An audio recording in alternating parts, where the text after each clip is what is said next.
I don't know. Should I? Guess I should. Okay, we're starting. I don't know if they're gonna be coming in soon, so fuck it. We're doing it live. Because no one's here with me tonight. Tonight I'm gonna go ahead and talk about some stuff because everyone's been a little bit upset with me about some things. So I'm gonna go ahead and talk about this because lately there's been a lot of things that happened on the internet where it's becoming a situation to where yes, anime and also other things that happened today. I'm gonna go ahead and talk about it because I haven't really started yet. I know people have been trying to reach out to me on certain things, and I've been busy taking care of some real life stuff. A lot of people have been reaching out to me over some stuff, and I'm going to go ahead and talk about this situation. We've been, I know there's been like a lot of things that happened recently on Twitter, and people are talking about Imaru's, the incident with Imaru, and also the VTubers being harassed online. Not really online, but there's some allegations that happened with some VTubers, and also the harassment of a season three director.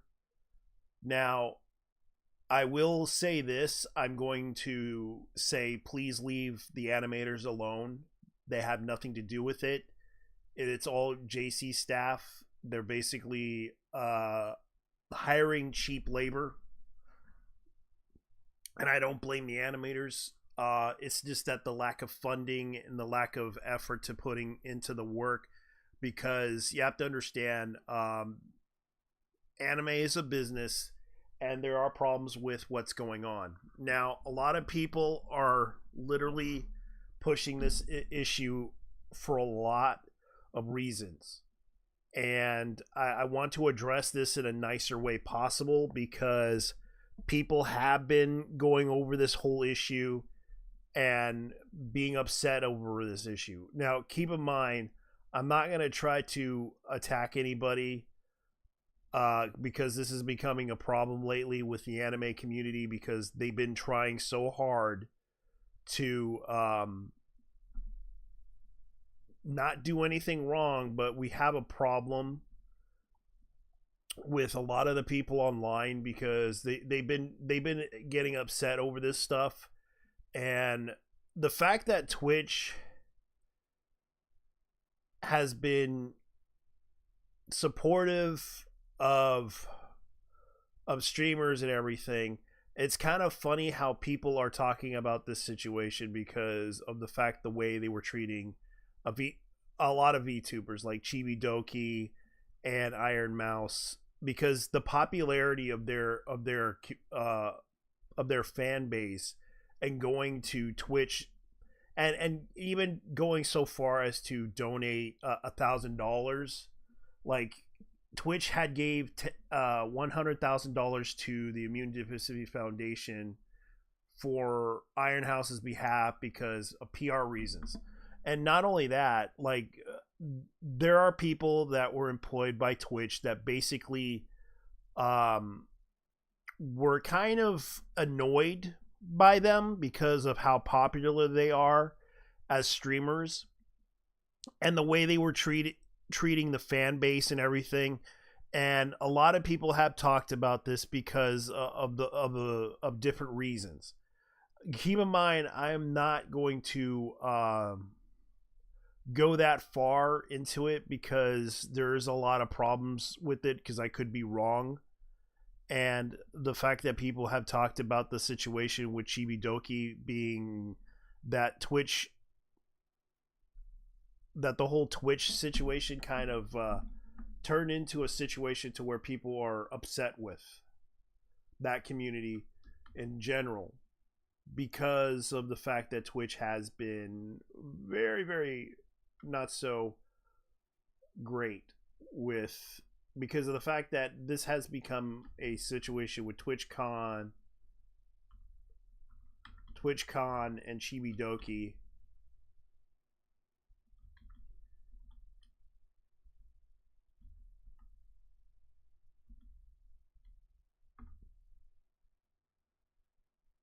Now, people brought this up because this had been a thing for quite some time. Now, I want to get into this situation because people have been talking about this a lot. Now, do I think this person deserves to get harassed? No. So I want to get into this. So, okay, here we go. All right. Twitch staff cut the meet and greet with popular VTuber Chibidoki short and blamed her despite the Twitch staff being the one that cut it short. Instead of adding more security or doing something productive, they're just ruining the experience for fans who attended. Now, Chibidoki explained in this situation that what happened was the staff had been lovely for most of the part, but they wouldn't let me enter and told me to walk all the way to help the desk to get permission to enter the meet, because what happened was her wristband for some reason wasn't working to enter the convention, and she had to go through the security process.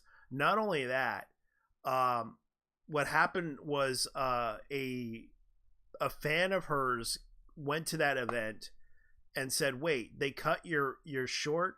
When I asked the staff, they said it was y'all who cut it short. I can't believe they tried to shift it onto y'all. What? No, we always meet every person. Last year we stayed for 3 hours. I think the line was too long, and for the safety they didn't want us staying. So that's what was going on. The fact that the Twitch staff didn't want like a huge crowd gathering, because in California there's a law that kind of states how they manage things in events like this. If a crowd gets too big for one thing, they would be fined, and it's becoming a situation to where the Twitch staff didn't really, they were being shady about this. And not only that, they did this to other VTubers, and it got to the breaking point that a lot of people, anyone else from the meet and greet, vouched for this. Nags and I were told to stop. I'm so incredibly sad if it's true. I was generally so excited to meet everyone. They told us that we had to end for safety.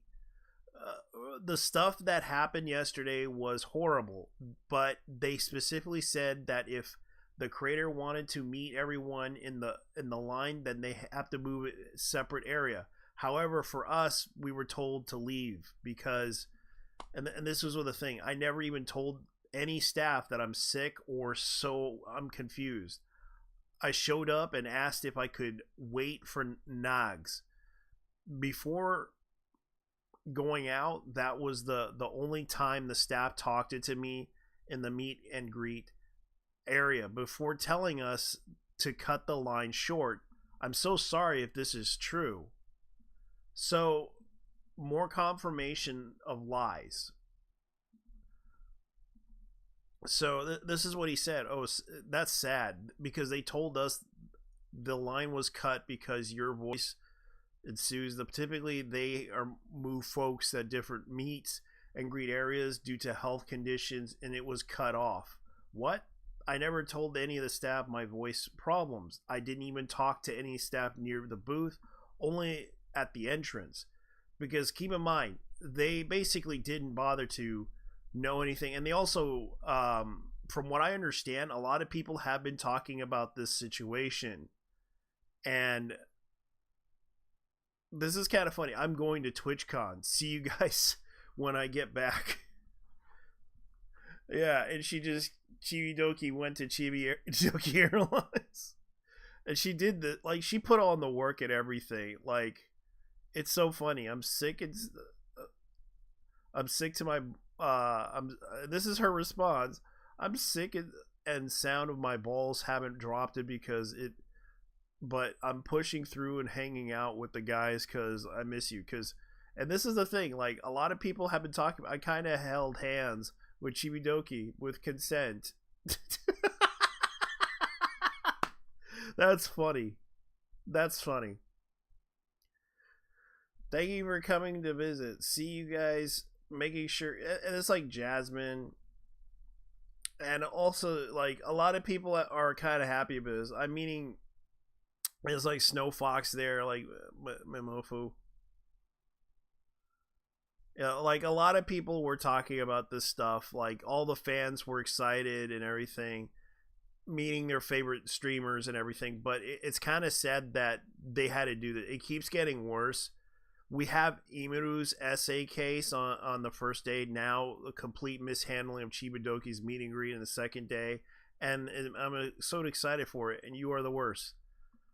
Like, TwitchCon became that problem. Like, it's not the first time this happened with what they were doing.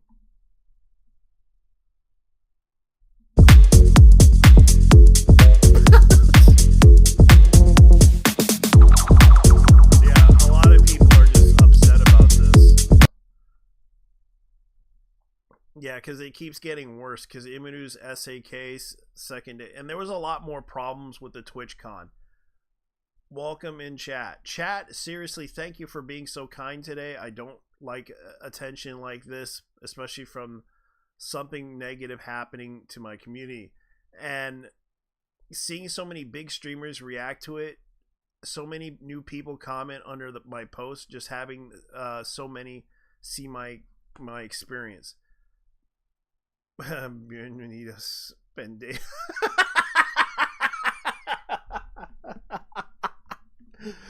Bienvenidas, pendeja. Pendeja. Oh, Dios mío. That's funny. All right. Yeah. I'm not on Snapchat, Patreon, OnlyFans, Fansly, Fantasia. Be careful not to get scammed. I use X, Instagram, and Twitch and TikTok. Not only PSA guys, if you're getting approached by people on Snapchat, Patreon, OnlyFans, Fansly, Fanta, do not engage with them. They are scammers. I've been getting approached by scammers all fucking day, and it's no joke. These people are fucking scum of the earth, and they keep fucking with me all the time. And I try to be like, you know what? You waste my time. I'm out. Take care. Like, I really hate when people come to me when I'll come to you, but I won't come to... Don't come to me, please. For the love of God, don't come inside me. Don't come near me. Don't even try to come anywhere next to me. I'll come to you. Okay? Don't worry.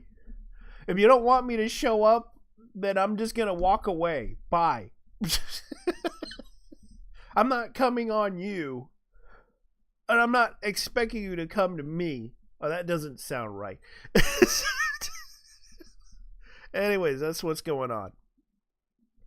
It's like none of my stuff gets seen. Anyways, I'm just like a little bit frustrated with what's going on because Chibidoki did not deserve this. A lot of people, like the Twitch staff, cut Nags and Chibidoki meet and greet short. When pressed by fans, the staff said that Chibi wasn't feeling well, so she was the reason it was surely ended. It turns out the staff told her that they had to end it for safety reasons.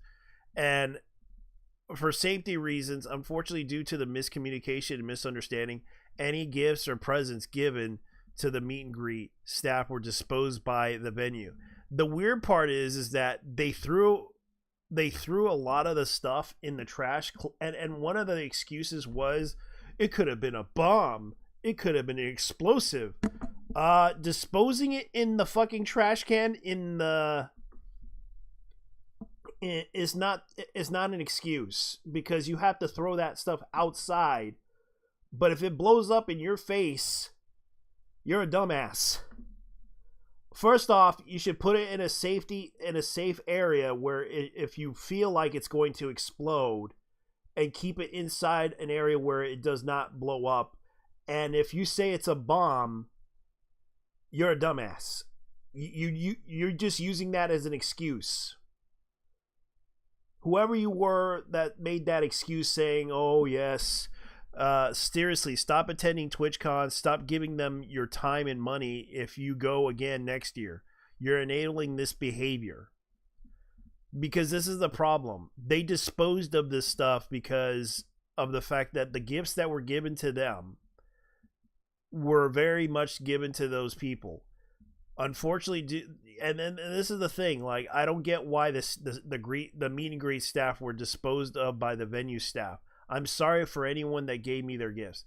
And that's the thing. Like, a lot of people were talking about this situation, and it's kind of sad that this situation escalated pretty badly because a lot of people were upset with how they were treating Chibidoki, and they also treated another streamer, which was Iron Mouse. And this is kind of the problem that made a lot of people upset about this. And I think most people need to understand it wasn't their fault. It wasn't Chibidoki's fault. It was basically Twitch staff decided to go scorched earth on their own creators, such as Chibidoki, because they don't want to take any sort of responsibility whatsoever in their screw ups. And that is the thing that they need to learn. They need to take responsibility, but then again, they want us to take responsibility for something over, oh yes, we said some mean things on the internet. Motherfucker, you did some mean things to a Twitch streamer that did nothing wrong. One of them is a freaking has an immune deficiency disease. The other one is like mentally crazy, but she's cool. But you decided to treat them like shit with utter disrespect, and the fact that you got this is how you treat them. That's why most people don't trust you motherfuckers at Twitch. You guys treat everyone like mentally ill patients, and if that's how you treat them, that's the problem. This is the reason why Twitch needs to be told. If this is how you're going to treat a person that's disabled and another person that's also crazily disabled, then fine. You're going to be treated like shit. You're going to be treated like that. Guess what, Twitch? You're going to be treated like utter shit. Sooner or later, you're going to lose your fucking job. If this is how you treat disabled people, if this is how you treat people like that, then you deserve to be called out for it. I'm sorry. This is kind of the thing. And that's my rant for today. That's it. Because I don't want to cause any more drama as it is. Because it's like they kind of seriously went too far with this shit. They went too far. They're upset because, oh, yeah, Chibidoki's fans are terrible. Oh my god. So is Iron Mouse's. We gotta do something. Twitch staff. That's what Twitch staff was doing. And now they're after us. And you wonder why. Because you motherfuckers decided to do something stupid. And that's the reason why. And that's why you deserve it. You deserve to be called out for this shit at Twitch staff. Because Twitch staff is going... we're going to have to end your careers at Twitch. Why? Because all you guys do is jerk off to OF fans. And we're calling you out on this. All you do is jerk off to OF fans. And I hate to say it, it's true. And you don't want to admit it. Because that just proves the point. Y'all don't like. You don't like the truth. So anyways, let's get back to it. Let's get back into some anime news. Because I don't like this. Um, here's a situation that happened, and I want to bring up this because this is the person that basically talked about this. Um, it's a voice actor that basically pointed this out. There was a situation with a Nicholas Light, who's a YouTuber. Nicholas Light. It's like another version of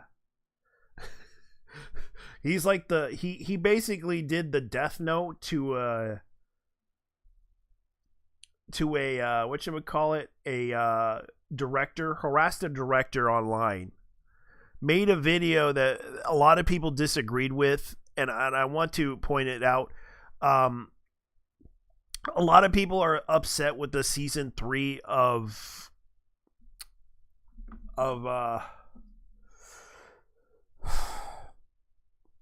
One Punch Man, and I feel bad that I even got into it with the whole situation with One Punch Man. A lot of people, and I can't blame the staff that's animating it. I blame the financial situation that they're dealing with financially, because the business side of things, they don't really care to basically say, here's the money, do whatever you need to do, make it good, just make it good. And that was the biggest problem with the situation. Their biggest concern was basically financially, because it's basically the committee that was responsible for it, the project committee, who are responsible with the finances. They're like a group of producers. It's basically it's like a corporate management thing system, to where they basically put in the financials into it, and they want certain things to be done with the anime that is specifically cost. And of course, the problem is, done under a committee, it can be a little bit costly, because they want them to budget everything in the animation side of things. And that was the biggest problem, was the committee kind of did this. And this is the reason why we hate the system, because it ruined several animes. Like, for example, there was one anime that was done under committee, which was the biggest example of them all, which was EX Arm, where they decided to do everything instead of 2D animation, it's 3D animation, and it looked really bad. And they did it with a nobody studio that never really had this much experience. And a lot of people criticize the animators, and I feel bad for the mangaka creators, because they were getting shitted on online, which was the wrong thing to do, because I read the manga of EX Arm, and it was beautiful. It had beautiful art and everything, but it didn't save it from the anime. The way they treated the anime was so bad. You could tell that the committee tried their best to put the money out there, but it was trash. And I felt bad for the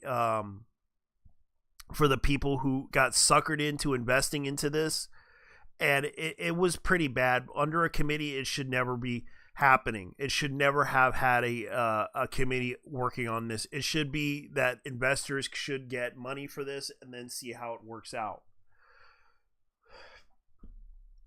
But it's harder to invest into it because they're the producers, and the committee that does the project puts in the money. And the biggest problem is they're working with what they could for the anime.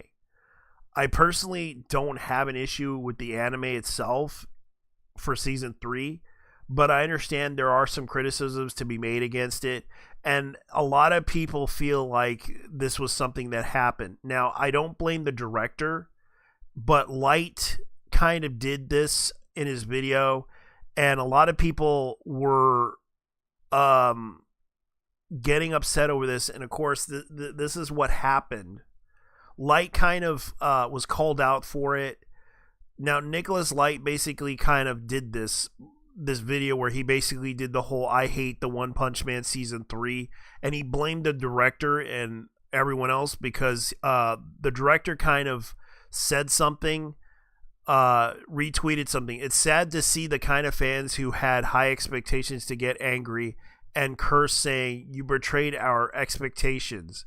Now, Shin Nagami Anime is the director of it, and he used the tweets against him. And the thing that I'm going to point out to people, a lot of people were kind of surprised by this, because also Garu's slide is not, again, a fault of the director. It's a JC staff staple. Nothing about this is the director's fault.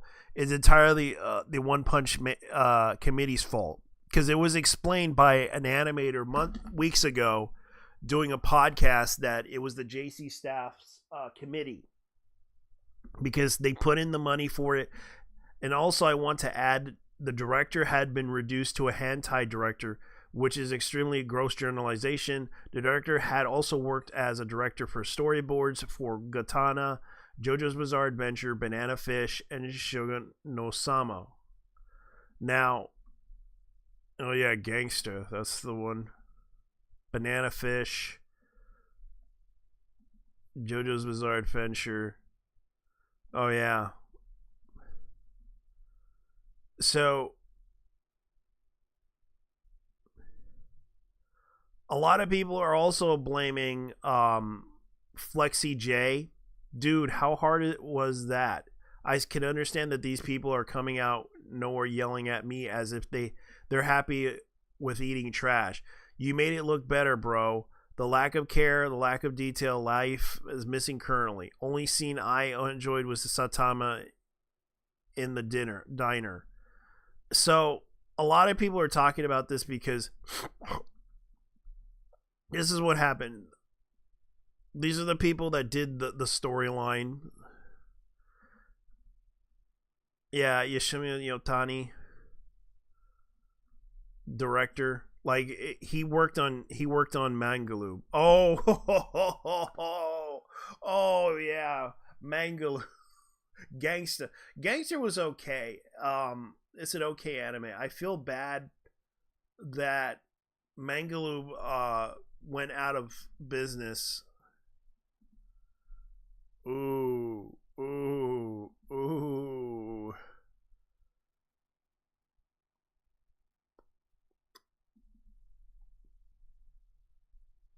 He also mentioned it's not a bad thing, although he said it. What would you expect us from him, anyways? As apart from this all hate towards higher ups. He worked on JBA favorite porn anime Food Wars. I already wished it for Nicholas to go to hell, but hell no, he deserves far worse.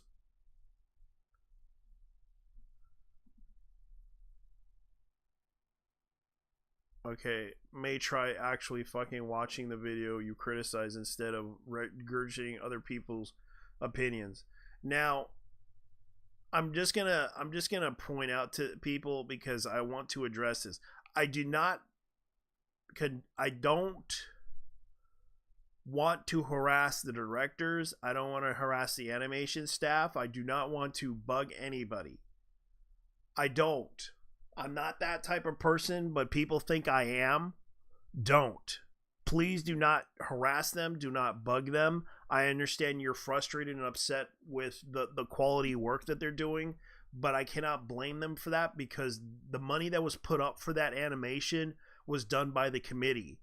It's the committee's fault. I blame them, because a lot of you don't understand how the animation industry is. The animation industry, the committee is basically a group of people that invest, that put their money up for the animation project. They are like a producer. They are putting out the money for this project. The condition that they were given is to basically make a cost effective way to make the animation cheaper. That was what happened. I cannot blame the animators. They're doing their job. They're being told what to do. It's sad that JC staff committee decided to do this. I do not condone, nor do I want to advertise, nor do I want to harass these people because they don't deserve it. They do not. They were working on this, doing the best they can. It's just the problem is the budgeting issue was bad for this anime. So please do not harass them. Do not just thank them for what they tried to do. And I understand you guys are upset and frustrated how they treated One Punch Man this year from the last season. I get it. But please do not harass them. Be civil and thank them that they actually did do something, because the director got off Twitter. Now, I don't really hate. Now, I'm going to go ahead and find that tweet that that someone screenshotted. Now, I don't think it was the director's fault for this, because that's what happened. Okay, Twitter. Okay. The One Punch Man director.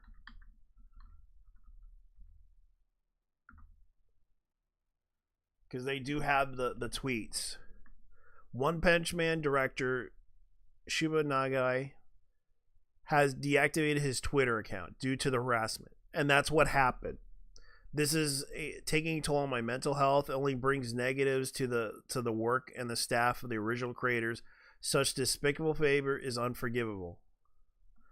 So I have some rather unfortunate news. There's a few people among my followers who pretend to be allies, but actually are engaging in rage baiting. So I decided to delete my account.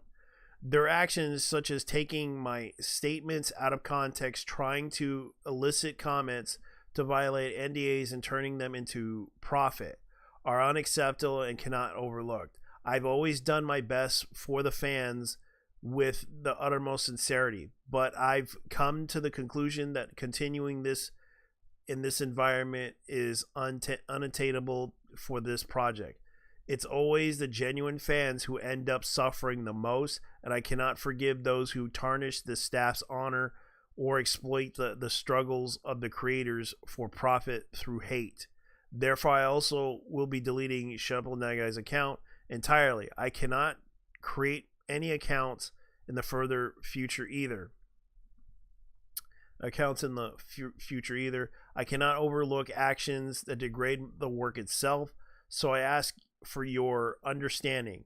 Honestly, this is taking a toll on my mental health, and it only brings negative to the work, the staff, and the original creators, but such despicable behavior is unforgivable. To the fans who have been truly kind to me, I want to express my gratitude and apologies. It was truly enjoyable.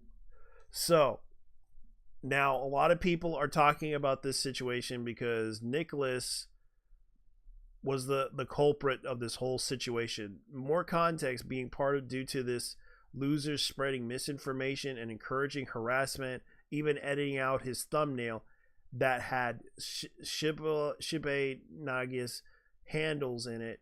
And this self-victimization degrades Shiba to a hentai director. So what happened was, and y'all don't realize how much work is actually goes to making an episode. JC staff just simply doesn't have the talent that Madhouse did, but they are putting equally as hard work. I don't know why people are blaming the director Shubba Nagai, but not the producers who gave them a limited budget. And this is right. This person is right. And the tight scheduling, because they put in a lot of things into it. Now, keep in mind, yeah, and it's sloppy animation, better read, and this is kind of instead.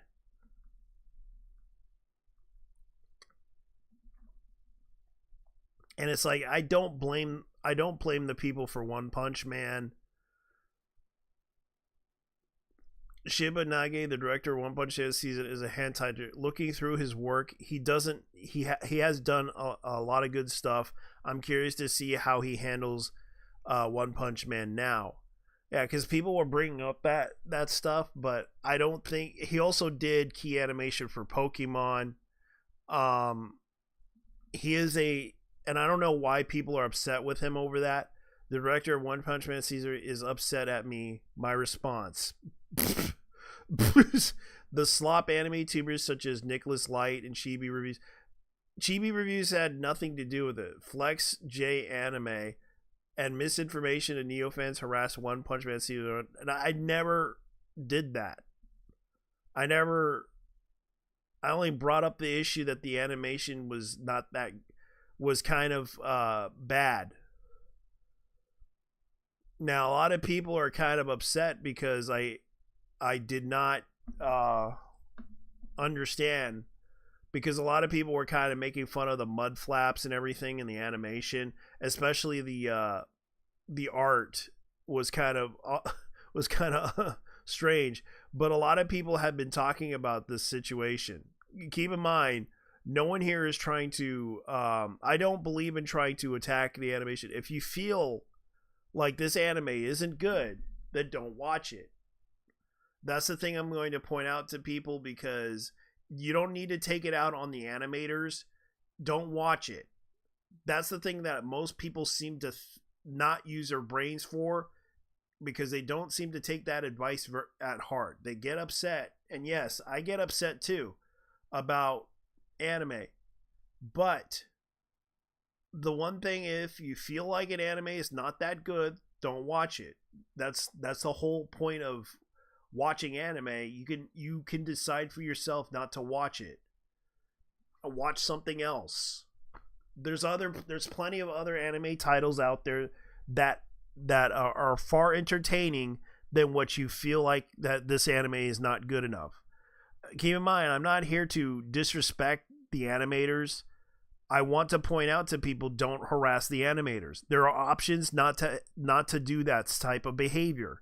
There's ways to express your anger, but this is not the way to express it, by harassing the animators. It wasn't the animators' fault, but unfortunately people have been treating the situation so badly. And I'm sorry, like, people shouldn't be trying to harass the animators, because it was never their fault. Keep in mind, I don't like it when people are doing that type of stuff. There are ways to express it, and the one thing that you can tell people is not watching it. And that's the thing. Now, people are literally giving this guy viewership because he's upset that he said this. And I want to address this in a nice way. My wife is the best. That might be a stupid question, but who do you prefer, Tatsunumi or Fubuki? My wife is the best. Director is the real one. Yeah, he loves his wife. So I feel bad that he got upset. He should be like Hideki Kamiya.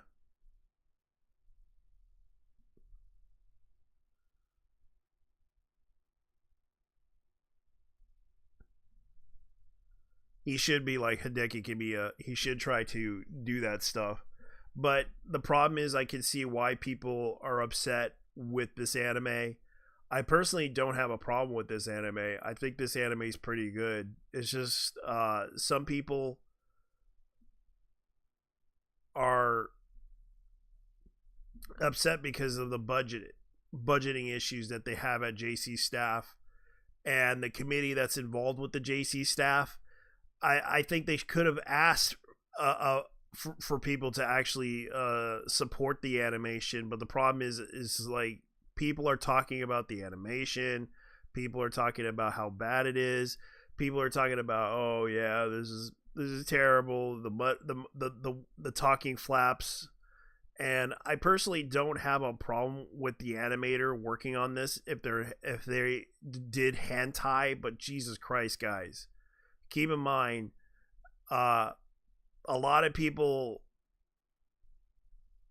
are kind of like torn between, it was wrong of them to attack the people who did the One Punch Man season 3, and I don't hate the creator of One Punch Man, but it's like, if you attack the animator, you're attacking the creator of that series. The live action adaptation of One Punch Man has David Hammond and Heather Ann Campbell, who are the co-creators of Rick and Morty.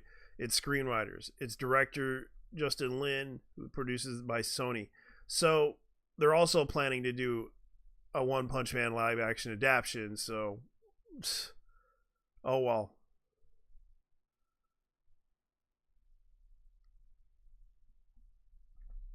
I don't know what to tell you guys. This is kind of sad too. Anyways. All right. That's another thing that happened. And I'm still trying to do. Hey, how you doing? Yeah, Robert, they are stingy as hell. I can tell you that. I'm sorry if I didn't reply.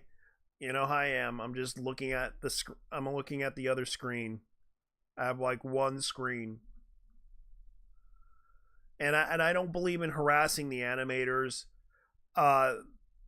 because I can understand that this was all a production money issue, and the fact that they've been doing something stupid like this, harassing the animators, is kind of stupid.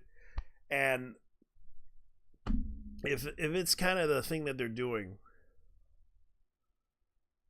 that destroys the people's livelihood, you're you're the scummest of the scum. You're someone that destroys families. Like here's the thing. I'm gonna put this out there. This is the thing. I kind of agree with this guy.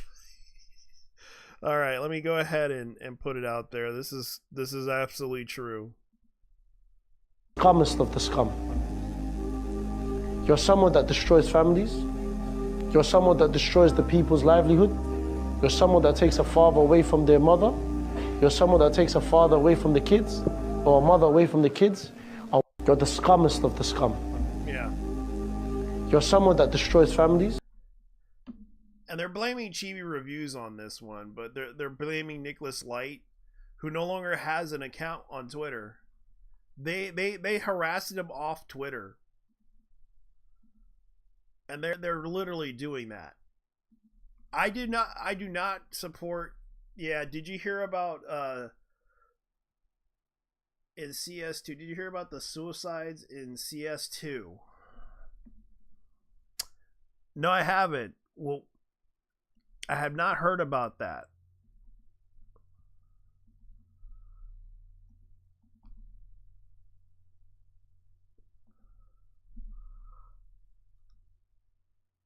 Chinese students died after jumping off a building. Ooh.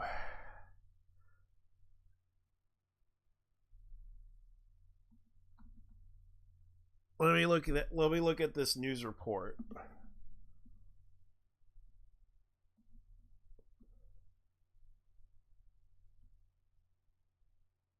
How many kills do you have in CS2? The many suicide kick warnings and ooh. Chinese student died after jumping off a building today due to CS2 item. Ooh. International list of suicide hotlines. So the CS:GO market forms all because of a skin. That's sad. That is really sad. Guys, all the money is temporary. Things come and go. Let's be honest. These degenerates will be buying up knives at these prices. Just relax. You don't look at your portfolio for a few weeks. Take a week outside. Hug your loved ones. Extra pets and dogs. Yeah. That is kind of sad hearing about that. Like, over skins. Over CSGO skins. Or CSGO 2, because that's kind of sad.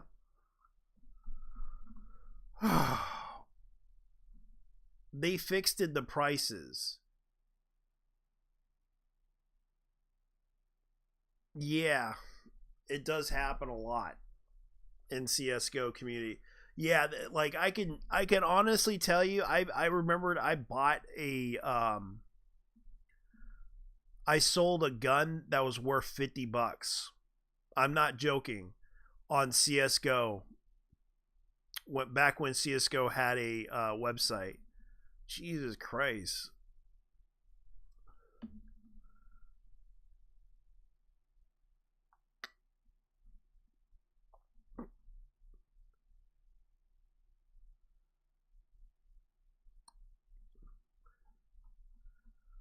I can't believe they did that. Let me look at something here. You look, profile, groups, content.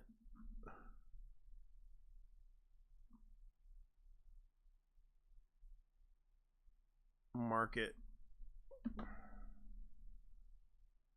Holy crap. Yeah, they're fixing the prices on guns. I'm looking at the CS:GO prices, like, holy crap. They're like $50. $2 for the Dream and Nightmare case, Fever case. Oh my god. What the hell?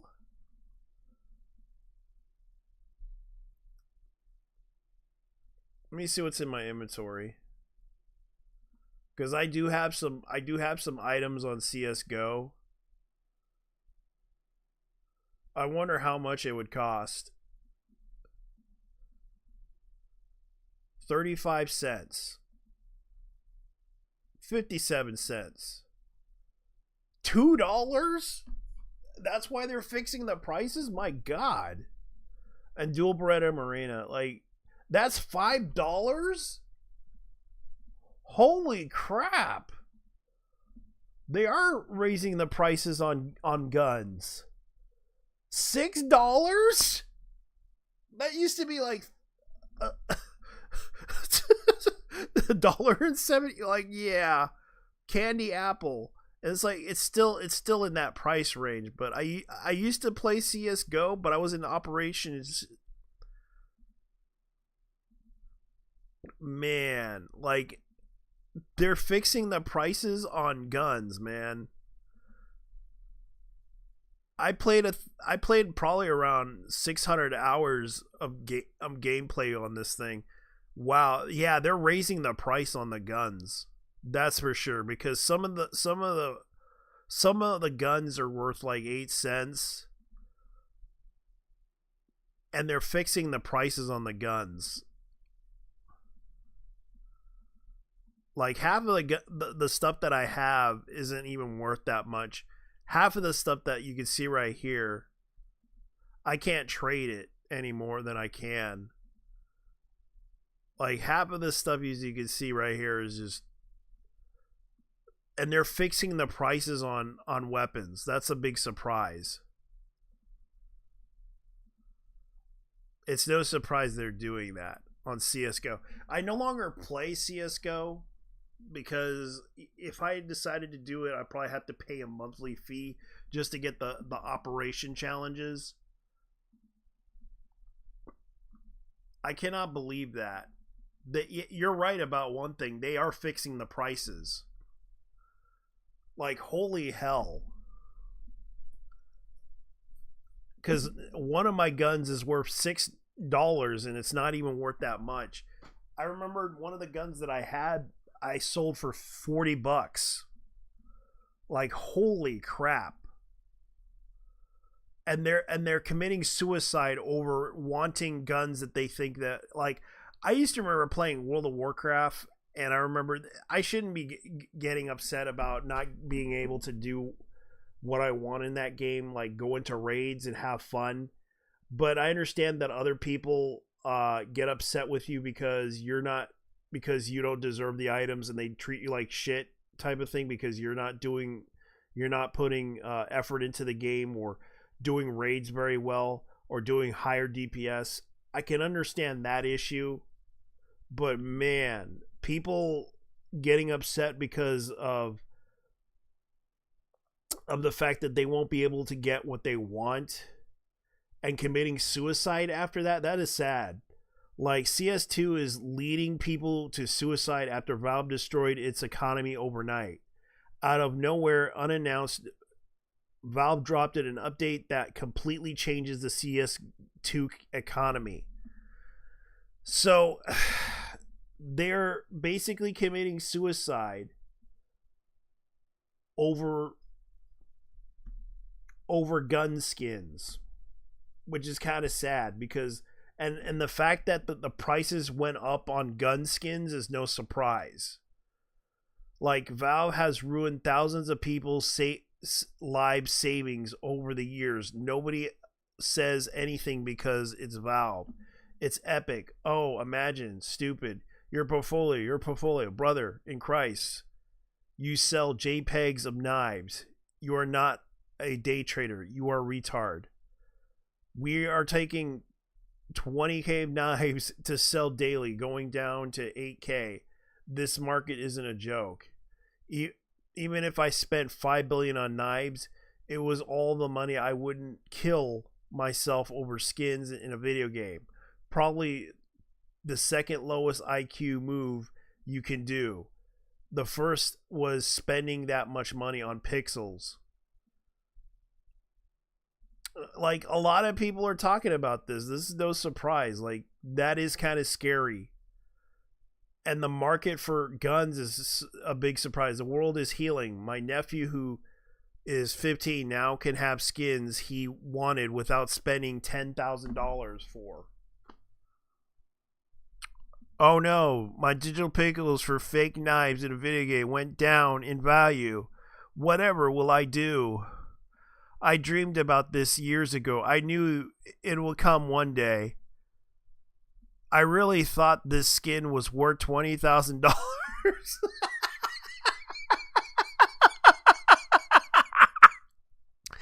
Yeah. I'd rather just be $50 and they'll be done. 35 cents? Yes. I would rather deal with that than having it up to $10,000 for a skin in a video game. That is sad. They are fully invested in an unregulated market. That is true. That is true, Robert. That is true. They are truly they are really they really don't know what they're doing, because they really are totally invested. You want to know why they're truly invested in that market? Is because they want to buy the latest games, and that's the reason why they want to buy the latest games. That's what I did when I first sold a skin on there on CS:GO, and I remember getting the CS:GO skin, and it was worth about $60. I sold it for that price range, and I basically gotten one game out of it, and I was happy to get rid of that thing because I didn't like the skin, but for some reason it was worth a lot of money to the community, and I was kind of glad that I got rid of it because I wanted to get a certain game, and it was, let me see if I could look it up. I traded that for a good amount, for $60 to $70 to buy Armored Core. I think it was the new Armored Core game, and I was glad I bought that for that price range because I was like, holy crap. And I didn't mind for that. I was just like, man, I should get that. And I did. But I can understand why people are doing that, because they're going to do that.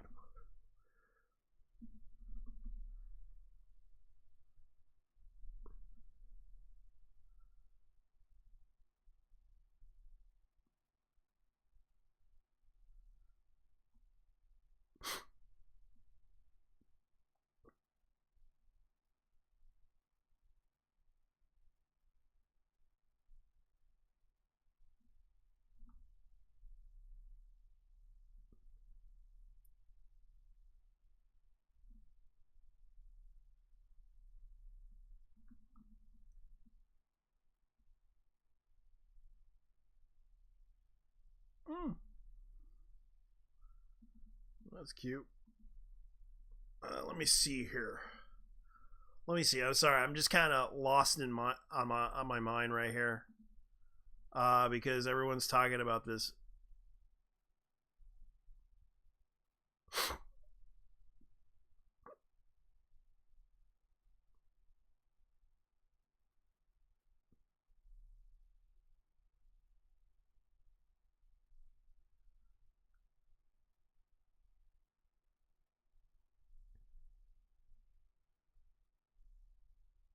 Yeah, everyone's like putting up with showing Light, Nicholas Light.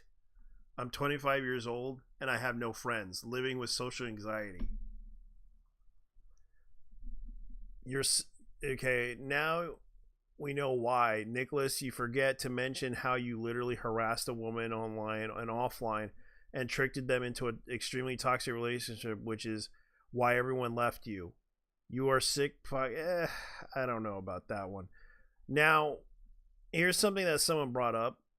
コンテンツ加えてですね、クールジャパンのこのコンテンツ制作に対してはその輸出規模だとかこの経済効果が言われがちなんですけれども、それだけではないと思っておりまして、今日本語を学ぶ方々のきっかけの多くがアニメ、漫画、ゲームであり、そしてそれをきっかけに日本の文化とか考え方とか、この日本が世界で一番多様性がある国だということを分かってもらえるきっかけになる武器でもあると思ってます。なのであくまでそのお金の道具だけではなくて、この日本が誇る文化が知日派、親日派の育成にもなっていますし、世界平和にも貢献しているだと私は思っておりますので、そういったその日本の自由な表現が持つコンテンツの力というものを、これからその海外との交流にもそうですし、そして経済の柱としてもあらゆる面で皆様の好きを力に変えていく、これを実現していけたらなと思っております。加えてですね、クールジャパンのこのコンテンツ、Yes, even though Colonel Otaku is Australian, it is kind of funny. Yeah. Yeah, she's pregnant, the guys. Congratulations to her, she's pregnant. Yeah, she's doing the Halloween thing. So yeah, for those who don't know, Maria Nagai is actually is having a child. Congratulations. This is the last time you'll see her. But she's still going to be on social media, shit posting and such, her content. And she's actually having a child. Hopefully she'll be happy. Yeah, I would show you pictures of her. She's having a baby. I wish her the best with her child. Yes, she's an adult entertainer, by the way. I'm not going to lie. She's kind of cute in her own way. But anyways, let's see what else is going on. And I need to go ahead and look up some stuff because there is that. Let's see what else is going on. Oh yeah, speaking of which, people are talking about Wine Dance. Someone actually made a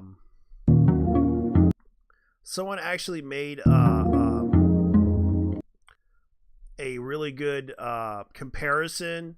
Someone actually did something that was kind of interesting. Now, this is the Wine Dance. Let me see if I can get to the screen here. The one is AI and the other one is the original. And a lot of people were talking about that there were some improvements with the AI, but at the same time it still had issues.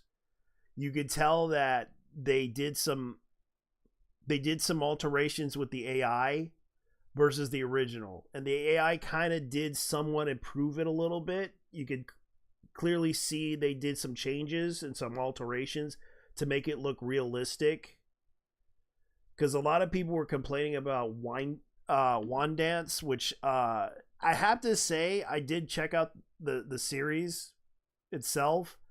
It's actually okay. It's basically about a guy who's going to school, and he kind of had this anxiety. He had this trauma of being laughed at for dancing, and he decided to join the club because he kind of likes this girl that's kind of cute, and this is her. I forgot her name. And he decided to join in on the dance club to basically because it's basically hip hop dancing and everything, and it's kind of a interesting anime for what it's what it's worth, because they're putting like the guy actually has a stuttering problem. He actually, like, they brought it up in the episode why he has the stuttering problem. He has the same issue as the guy who did Scatman, because originally Scatman had a stuttering problem, and they kind of did that episode in the second episode, explaining the whole situation, why he does the whole stuttering. And I thought it was interesting storyline, because it kind of did have this educational thing, and I could probably link it for you guys to check it out, because I thought it was kind of cool. I'll link the video to you guys. Hold on, let me put it in here.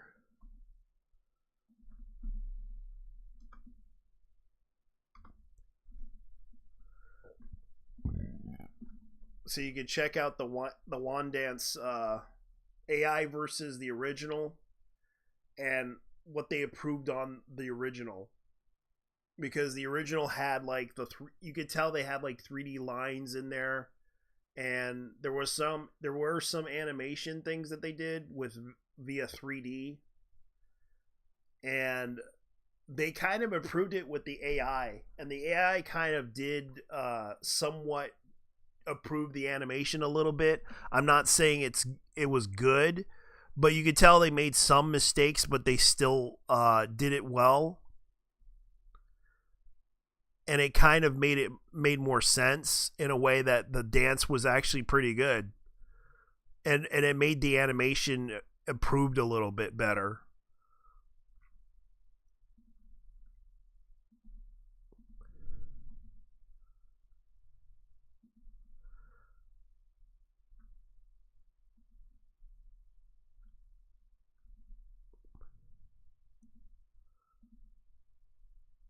Yeah.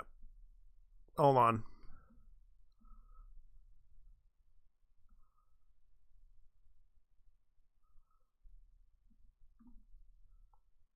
And that was what was going on. Yeah, because the top one is the AI. The other one is the original, which they use 3D animation mixed with 2D animation, and you could tell the AI kind of improved it a little bit differently, showing a different perspective of the animation.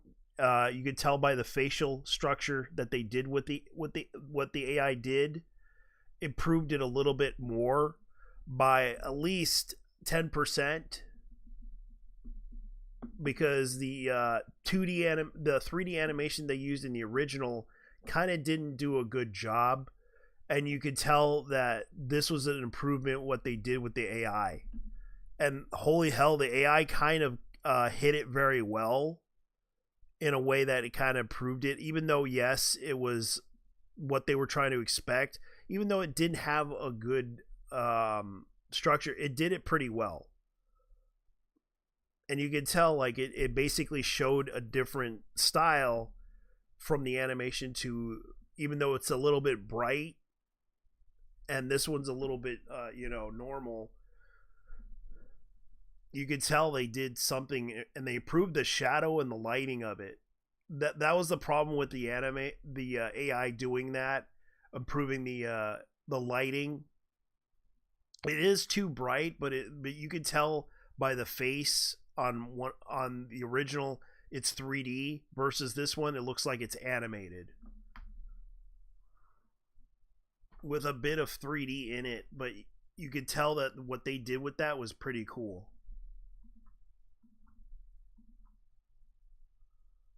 So what do you think?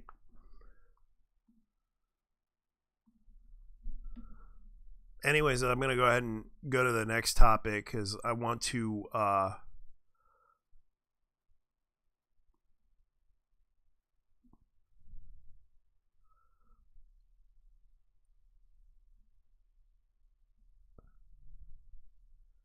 go ahead and get to the next topic here. Let me see, because my buddy's not here today. He is helping his mom out for a lot of things. Let's see, if you're also in Japan, the first female reboot, TDRL Taro Yamada, is not have been promoted to head of the foreign affairs. The defense committee has made a dealing with the UN CUN crime convention a top priority. So, let me see here. Let me see. Oh yeah. Speaking of which, at TwitchCon, everyone started to talk about the Shy Lily, and everyone's like noticing a comparison to Shy Lily's picture that she did, and someone actually made a parody of that picture, comparing it to the porn meme.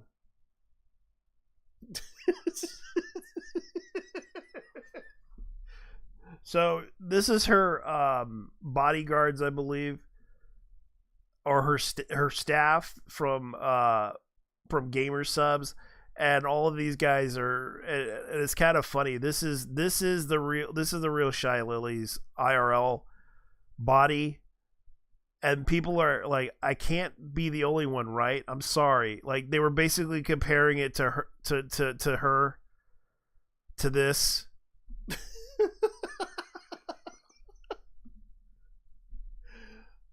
Because Shy Lily, you know, she's kind of like, I don't know. I gotta look for more images, because people were absolute cinema. Like, people are literally making fun of it, going crazy over that whole thing with her going at the Gamer Subs booth, because she appeared over there, and people were like comparing this image to Shy Lily. I don't know. Oh. Oh boy, like, that's so wrong, but it's true. It's so true. Oh boy.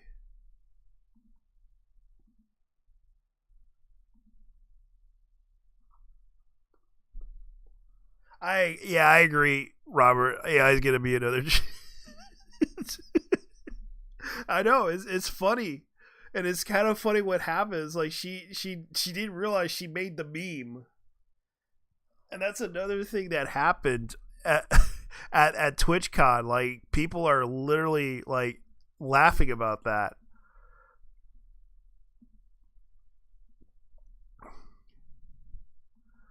Let me see. I gotta go ahead and do something. I'll be right back. I'll be back. I just gotta go take care of something.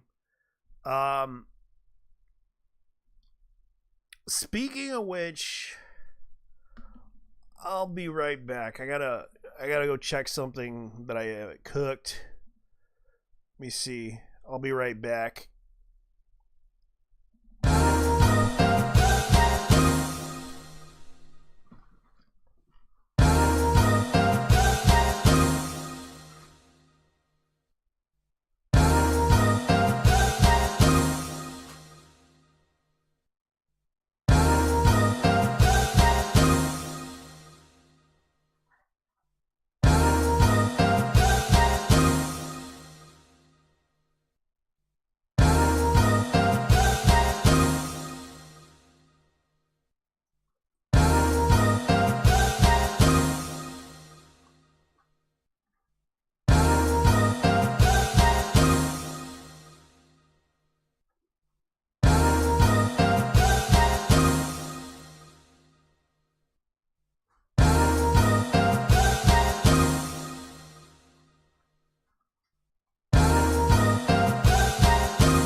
I'm back. Sorry.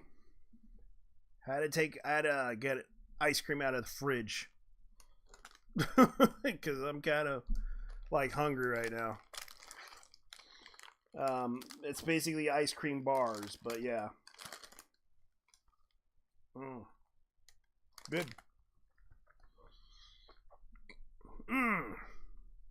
Good ice cream bars. Anyways.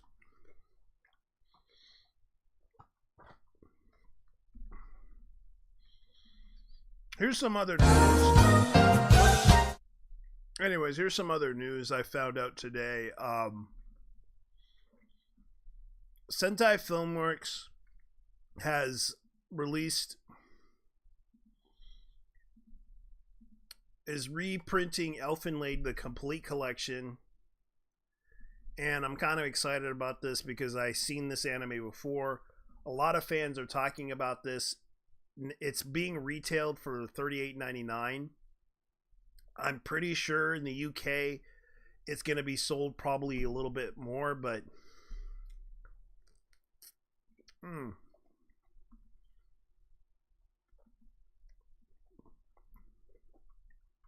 so yes, it's going to be uncensored.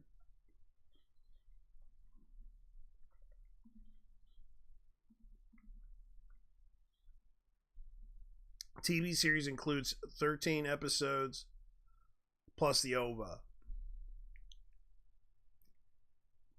12 episodes plus the OVA.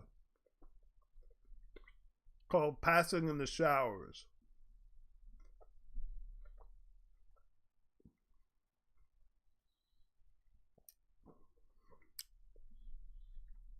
The complete series will contain character closing animation, character artwork, production artwork. And they're selling it for $38.99.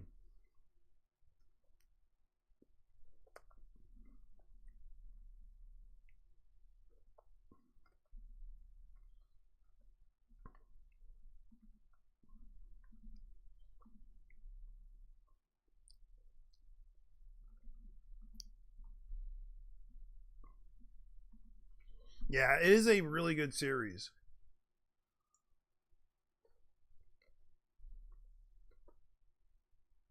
Well, Oda right now is taking a long break. I don't blame him because according to sources they said he's sick. And I feel bad delaying it like George R. Martin because he actually does work. He actually, even though yes, he goofs off once in a while, he deserves to goof off, but he's been busy with that series for a long time, for decades. But let me tell you something. The mangaka do not take breaks when they're trying to complete like several pages of work. When they release manga, he would probably need at least 6 months to take like at least 3 months or more. Give him until he heals because he had surgery on his hands before.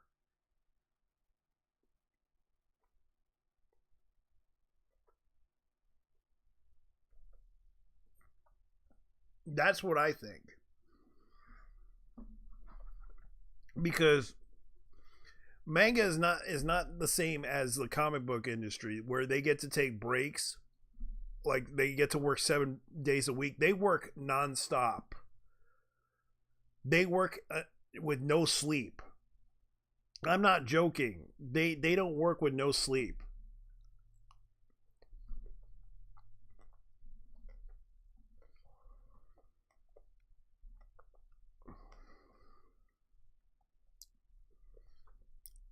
And they have to check that stuff, recheck it again and the editor has to recheck that stuff and recheck it and then submit it.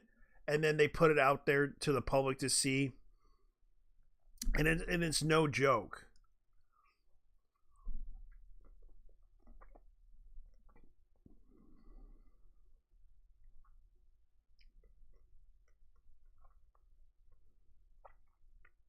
What Oda's dealing with right now is that he's sick right now, and I don't blame him.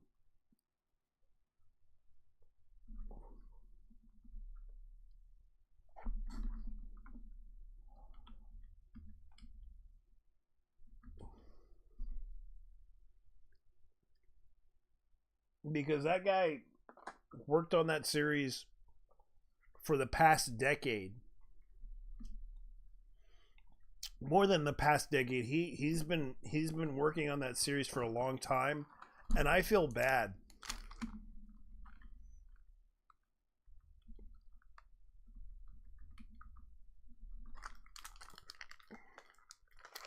Like, I don't blame him.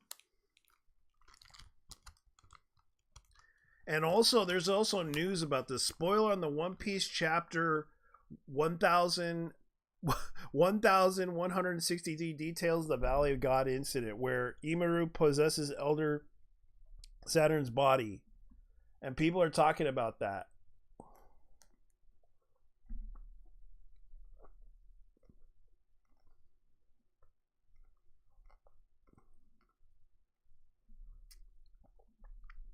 So I can't really show you the image, but I can show you this.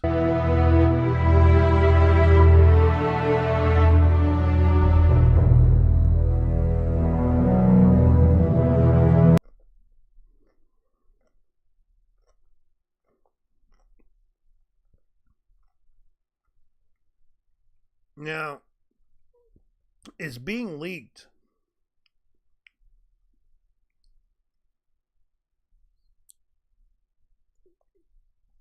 It's being leaked right now.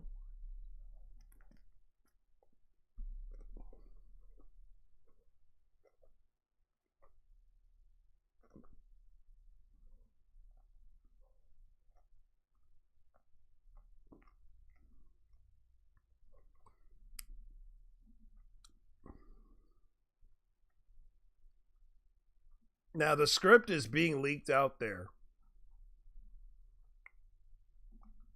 I can't really give you the details of it because you can tell that people are kind of talking about this leak.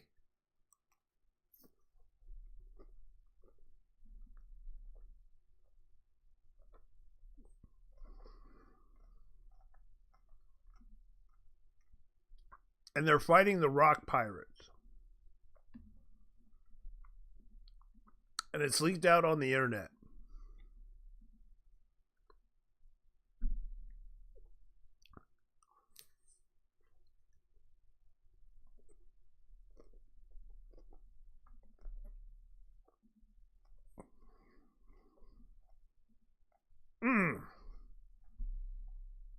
These are good.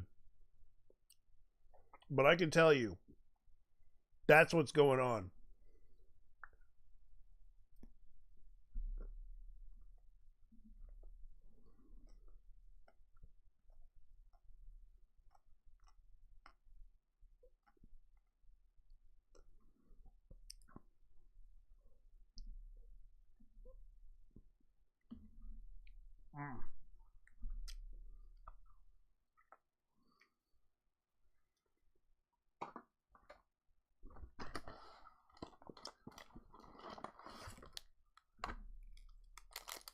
So here's what's going on. Now, a lot of people are talking about the physical media situation with Shout Factory. The new owners of FilmRise fired 50% of the staff this month. This is according to a rumor that they're getting out of the whatchamacallit business. I don't know who the idiot on the Blu-ray forums, but it seems that I've seen people sharing this elsewhere. Shout Factory's getting out of the physical media business is 100% false, but they will stop selling directly in 2026. Now, people are kind of concerned about this because there's more info, more debunking of the rumors, also a hint that they might stop selling directly too. Because there's a concern, because Shout Factory has sold a lot of Japanese physical media, and a lot of people are talking about this. But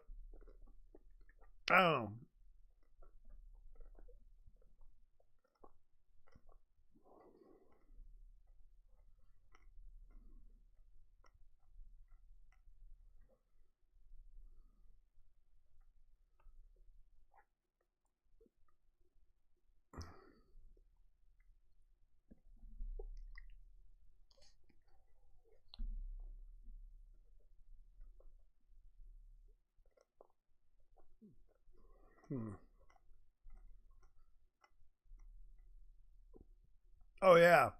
Here's something in the news that I thought was kind of funny. I'm not joking. The Japanese police are using a similar like riot shield.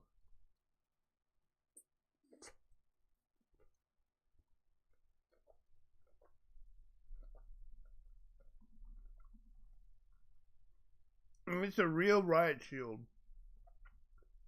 And they're comparing it to the the Zeta Gundam Mark II Titan Spect.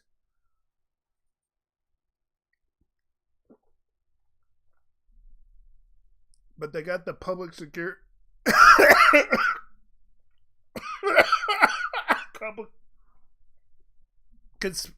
public security spec.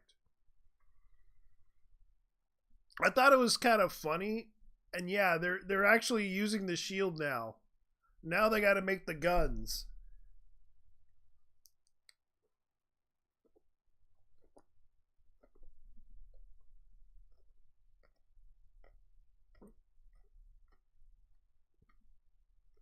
This is funny. The Japanese are really going into it. They're getting into the whole they're actually using shields now. Riot shields.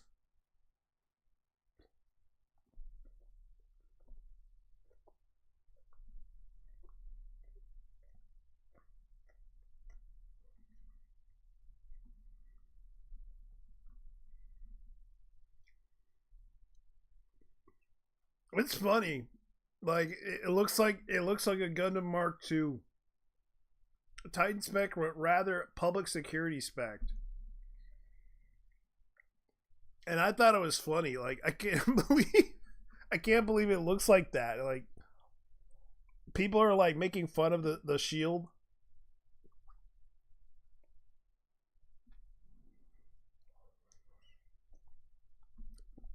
And they're looking at it going like, yeah. And they're like making fun of it. Next up, the riot suppression gun and the bazooka, huh?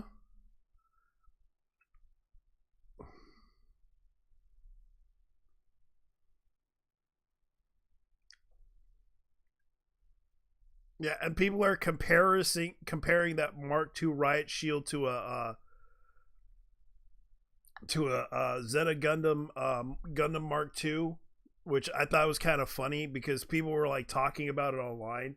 I don't even know if it's legit, but I thought it was funny, and they're actually promoting this riot shield for the Japanese police force.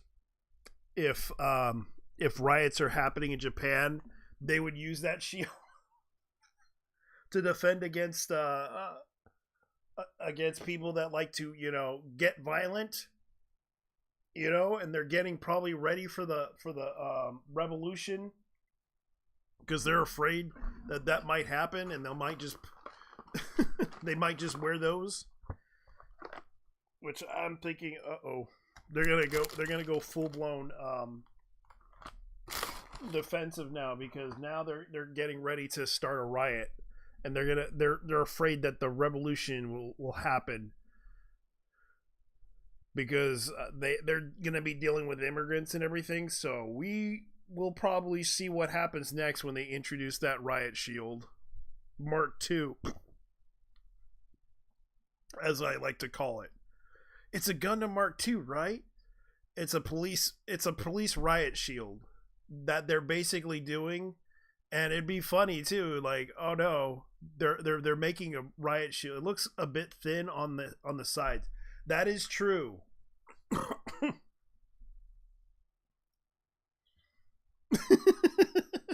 I probably give it to someone for Christmas. The cops with a beam spray gun. It looks like it is a bit thin for a shield, but I think they could. I think that's kind of the cheap ass version of a riot shield, because I know that some riot shields are like really heavy, but I think this is like a lighter, more effective way, because by the looks of it, it does have. It looks like it's made out of aluminum, and you could tell that they're just using that for show for the police because they're trying to stop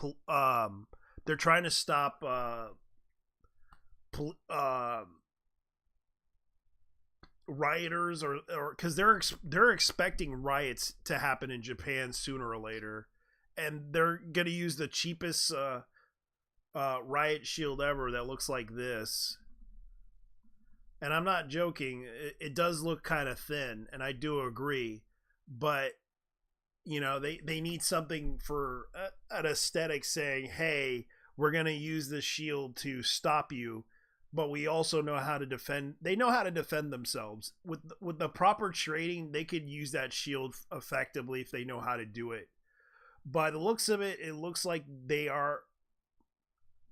It looks kind of it's not bulletproof. It looks like it's not for bullets. It's for rioters to defend themselves against riots, because that's what it's meant for by the looks of it, and they're trying to use that to defend themselves with it, even though yes, it looks like a cheap plastic toy and it looks thin, and I do agree it looks thin, but you can tell like the underside of it, they're trying to stop people from attacking on a limited what they're trying to do. They're trying to show off, saying, oh yeah, we're futuristic now, we're gonna go ahead and fight you guys with this cheap plastic shield that we have, this cheap metal aluminum shield that we have. We're going to use it to fight against you guys.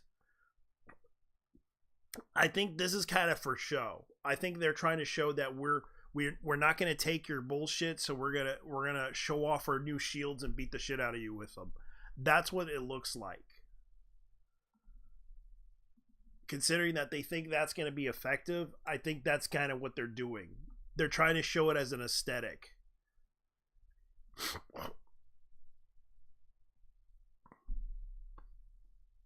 It could be, or it could cut something, because you can tell by it has like some type of ridge that they're using to cut something. Like it's as if they're trying to stop some attacks from happening, but you can tell like people are joking about it. It looks like the Gundam shield. And that's what they're laughing at, joking around about.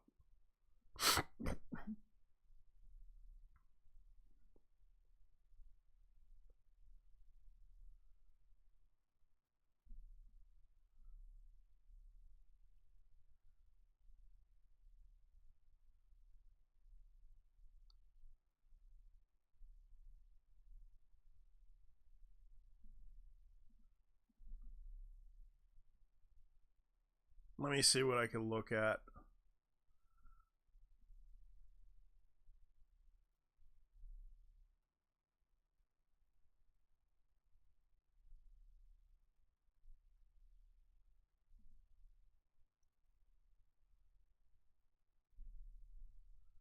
Let me see.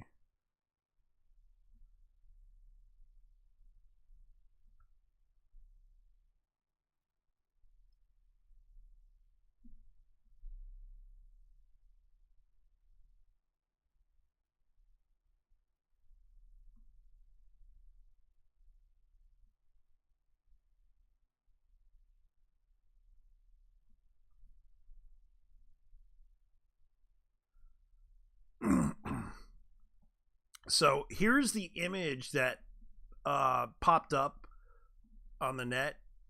This is the image of the poster for Ghost in a Shell.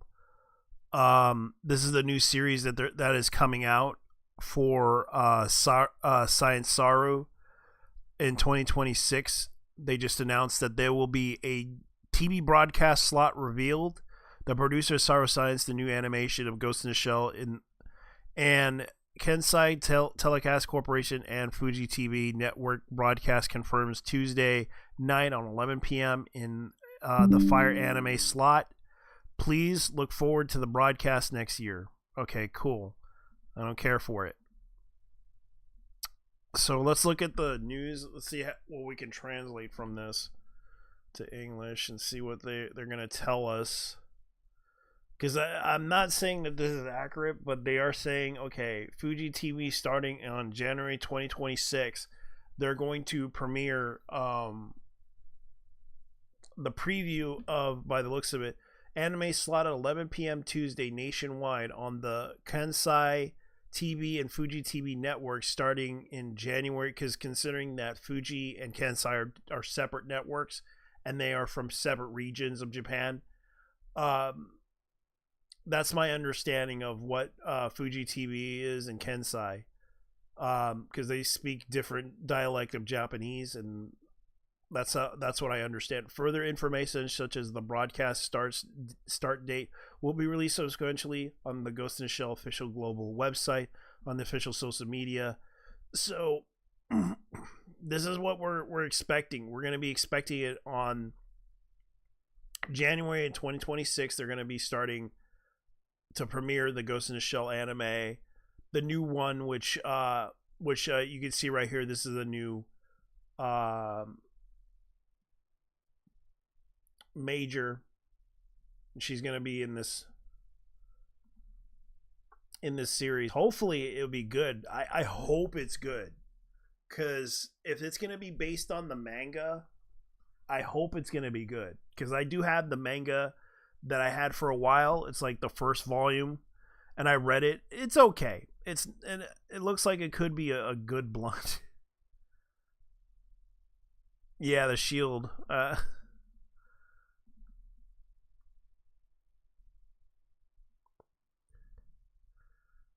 Oh yeah, speaking of which, people are talking about Warner announces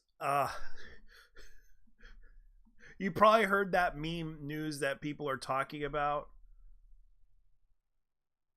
No official announcement at Warner Brothers. Reports of the new Pacific Rim movie in development with Jared Leto are circulating through. No official announcement from Warner Brothers has been made. Pacific Rim franchise is currently active with a live-action prequel series developed by Amazon and MNG Studios. So a lot of people are talking about this, and it was based on some prank rumor that this guy made, claiming that this was real. I don't know if it's true. It had not been confirmed by Warner Brothers, and people are talking about it after the disaster of you guessed it, they're talking about the fact that there's going to be a new Pacific Rim sequel. It's been confirmed that they are making one, but it's going to be done by Amazon. And a lot of people are talking about the fact that Jarrett is going to be set to star in the movie. Now, I don't think, since people are kind of upset about the movie Tron Ares, which he starred in, and a lot of people are kind of upset with what was going on with that movie, considering that a lot of people, and I don't hate Jared Leto, but a lot of people are upset with the direction of what Tron Ares was. Especially, I saw the ending of it.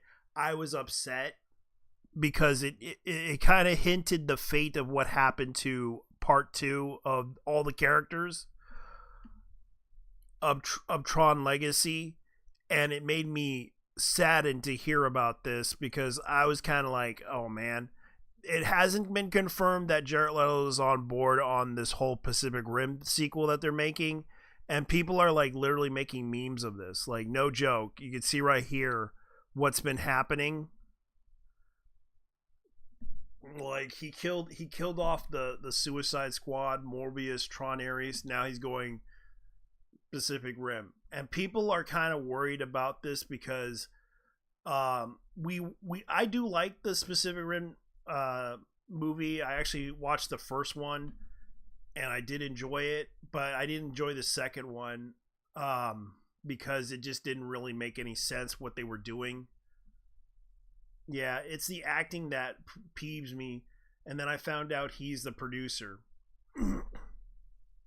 I kind of agreed. Like I didn't like what they did with that movie. He was Gerald is going to ruin it like Tron. Yeah, and I was upset about Tron. it was okay until the ending kind of ruined it for me. He really pissed me off with that picture. I don't know why he would do that, but it pissed me off. Bring Charlie Hunnam and Guillermo del Toro, and the rest will fall into place. Otherwise, that franchise is gonna fall. Like, I like Pacific Rim, but the second one didn't do so well, and they want to do a third one, which will kill the franchise. Like, they literally are really murdering the franchises with these bad ideas, and a lot of people feel like the joke goes on and on. Like, a lot of people are even making fun of it. Oh yes, he's gonna appear in the Power Rangers movie as one of the Power Rangers. Like, no joke. Like, that was one of the jokes that they made fun of.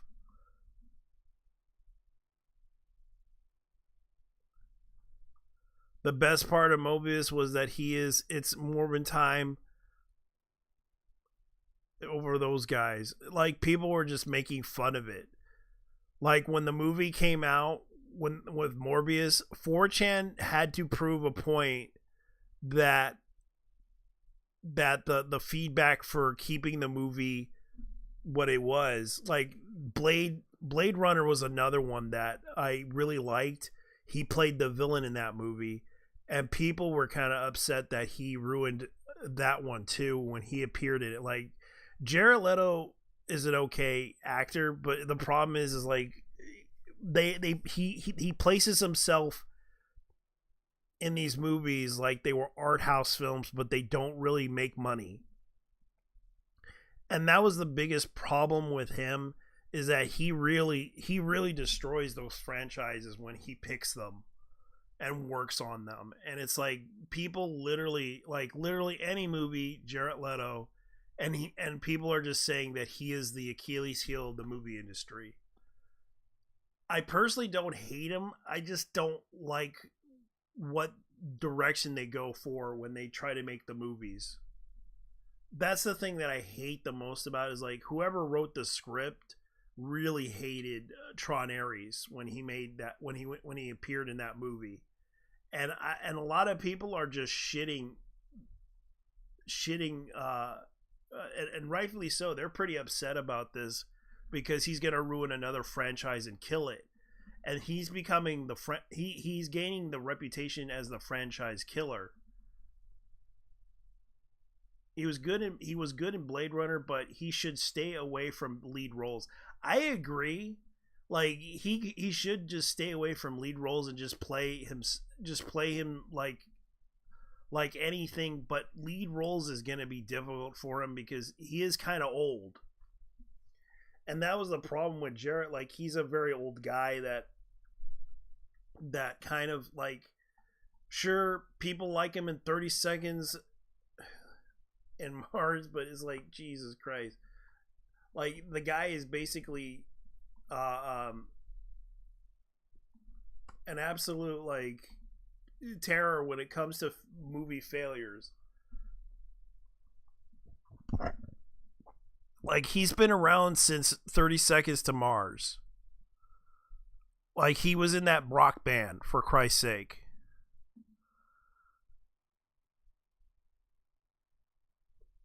And he was the guitarist for that thing, and he decided to go into acting because no one else would do it.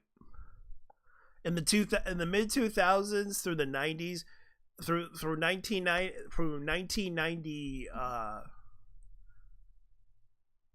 I think it was like 1990. He was around through the 2000s. Like, his bands were pretty good. Like, through 1998, 30 Seconds to Mars, he was pretty good. He was a guitarist for that band, but they were a good band. But his acting, not so much. Sure, he was in American Psycho, Requiem for a Dream. He played in some good movies, but he was neither the and I find out, here's some other news. I find out he's going to be in Masters of the Universe, which that's gonna kill another franchise right there. He also was in Lord and War, which was a really good movie. Lord of War was actually with what's his name? I keep forgetting. Nicolas Cage, Ethan Hawke. He was playing the brother of Yuri Orlov, and he was and I was like looking at that movie. That was actually a pretty good movie. Lord of War was an awesome movie. That was the one thing that he did pretty well, was he could play a second fiddle to any other character, but when it comes to being the lead, it just doesn't work out for him. I'm sorry, like, he did Urban Legend, he did The Outsider, he did other movies, but Blade, like, he played in a lot of movies, but he's just not well liked. He has acting experience, but he's just not well liked. The movies that he did like Crazy, Cool and Crazy was another film that I remember he did back in the early 90s. But he was like the handsome guy, and that was another film that I thought was pretty good, but it was just not that great of a film. Like, the guy's been around since the 90s, and that's another thing that he did that was just like, ugh. I think Jared Leto was great in American Psycho. He just too typecast for cool characters. Yeah, that's true. He's old and very controversial. Yeah, he is. But I think he should just play like certain types of characters, and it's like, yeah, he is typecast to playing. I agree. He plays like a lot of. He gets typecast to playing cool characters, and he's like pretty old. And the fact that people like to bring him up back in the 90s was kind of surprising too.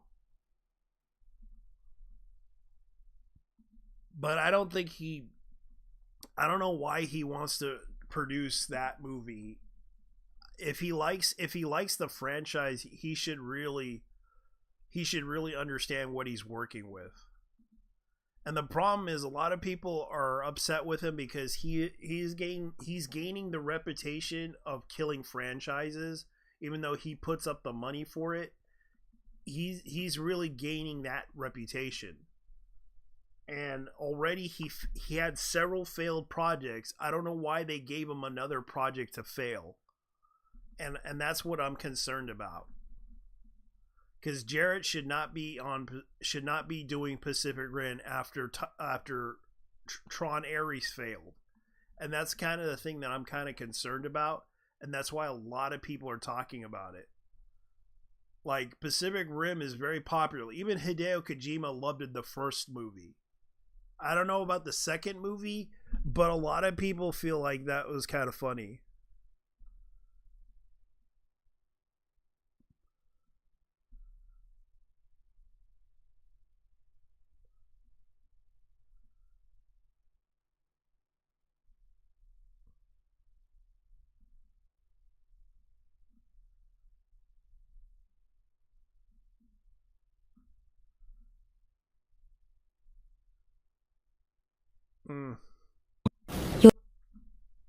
I'm gonna go ahead and look at the news here. This just came up. This is like a while back. 容疑者を乗せた車が大淀警察署に入ります。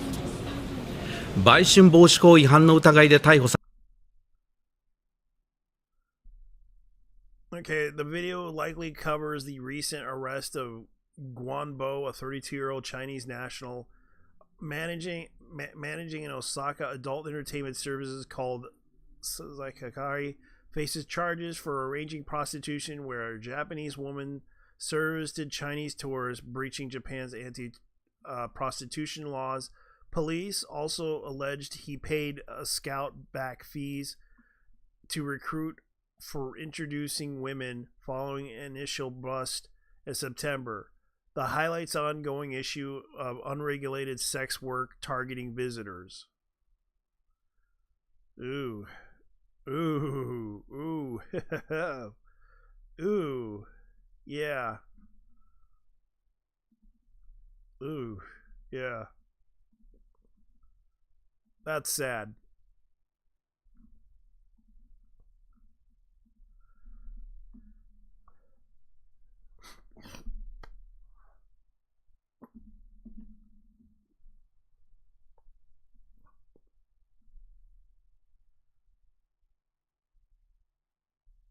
Oh, that's Lao sticky rice hands.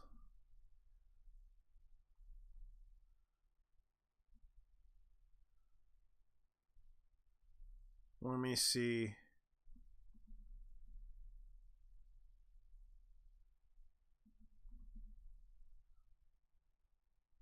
Let me see what else is on the news.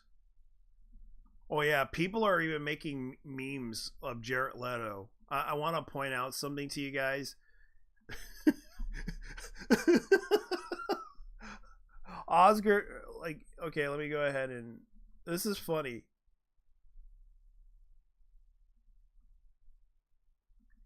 People are like literally making fun of it. Jared Leto is set to star. Sega announces Shenmue film now in development, stars Jared Leto. That's just a joke that someone did.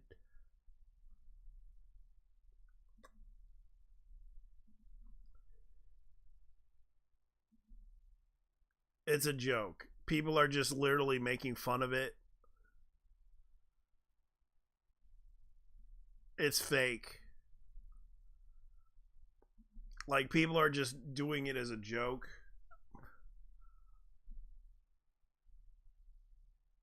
This is a joke. Relax, people. It's insane over this. It's clearly a joke. The link is literally says it's a joke. Please do not call me names on the internet. I just post jokes. Go play Shenmue. Thank you.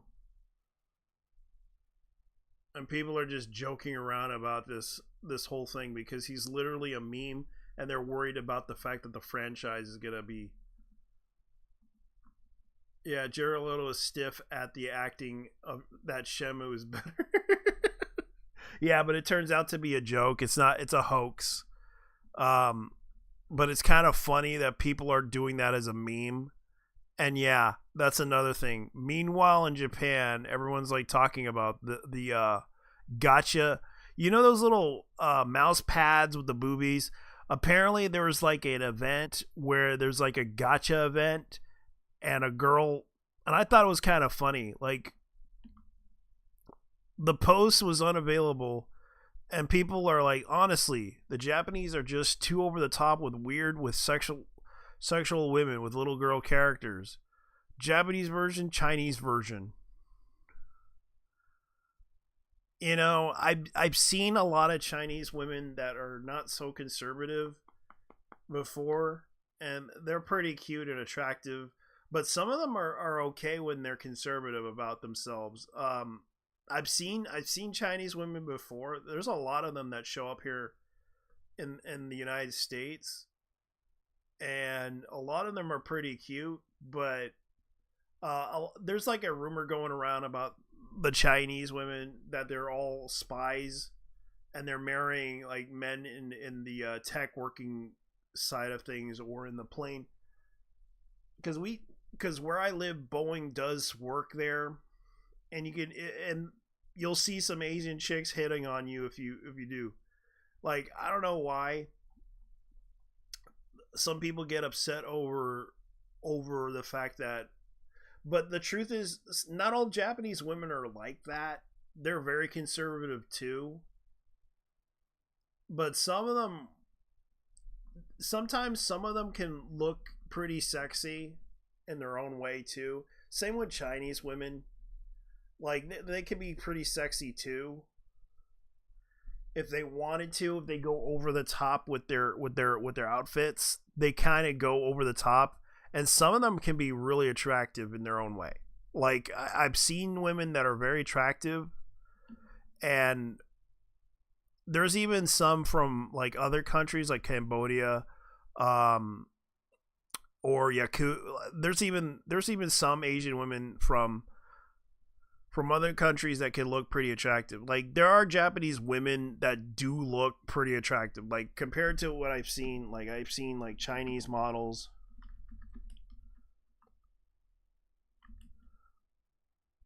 Let me see if I could find some Chinese models.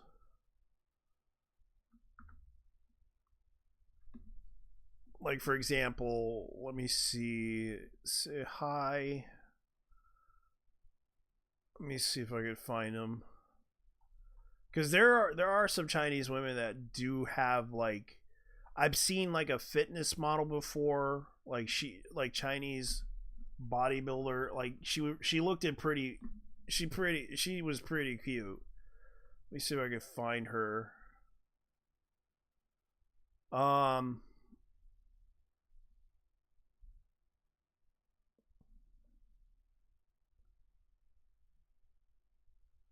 Let me see if I can find it. Here's an example.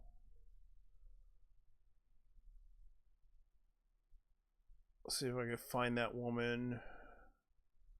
Because I saw her before on Instagram. This is an example of one of them. She has a cute face. Like, she had a cute, really, like, cute face. Even though, yeah,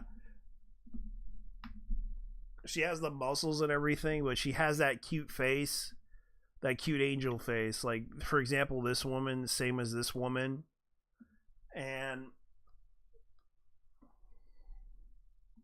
some Japanese, like here's another one, for example. She kind of has that cute face, but she she's like, dang.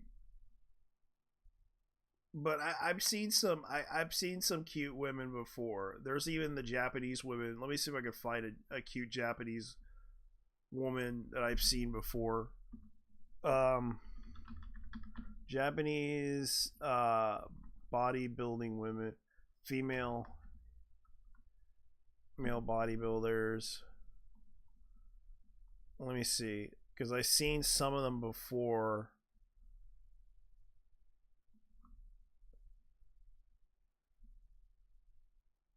And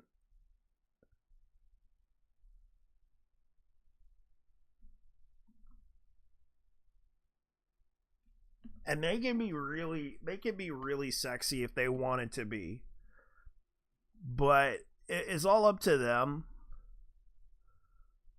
Like that's an example of a like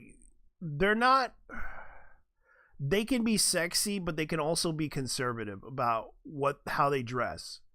And I don't really think a lot of women are like that in that way, because even in Japan, they're very conservative how they dress. Same with Chinese women. They can be very conservative about how they dress too. And the person that basically said that stuff about these women, in real life, they don't look like that. But in anime, they look just like, they look sexy. That's because it's all fantasy, but unfortunately people take they compare it to reality, when in reality it's not. It's not all true. It's just fantasy. The problem that I've seen from people, they take it really seriously when it comes to anime and everything. And the biggest problem that I've seen from people doing that type of stuff, always trying to, get upset when people like make drawings of characters and over sexualizing the characters, getting upset with them about it, which is not even the problem. They don't really take into account that this is just fantasy. It's not real. And people are just joking around or having fun with it. And they take it too far. And of course they do this meme, which I kind of thought was kind of funny. Boo, your boos mean nothing. I've seen what makes you cheer. And they kind of bring up the book about the milk farm. Morning Glory Milking Farm. Yes. The monster cock story. Monster Mitsume. They hate that anime. Versus the book that actually kind of monster bait romance. they're bringing up that book that's controversial about milking the dog. Asian women are really competitive for beauty. That is true. That is true. But a lot of people don't realize, like, a lot of women are they're very conservative when they want to be, but sometimes they can be a little bit over the top too when it comes to sexiness. Like they do tend to be sexy, but at the same time they're very conservative about how they view themselves. And it is kind of funny how women these days are pretty upset about the competitiveness. Like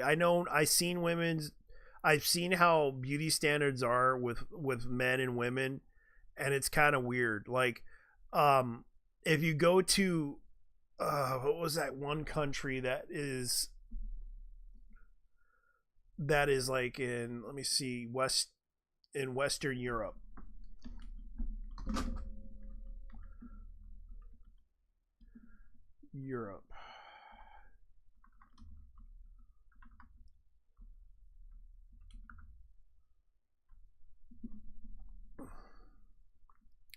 Let me see if I can look up the map here.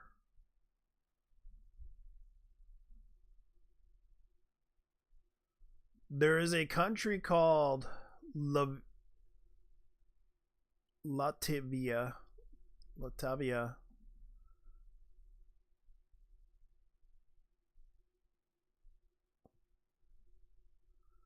If I can pronounce it, Latvia, Western Europe.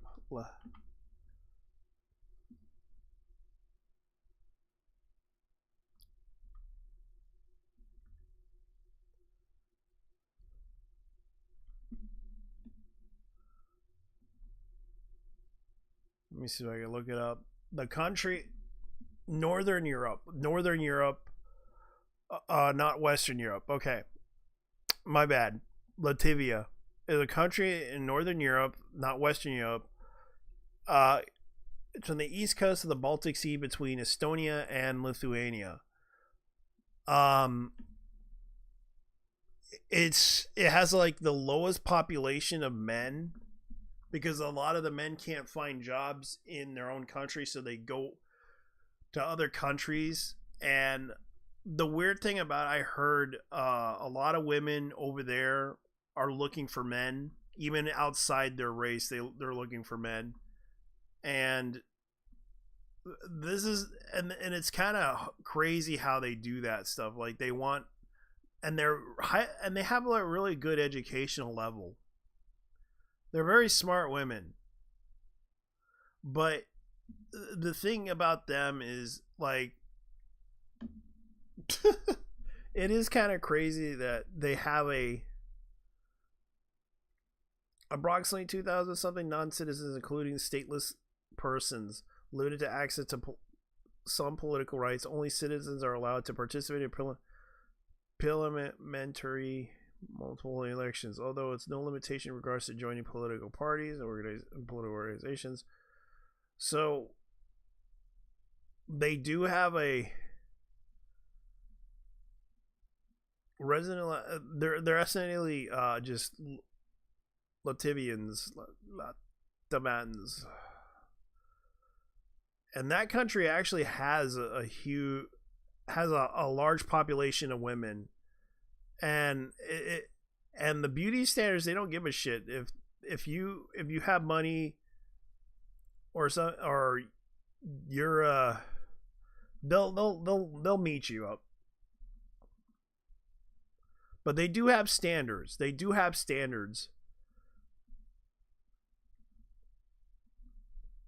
By the looks of it. Yeah, Latvia. And they're very competitive about their beauty too.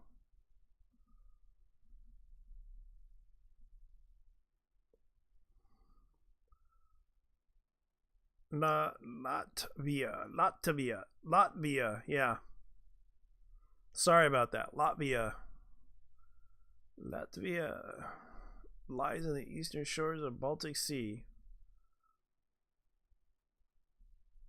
Same with the Lithuanians.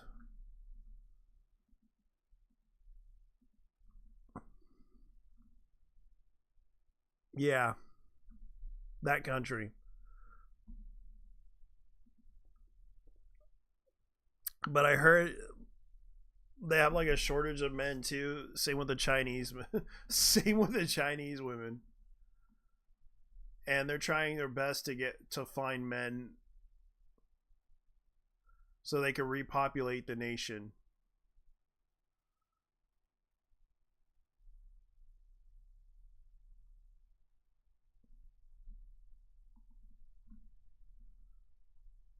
But as far as I know, like, this is kind of funny. And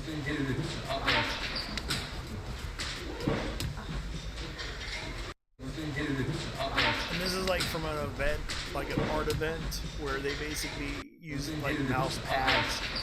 I would buy one just for the fact that these are mouse pads, and it has like that booby resting thing that you can get. I might buy one, honestly. Get one of those anime mouse pads just for the booby stuff. Because I know there's like an event that's happening right now, and that was like taken from a event that they had for the gacha game. I forgot which one, and they thought it was kind of funny.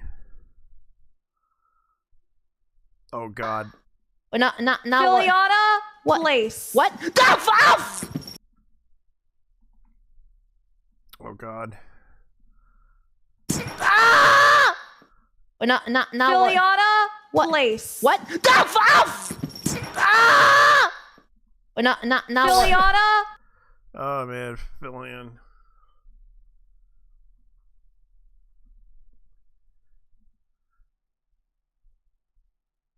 Oh yeah, they're getting ready to advance the robotic battle. China has robots, Japan doesn't. And China's gonna beat them in the robot race. Oh no, what shall we do? It's worth about $14,000.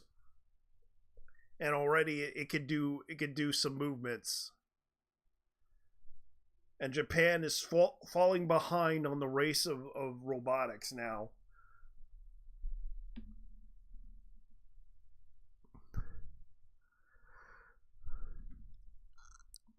Soon, China will build a giant robot and defeat Japan in the race to build giant robots.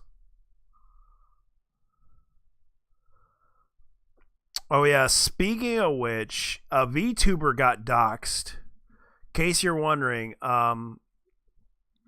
there's a situation with a VTuber, and it's been recorded. So we'll listen to this one. Hello, my name is Bari. Some of you may know me by my former name, Rin. I'm sharing this statement to document my personal experiences involving an individual publicly known as Marie/Marie FD, as well as my interactions with her former employer. Over the past 2.5 years, I have experienced repeated harassment, boundary violations, doxing, and what I perceived as institutional inaction, all of which had left a lasting impact on my safety and well-being. This statement is not intended to assign motives or speculate on anyone's internal thoughts. I'm speaking only to what I personally experienced, observed, and how those events affected me. In mid to late 2022, Marie entered a brief romantic relationship with a colleague that ended poorly. Sometime afterwards, she developed a close relationship with another colleague who was my former long-term partner. I did not object to their friendship or public interactions, as playful behavior and fan service are common in our industry. Physical behavior towards him that I perceived as flirtatious, including one incident where she threw herself onto him with enough force that they nearly fell off a chair. Multiple individuals were present during this incident. Additionally, I was informed that she had made a personal confession to him. Ooh. I communicated my discomfort, but she threw herself onto him. Yeah. This is kind of serious. Like, she's presenting some evidence here. I didn't bother to notice. Let me start over here. At in-person events, I personally observed Marie engaging in physical behavior towards him that I perceived as flirtatious, including one incident where she threw herself onto him with enough force that they nearly fell off a chair. Multiple individuals were present during this incident. Additionally, I was informed that she had made a personal confession to him. I communicated my discomfort to Marie privately through direct messages and a call with 2 other individuals. During that conversation, she stated that she did not recall the incident due to alcohol consumption, but agreed to stop engaging in shipping content involving him from May 1st, 2023 onward. At the time, I believed the matter hadn't been resolved. Wow.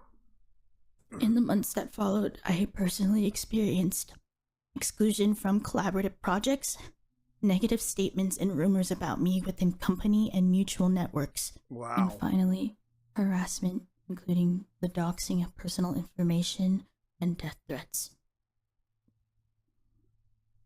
It became apparent that directly settling boundaries with her was insufficient to prevent the disclosure of our personal information. I reported these incidents to Marie's previous employer through the appropriate channels after my personal information was shared without my consent.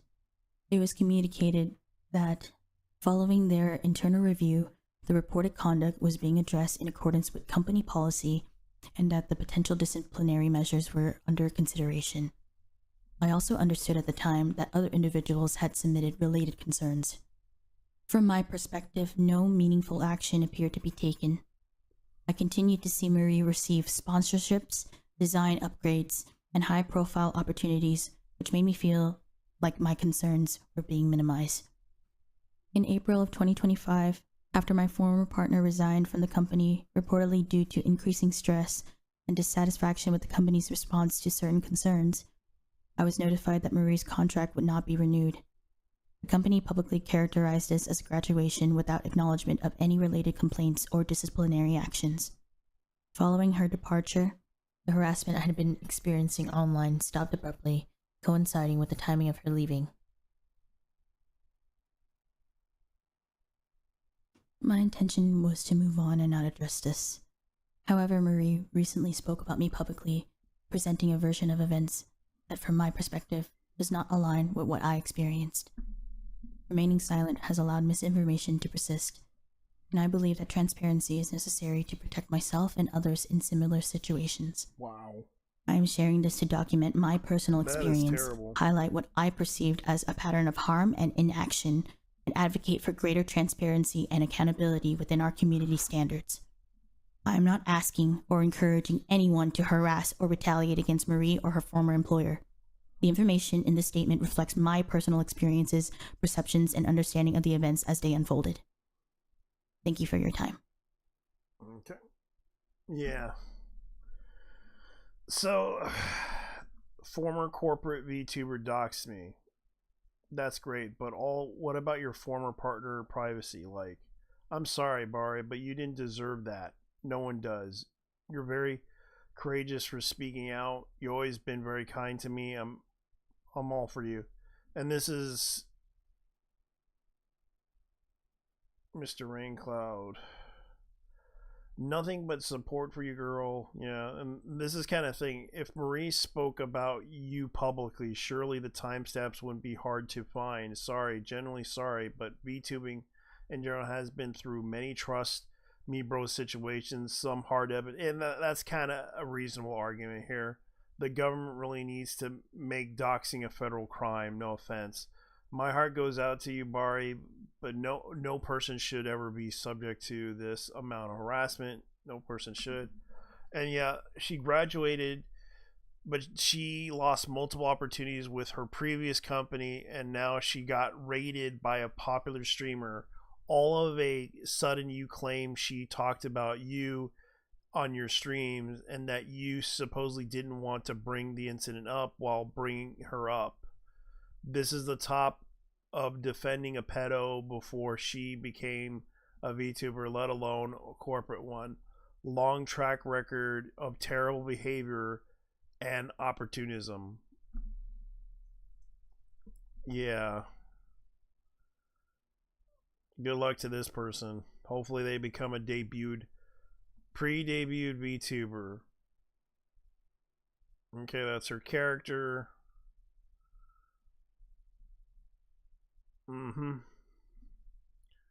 Yeah.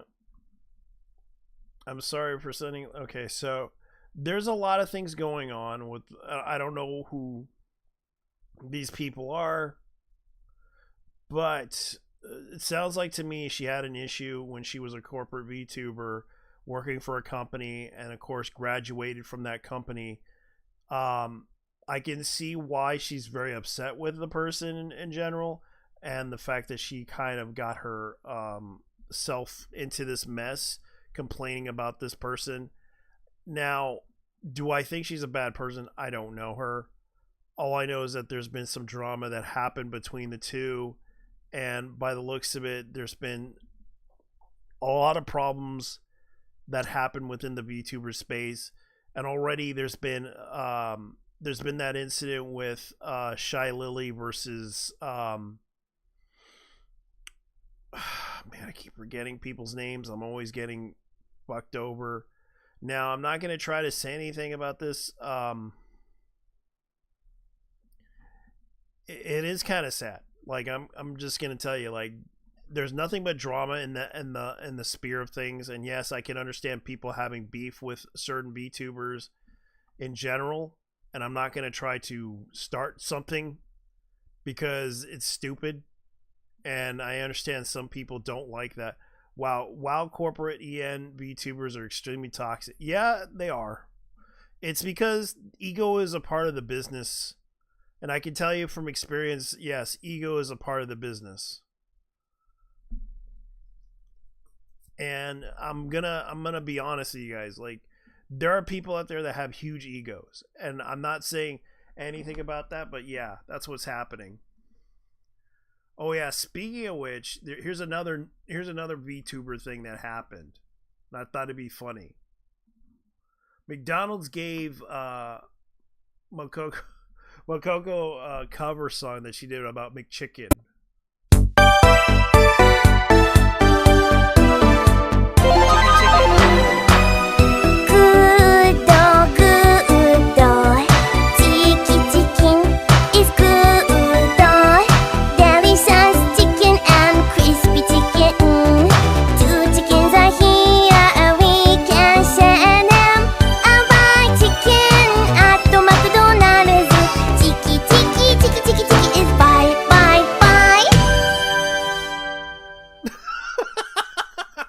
So McDonald's gave, yeah, I'm gonna probably get a copyright for that one, but who cares?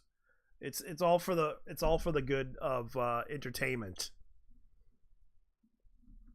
Like, they gave Makoko they gave her that one.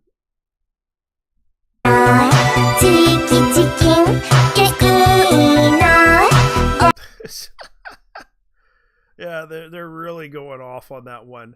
I will take a nugget on that order. I will add a nugget on that order. Yeah, everyone's just laughing about that. Famofu Makoko is just...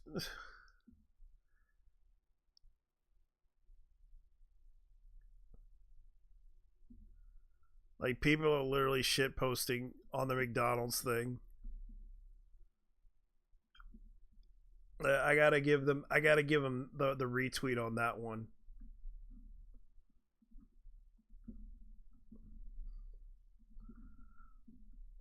But yeah, it is kind of crazy what they're doing.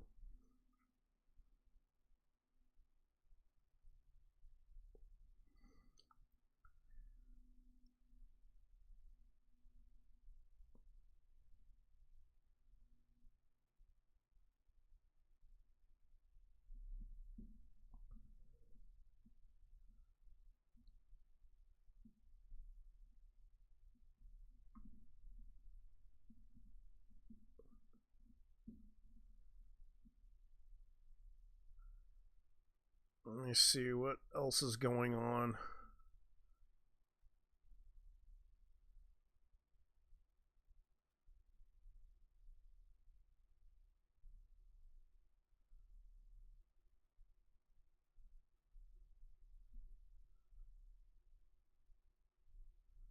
Let me see what else is going on that happened in the news.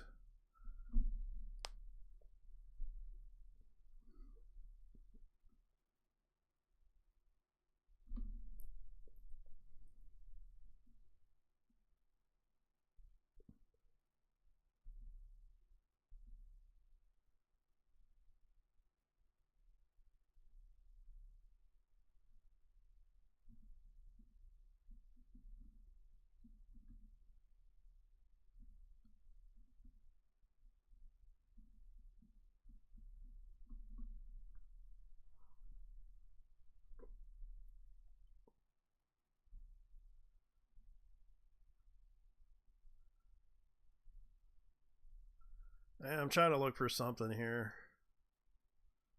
Let me see. Let me see. Yeah, they're literally going crazy with the new Tojima Kamen Rider series. Like, people are going literally crazy for that Kamen Rider show. Let me see.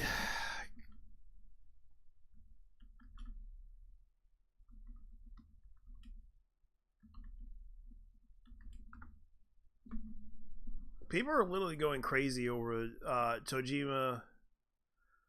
Tojima wants to be the Mask Rider, aka wants to be Kamen Rider, which a lot of people are talking about that anime and the controversy surrounding that anime because of Tackle. Now, a lot of people are talking about the. I'll show you what happened. Yeah, so a lot of people are talking about this this thing. Yes, that's what happened, and people were going crazy over it because of the fact that that happened. Because of the fact that Tackle's transformation was basically just dressing up as fast as she could, and I don't blame her because this was her outfit. Like, people were like literally making fun of the situation because she's like a buxom woman. But the truth is, I seen the anime. She has trained her body. She actually knows wrestling moves and everything. Like, she's not she knows judo. And a lot of people don't realize, like, the fact that this series is it's based on a tokusatsu series known as Kamen Rider. It's no surprise that they would do that. Hey, welcome to the show, bro. Red. But yeah, I hear you. Yeah, I'm talking about the Tojima wants to be the Kamen Rider series, and I thought it was kind of funny. Kojima? Yeah, Tojima. Oh wait. Tojima wants to be Kamen Rider. Oh, Tansaburo Tojima wants to be a Mask Rider. Okay. Yeah. Oh, that's for today. Yeah, that came out like weeks ago, and it became popular. I mean, it's Kamen Rider, so yeah. Yeah, it's based on the Kamen Rider series, which we all saw, which is on Tubi. If anybody wants to check out the original like TV series, it's on Tubi. ¿Cómo está, niño? ¿Qué tú haces?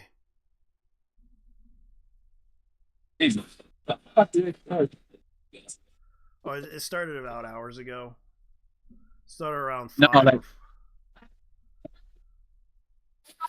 it's a lot earlier than I thought. Yeah. Yeah, I decided to go early because I wanted to do. And it's like, this series is actually pretty good. It's just, it reminds me of like Samurai Flamenco, where a guy thought he could become like a Power Ranger, and he literally wanted to become a hero, and he went viral. It's the same type of storyline that they're doing with this one, except this guy is actually fighting real monsters, and he somehow manages to defeat them for some silly reason. Like the guy is literally fighting them and beating them up. Plot armor. Yeah, because all these things are like real monsters, and it's funny as hell. Like it's like samurai flamenco.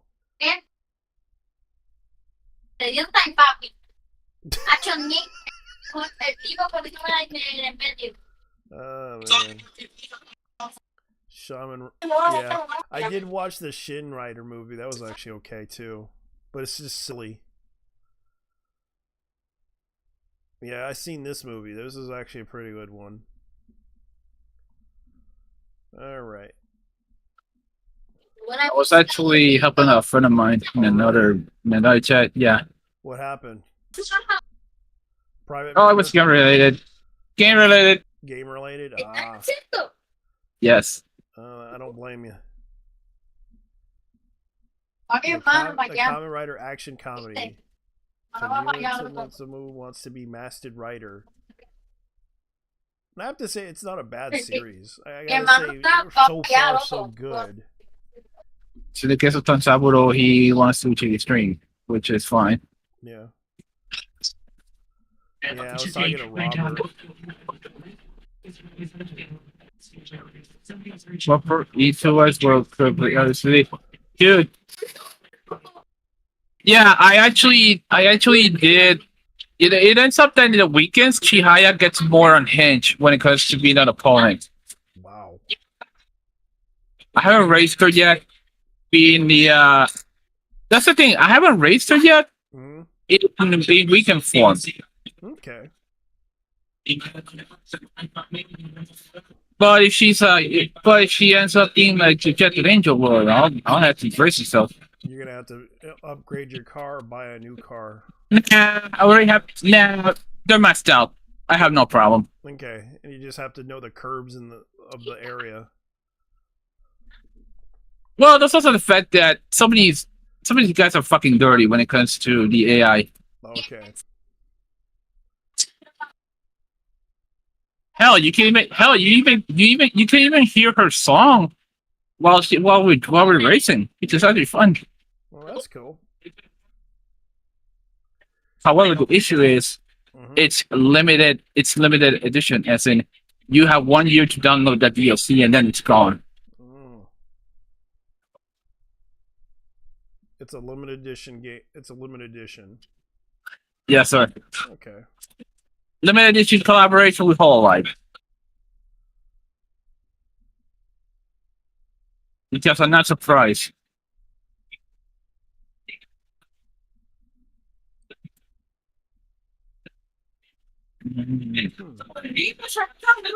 I escaped us. Oh yeah, we were talking about that Wine Dance anime. Wine Dance. Yeah, Wine Dance. Yeah. Yeah, I remembered you showed me that AI dance thing.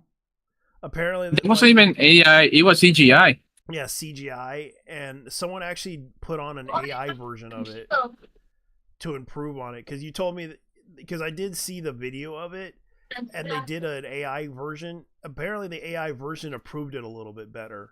A little bit. I'm not saying a lot, but it kind of improved it a little bit more. So they actually improved it better than the CGI. Well, to an extent. To an extent, it was shown.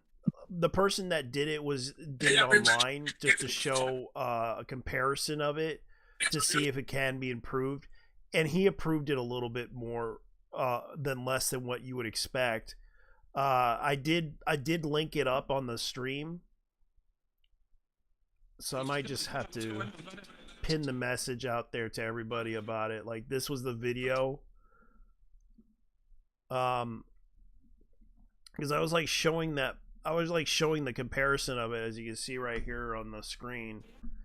The guy you can see from the phone app version that the guy did, he showed that there's some improvement.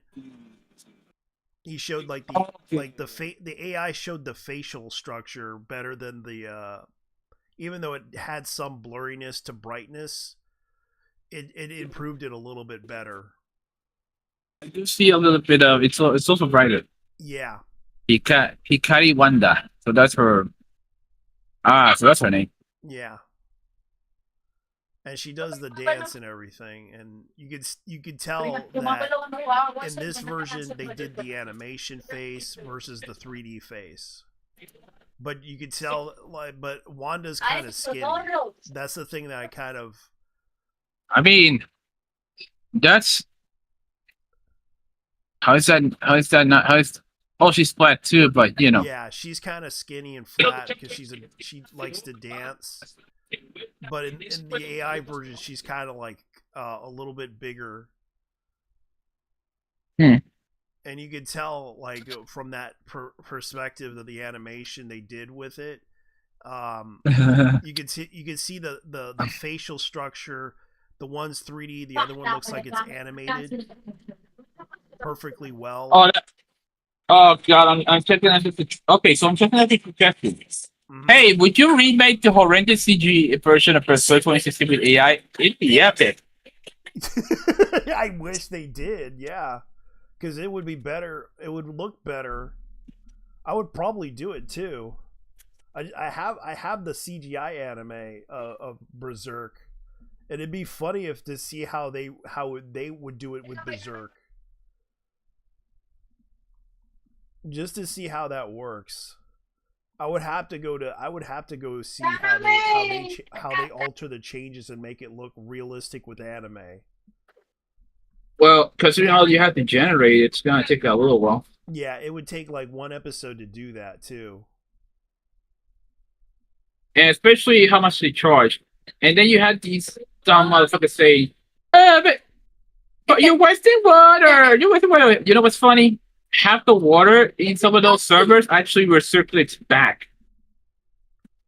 It doesn't even. It does. Yeah, it recirculates back. As in, it runs to tubes. It comes back. It's reusable. Yeah.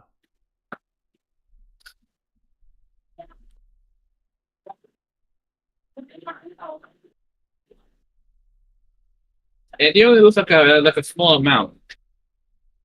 This is fucking stupid, honestly. I wonder if they're gonna do. I wonder if it'd be funny if they're gonna make a Tojima. Tanzaburo Tojima wants to be Kamen Rider. I wonder if they're gonna do like a special episode where Kamen Rider Decade shows up and they have a battle. It'd be funny. It'd be funny if that happened. They would have a crossover episode with Kamen Rider Decade versus the because Kamen Rider Decade is like known to show up in crossovers to fight all the Kamen Riders, and he either wins every battle or he doesn't. Well, it happens if he doesn't.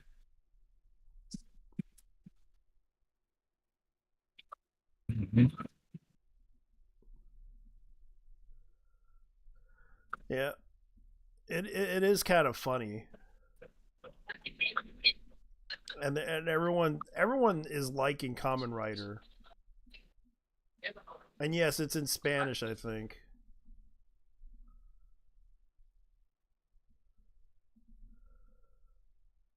I'll be backing up you, okay? Okay.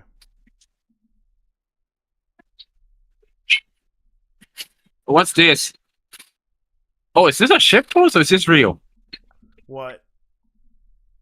Apparently, yeah, that's definitely a different Hideo Kojima. There's no way Hideo Kojima from Metal Gear Solid actually worked on the 3D visual thing in Pokemon. No, he didn't. It's just someone that's calling himself Hideo Kojima. It was because there's probably a lot of Hideo Kojima. Yeah. And it was basically a joke. So it could be somebody else that did that. Yeah, basically you got this guy. They got it's actually it's amusing. Yeah. I mean, if it was like, I mean, it would have been hilarious if it was in fact the actual Hideo Kojima and not the other Hideo Kojima that did the X work. But you know. Mm-hmm.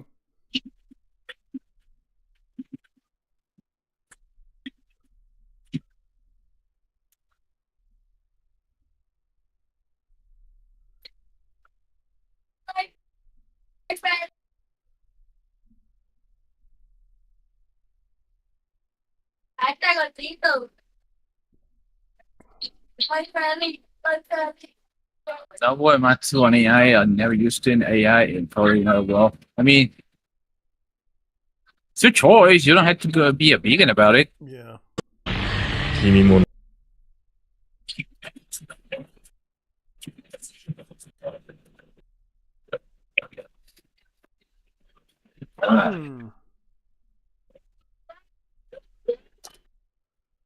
Yeah, that's true.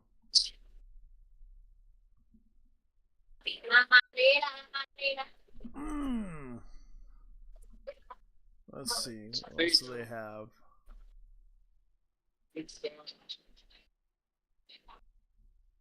Oh, and now we got some clarifications on Maria FD drama. Yeah, so apparently Maria put out a docket drama that happened. You want to read into this? This is the docket that's been popping up for clarifications. And the images in question.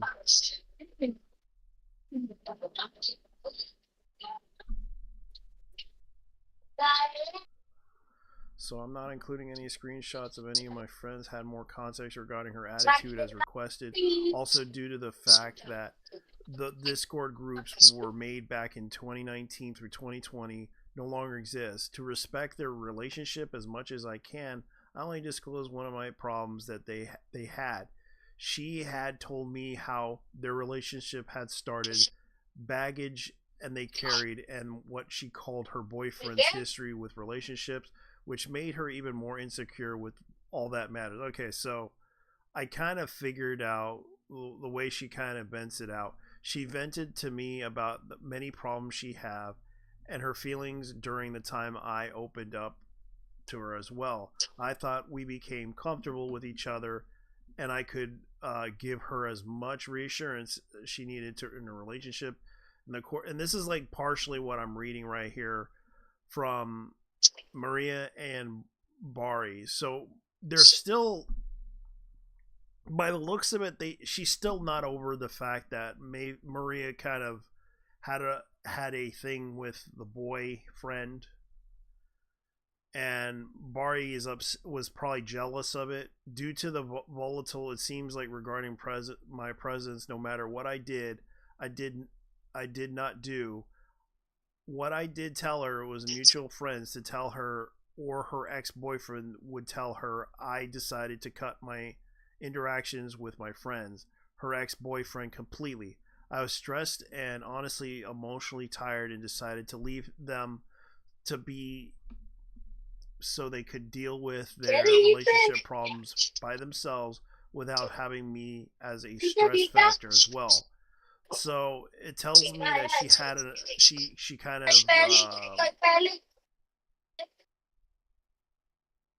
it sounds like to me she had a trauma dump her, used her as trauma dump, and Mary didn't want to get involved with her. The last conversation I had with him was on 2020 April 24, 2024, where we talked about canceling several duet songs. We had to get peace of mind to make his girlfriend comfortable, because Bari was very, by the sound of it, by the looks of the screenshots, and I'm looking at it. Let me look it up here a little bit more. I don't want to. I just know what are these feelings besides they don't go away overnight.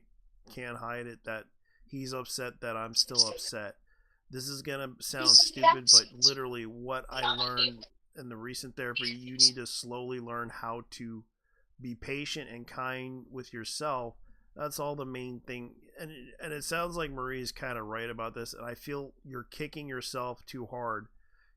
It sounds like Bari was too insecure about herself, and it sounds like she had an issue with her insecurities.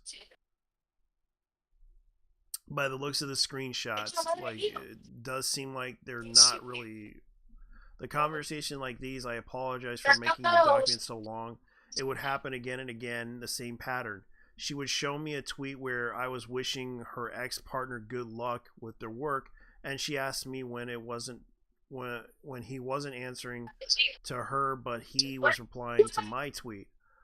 After a while, things started to feel overwhelming, so I reached out to my friends for advice when I learned the kind of situation had happened before. She apparently had a tendency to fixate on someone when she's feeling insecure, and often led to similar issues in her past relationships. I asked my work friends about her since they had helped me set up a call with her, and they've been friends for her for years before me. They had all said the same thing. She seemed to always have this kind of problem in her previous relationships and had taken a distance from her since then. They got as emotionally tired as I did and at the end of all of this. So this is kind of the preview of what's going to happen. It sounds like to me they're pointing out the issue with her. I think that's kind of what happened. She had too much of a trauma dump with her relationship with her boyfriends in the past, her ex-boyfriends. And it sounds like to me she has insecurity issues. I'm communicating this her boyfriend before making such decisions, asking him what else I could do, and are in the context of creators were 3 mutual friends, me, her, and her boyfriend, and none of us ever rejected the collabs plans. Told people to stop collaborating with her, which might have ended up with her being talked about in different networks. Okay, doxing. For some reason, it's heavily implied in the video that I doxed her and shared her private information. While I was venting to my friends privately out of stress, I made a single post on a locked-in personal account, now inactive, has created back in 2016 when I was a minor and had just started singing online, that had fewer than 10 friends. Each one of them was multiple private accounts for art, not safe for work or just personal life account. One of my big sister's actual real sisters, while others and friends knew about the relationship, even mutual friends I had with Bari. Unfortunately, a mutual friend took screenshots which shown to Bari. Ex-girlfriends is fucking menharia help. This was it. No other information of hers was revealed in any of my friends. My previous working place outside world. The sad tweet actually had been deleted along with several tweets I made regarding a real family between 2016 and 2020 due to the private locked account being used for personal matters sometimes related to my content creation. The side just outgrowing the situation, thinking this was no need to use the account anymore. I have no knowledge of people close to me sending her death threats, and I never did. This situation was never made public, which shocks me to find out she received any death threats at all. If any of my friends did, I like to believe none of them did. I would like to know the exact origin so I can stop associating with them. After suffering from death threats myself, I don't condone this and all refuse to associate with someone who would do it at all out of this situation. Moving on to the NDA territory, company matters. While I can't disclose such things as meetings with who and how often, I was told I can summarize a situation like this. The general NDA only gives me the freedom to retell my feelings through the process, not to disclose such process. I followed internal procedures and report the situation that I experienced as harassment. Relevant to the information was reviewed at all times. I received an apology and the matter was resolved privately. Out of respect for confidentiality, I can't share matters of identity of anyone involved, but the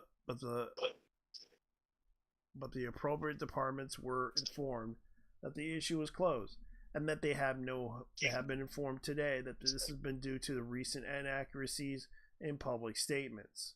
My decision is to leave and graduate was not related to the incident. I had been considering graduation since 2025, largely due to the competitive direction, stress, wanting to pursue different goals. I had discussed these feelings repeatedly with my correspondence staff, plus making it quite obvious that everyone who watched my streams for quite a while, this was communicated later in different directions, which is a standard corporate phrase used for such announcements. By early January 2025, I already started officially communicating my feelings inside of the company. Honestly, this had been happening almost throughout the entire of 2024 too, and I decided the current contract terms would be the last and sort of I spent remaining period to plan the complete my graduation properly. As many people know, notice must be given several months in advance before the contract automatically renews, which is exactly how the situation was handled. All that remained was wait for the agreed date and complete process publicly. Projects such as sponsorships or outfits had been planned months or even up to a year in advance, as long before the graduation decisions. Therefore, not really fair to imply that these opportunities were some of kind of reward or compensation for the misconduct. In fact, I had to withdraw from the activities due to the stress of scheduling and the final preparations, plus these meetings I kept having with the staff where mentioned my discomfort and wishes to leave. So, and this was the last time with my interactions for years before I had even talked the decisions graduated. Like she said, she blocked me and I decided to move on and remove myself from the situation completely. So I didn't mind if she needed to block me as well. So this is the conversation. Would you like to read it, man? Red? Red. No? So that's what happened.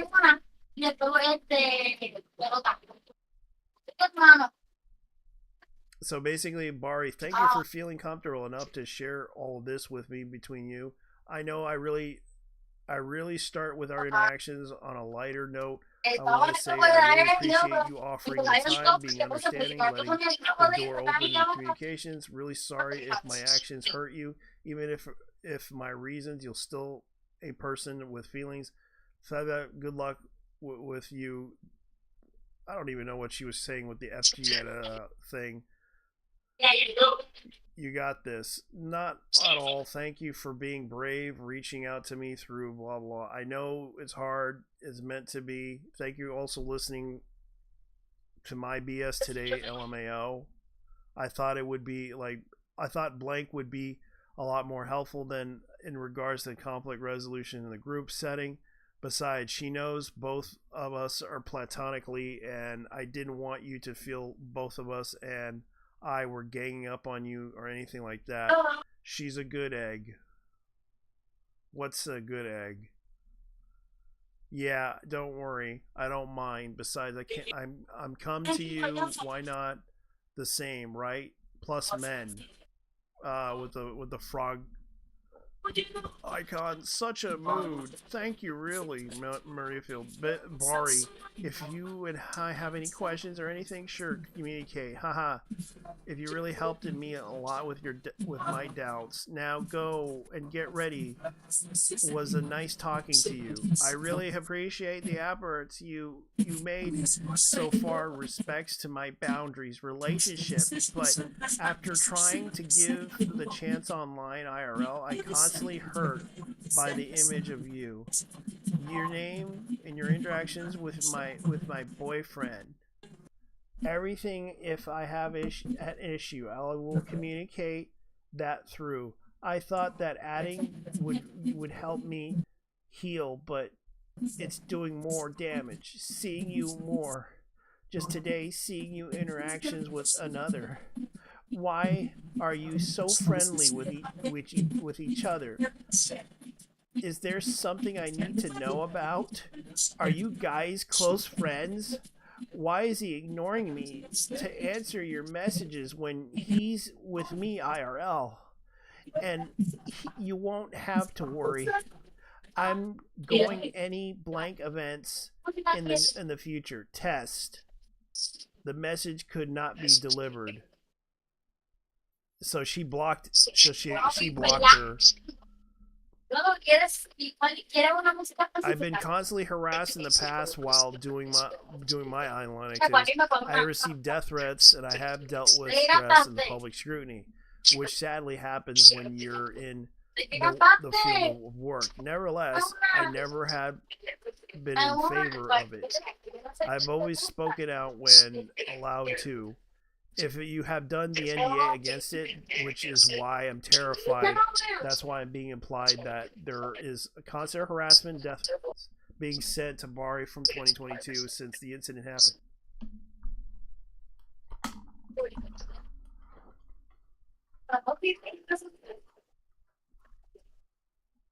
Alright, I'll be right back. I just gotta do something. Because he's falling asleep. Yeah,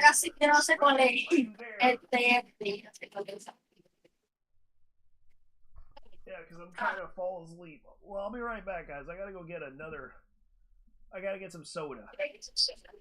Gotta pour me some soda. I gotta go to the soda machine. I'll be right back.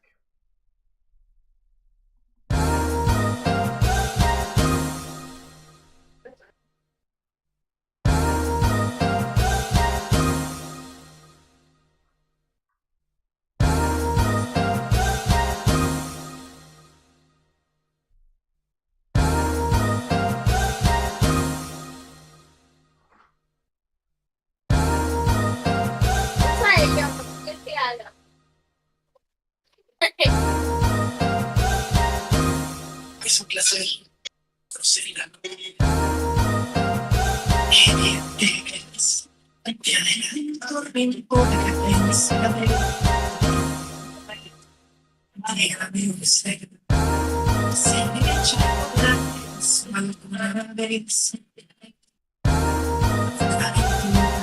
más divertido si vuelve a perder. Si te invito a una copa y me acerco a tu boca, si te necesito que no es conmigo, que digas si esta noche te seduzco en mi noche, sin fallas, sin arregles, que no sé si puede ser que no busco alcohol, si levanto tu falta, me darías el derecho de tu sensación.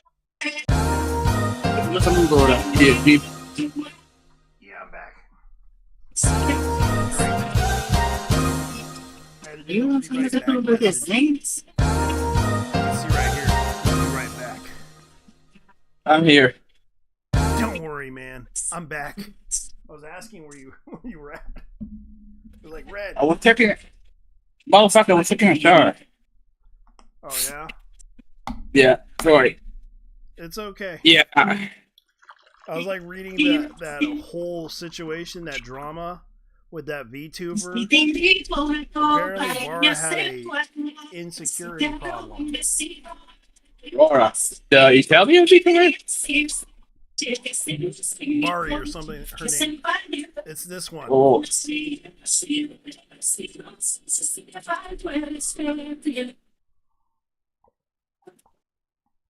Bari. Bari or Bara.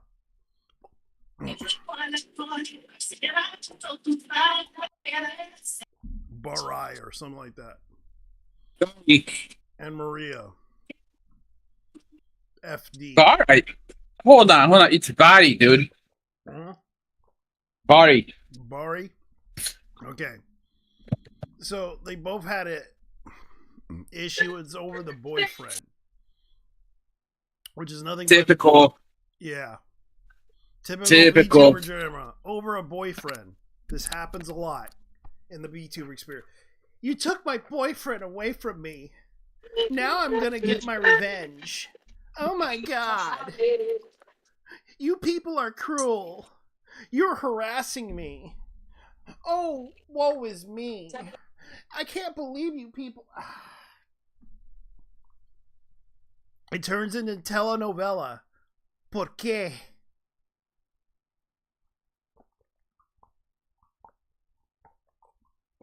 I can imagine doing this with telenovela voices.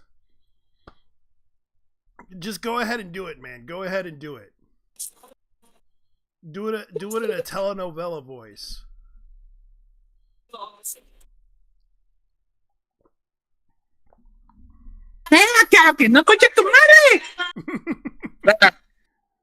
Yeah, like that.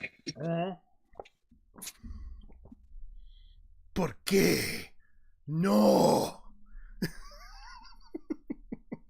No, they should start fighting each other. I know. It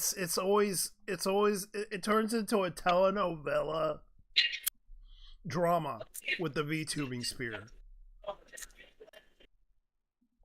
It's like, oh my VTuber god. is trying not to create problem sounds impossible. Look, the thing is, some of them have their head so far up their ass that it's gonna happen more than ever. Yeah, it's always gonna be VTubers try not to create problems and challenges impossible, which is true. I agree.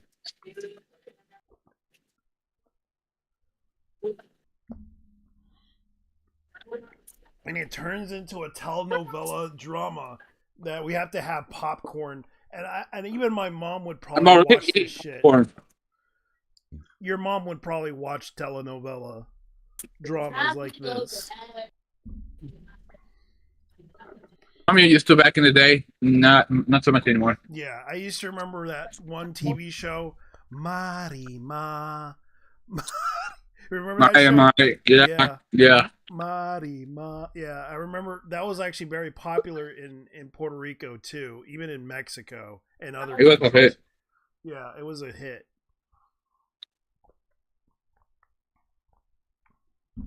And I used to remember watching the actress that played her. But she wasn't. Oh, sí. The chocolate. En freezer. En freezer. En freezer. ¿Tú? Está en el freezer. Es una...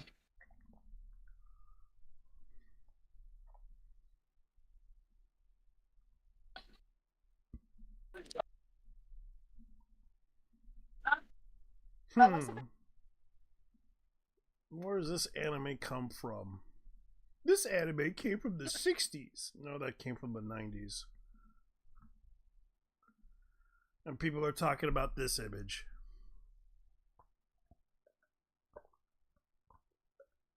Puro completo. Puro.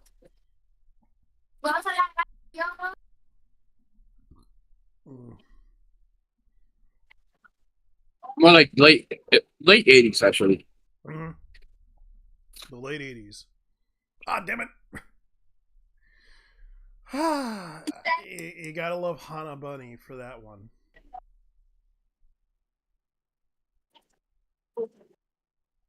Oh, God. So the manga creator and politician Ken Akamatsu commemorates the 25th anniversary of the Love Hina series before beginning his new role as House of Chancellor. Oh, that's good. That's good.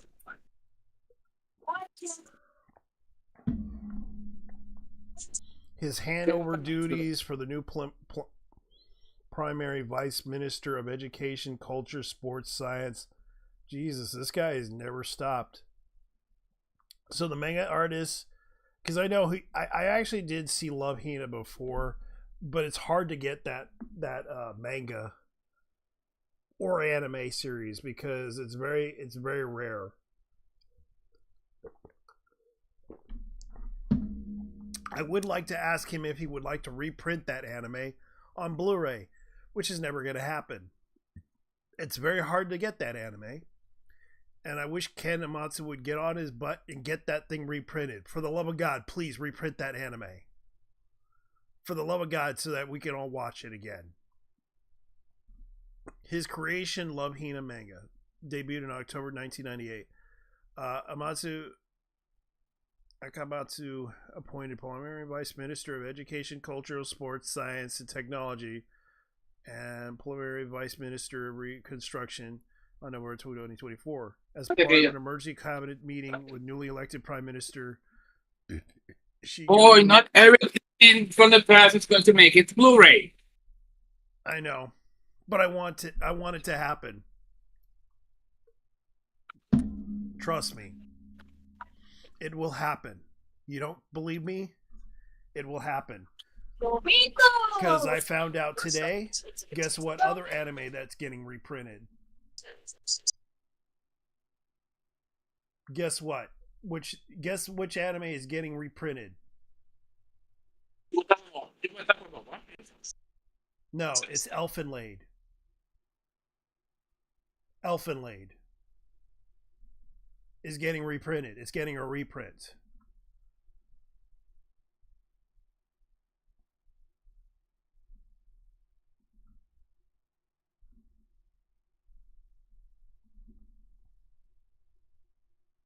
That is getting a reprint. Oops, sorry.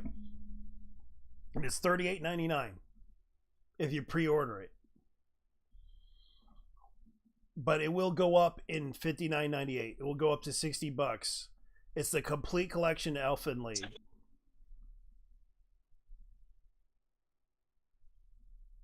Your connection, man. Your internet connection. Yeah, I can't hear you.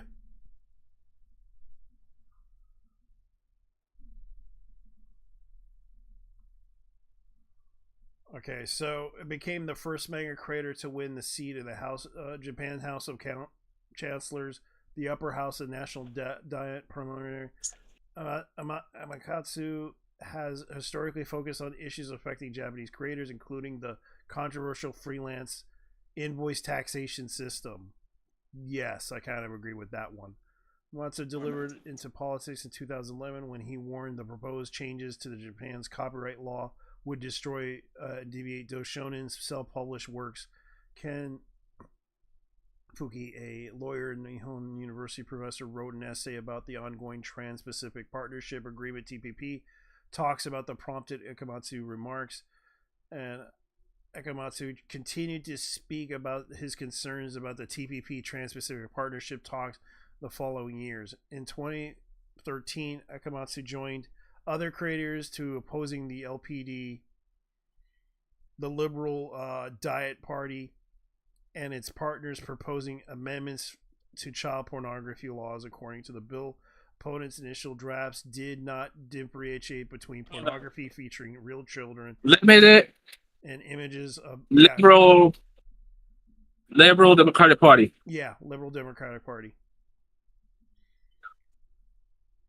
Mm-hmm. Visited the Diet and the Liberal Democratic Party headquarters to express France's concerns, and the final bill passed in 2014 without a ban or explicit anime and manga. Yes, it did. I do recall that kind of caused a problem.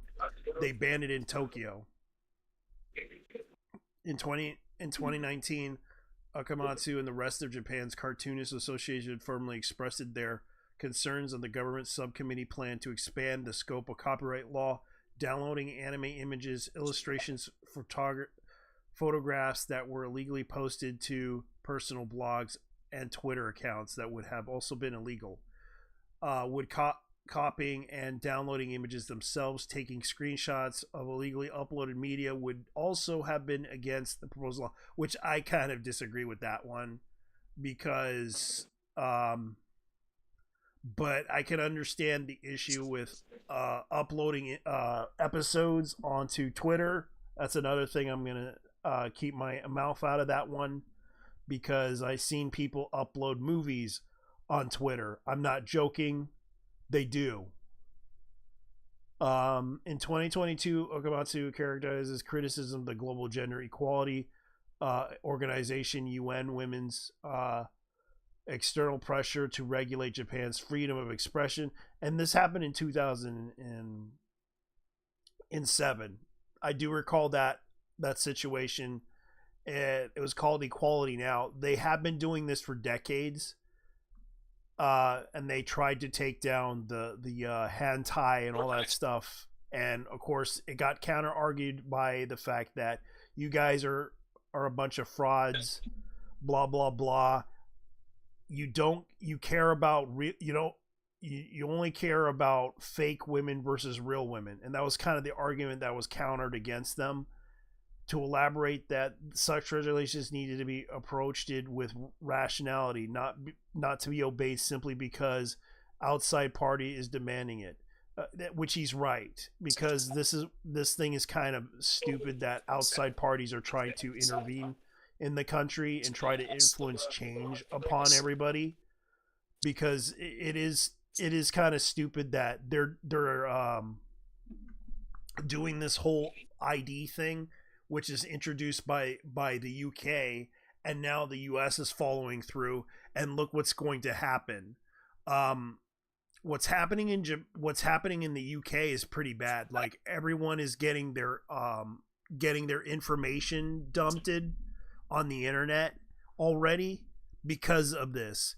And right now there is a lawsuit pending on this whole situation to sue the government for legally putting out information to the public and being shared to, and already people are being affected by this situation, that their information, their banking and everything is being put out there on the internet.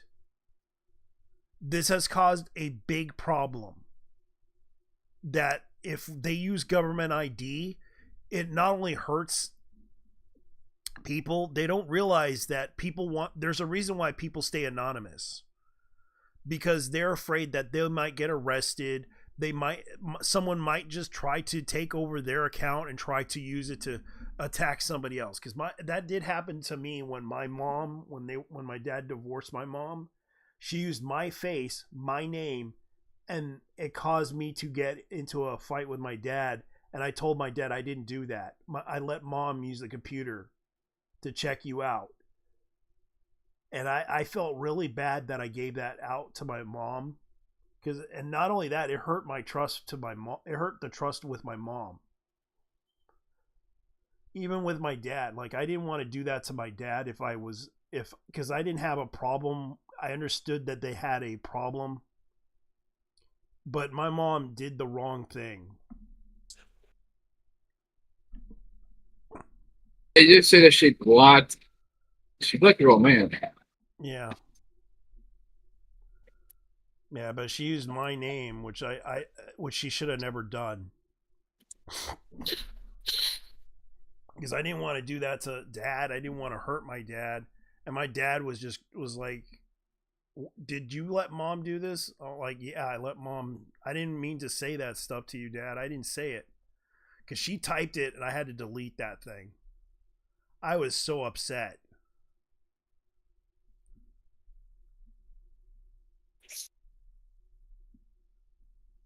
He used to remove the PSA featuring virtual VTuber Tojo Ninka as an example. Definition of extreme pressure does not necessarily mean outside event. He used the removal of PSA featuring virtual YouTuber. Yeah, I remember that incident. Ninka Tojo. Yeah. It's that one about the car. And feminists were upset because the VTuber was used. And I remember that incident. Like, it was basically trying to teach people how to drive.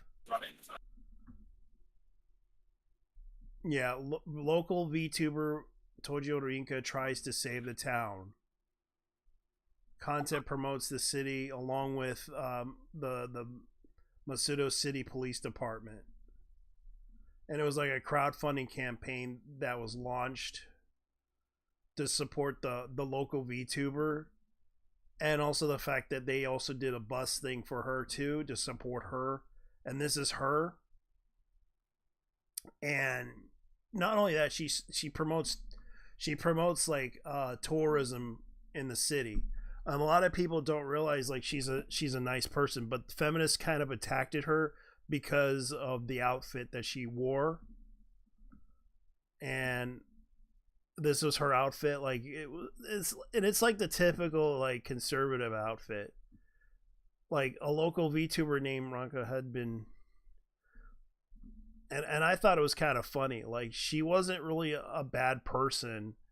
It's just a shame that people kind of went after her over this, and it was a bunch of feminists that went after the VTuber, and the city defended her. Okay, Rinka Tojo. Wait, yeah. Isn't that the Japanese pronunciation though? Cause all right, let's see that. All right. Yeah, Tojo Rinka. Yeah. Toji or Tojo or something like that. Tojo. Yeah. Yeah, so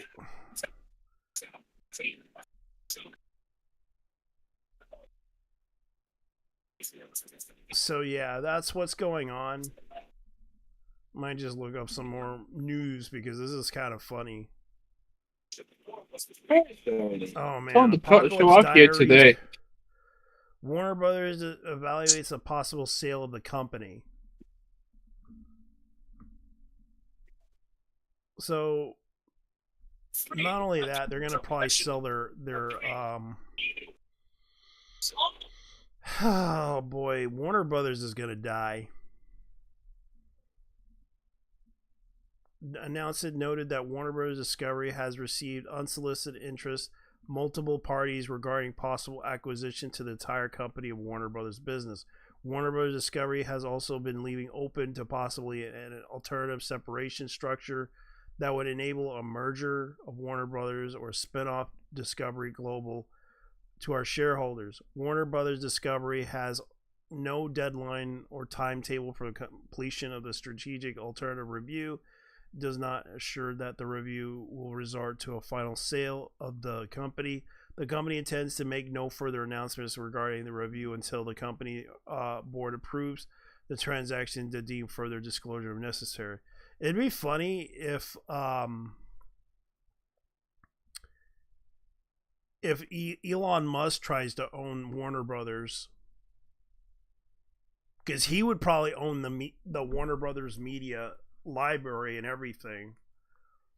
So Wall Street Journal reported September 12th that a newly formed entertainment conglomerate, Paramount Skydance, will evaluate its possible acquiring of Warner Brothers Discovery. Bloomberg reported on October 11th Warner Brothers Discovered. Hey, how's it going? Has rejected an offer from Paramount Skydance for $20 per share, reported by the New York Post on October, claiming that that Warner Brothers Discovery president David Zaslav wanting to sell the price for $30 per share. Wow. So yeah, what's going to happen? Because the fact that people are talking about this, I know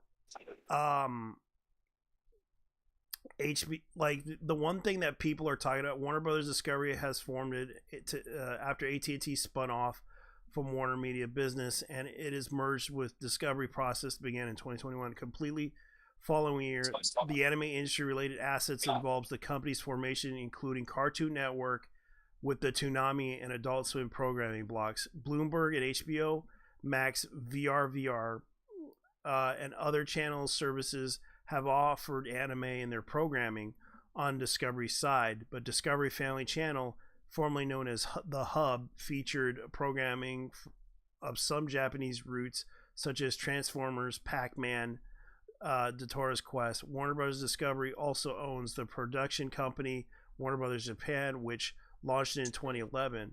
Warner Brothers Japan is involved in several anime properties, such as producing over 80 anime titles, including It's Wrong to Try to Pick Up Girls in a Dungeon, Food Wars, Shiko no Sama, Bizarro JoJo's Adventure, The Record of Ragnarok, and Spy X Family.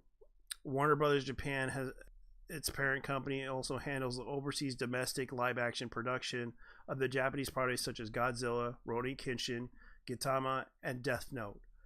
As of last year, Warner Brothers Japan plans to increase its annual output 5 to 10 anime titles over to 10.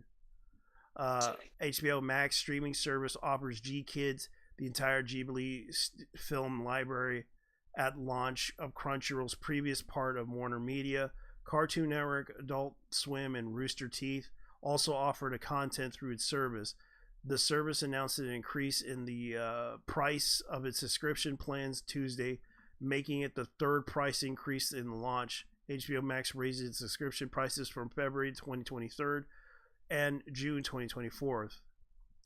The Box Canyon Production, independent company owned by Rooster Teeth, co-founded by Bernie Burns, acquired by Rooster Teeth, Ruby, and Genlock brand from Warner Brothers Discovery in the past February. The acquisition did not include Ruby nor some of its properties, whose rights were already assigned to their creators last year. Viz Media announced it in July 2024 that it acquired Ruby series. Viz Media owns the rights to the future distribution, production, and licensing and consumer products. The company is exploring the production of the new chapters in the series. So it looks like we're going to be seeing a situation between Ruby and Genlock. There's going to be more Ruby series, but it's going to be released in manga format. Yeah, the problem with Ruby is, I'm going to tell you this, if she had left it to rest because, Montium died like a long time ago. Yeah, but they're gonna allergic reaction from what I read. Yeah, but the sad part is they're gonna build him better than ever by making him into a robot, because they're milking that series, and they're never gonna stop milking it. You can tell. I don't believe it was an allergic reaction. He was poisoned. His wife, his wife at the time, definitely killed him. Yeah, a lot of people are saying that, but yeah, because he kept a cat, and that cat was making him sick. He was allergic to cats. Dude, I'm not even a fan of Ruby, and I know this. Yeah. I'm not a fan of Ruby, but I watched Ruby before. Sadly, it kind of sucks that this happened, and Warner Brothers flop after flop that they had for movies, and including TV shows that they did, and that one anime that I was disappointed by. Everyone was so disappointed, and they were gaslighting it too, which was what was that anime called that they released by Warner Brothers? And it was by the creator of Cowboy Bebop, the director of Cowboy Bebop. Yeah, we're talking about Lazarus.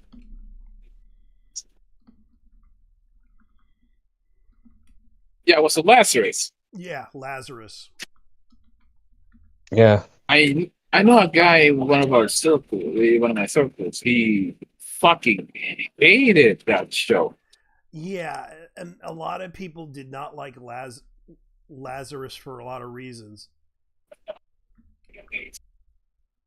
That it was the pacing. It was the pacing. It was horrible. That's what I read. Yeah. It was horrible. Yeah, and I found out Warner Brothers Cartoon Network itself actually approved it. We almost had the second season of Space Dandy, and then they gave us this fucking piece of shit instead. I know, and people were so pissed off with that. I watched that anime.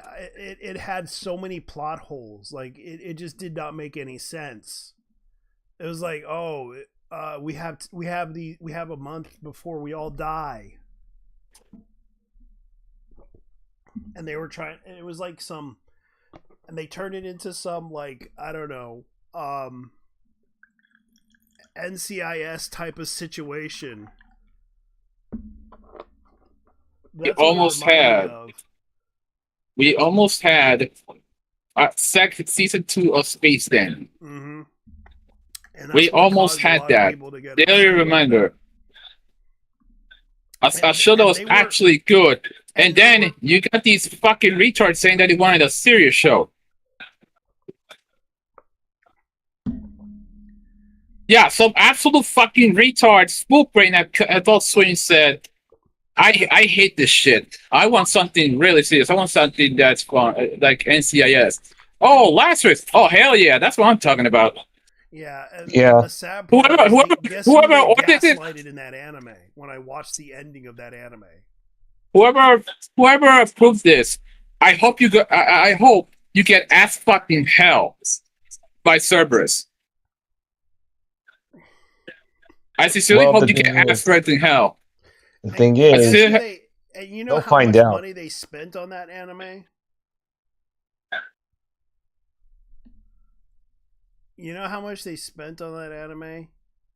They even had the stuntman from Wick. From whatchamacallit, yeah. John Wick. John Wick. Yeah, they had him involved in that project, doing all the little stop motion capturing, which I thought was kind of funny. Like they spent all that money on the caption of it, and I'm just like, you guys were just wasting money on an art house anime project. You didn't care. How much was it again? It was I don't know how much it. Let me look at the budget. Let me look at the budget of that series. The budget. I want to look at the budget.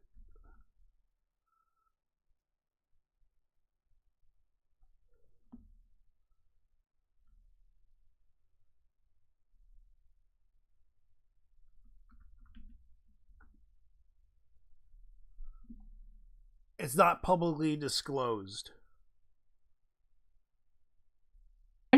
I'll take a guess. $50 million. Probably. It probably was $50 million for that anime. Or because but some animes cost less.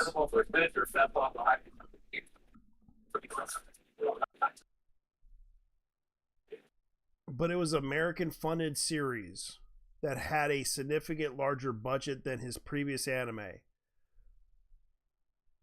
So yeah, it was mostly okay. On June 28th, saw a conclusion of Mappa's Lazarus, the most recent anime directed by Cowboy Bebop Shichiro Watanabe. In response to various critics in the series, Watanabe revealed some hurdles his team faced while creating Lazarus. Initially on April 5th, 2025, Lazarus, the action-focused sci-fi series about a secret government task force designed to track down a mysterious Dr. Skinner, the scientist behind the creation of the alleged miracle drug which will kill anyone who takes it within 3 years. Within the humanity on a verge of a complex destruction, agents of Lazarus are assembled to hunt down Dr. Skinner and distribute his promised cure. While episodes met the growing reviews, public opinion grew increasingly mixed as the series progressed. And ultimately, many viewers criticized the final for failing to wrap up the narrative in satisfying way. In the recent interview published by Amazon Japan, Watanabe stated that his content with the series, as a personally, I think I did the best within my given conditions, created the great work. He stated. Unlike many anime, Lazarus was promoted heavily in the Western markets in the U.S.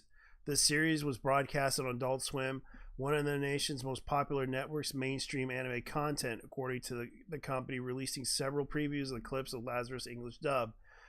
In the month led up to the release, Watanabe concedes that it was an American-funded series. Lazarus was a significantly larger budget than his previous anime. However, it was brought out of additional challenges for his team to navigate. The difficult part is figuring out how to use effectively. Also true that the bigger the budget, the more problems there are. Laughs. We managed to overcome those somehow and make it to completion. Reminder to Shinichiro Watanabe that Adult Swim has openly said that they hated anime.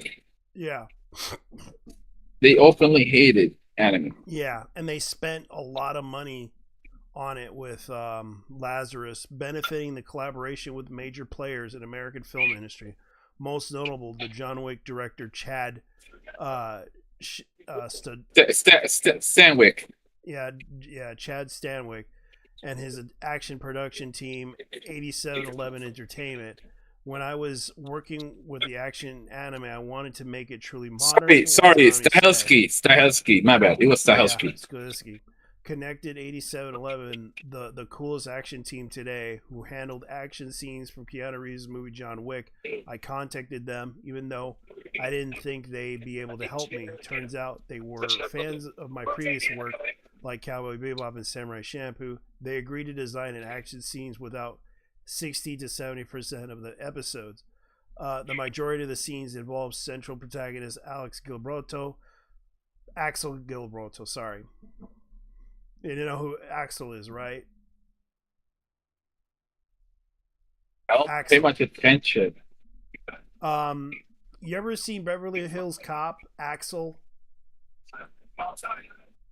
Wait a minute. I saying Axel, what's his name? Fuck. Axel F? Yeah, Axel F. That's him. Yeah. So wait, Axel F was in this? His name. He used Axel from Beverly Hills Cop. Gilberto. Axel Gilberto. Which is Axel. The name Axel from Beverly Hills Cop. No wonder he did that. Who excels at parkour style fighting and evasion maneuvers. So yeah, because of the high profile status of the animated, Watanabe had unique freedom to work with exclusively with original concepts in addition to Samurai Champloo and Cowboy. He also served as director of Carol and Tuesday. Okay, Axel Gilberto. Yeah. Oh, that's the main character. Yeah. All right, Miss Man. Being prison for 888 years. God damn. I know. And it's kind of weird. It's kind of weird because I personally, the budget was high. He said that the budget was real high. And they spent a lot of money on that project to make that anime. So it tells me they lost a lot of money from that anime. Especially what they're doing right now. What Warner Brothers is doing right now. I don't think they have the budget to make another cartoon, considering that what happened. They're relying on anime too, and it looks like Japan. They're relying on too much on Japan to make more hits. Yeah, that's true. And they're not doing any more cartoons in the West, so it tells me something's up. And right now, Warner Brothers right now can't make a good hit because, one, we were dealing with the pandemic. Two, we were dealing with the fact that there was a DEI initiative to try to change the culture into influencing them into the idea of let's make the culture more friendlier. Let's make the culture do things that we want to do. Let's just do secret messaging into these cartoons and movies so that people can understand how we feel. And it's like everything that you guys do kind of was a waste of money, and it became a failure because you guys keep making cringe things instead of actually making things happen. You created this mess.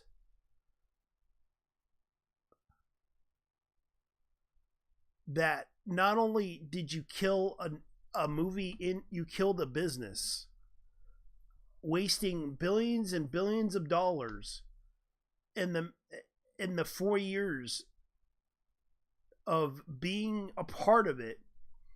Not only that, you wanted to make Batwoman. They spent a lot on the TV show Batwoman.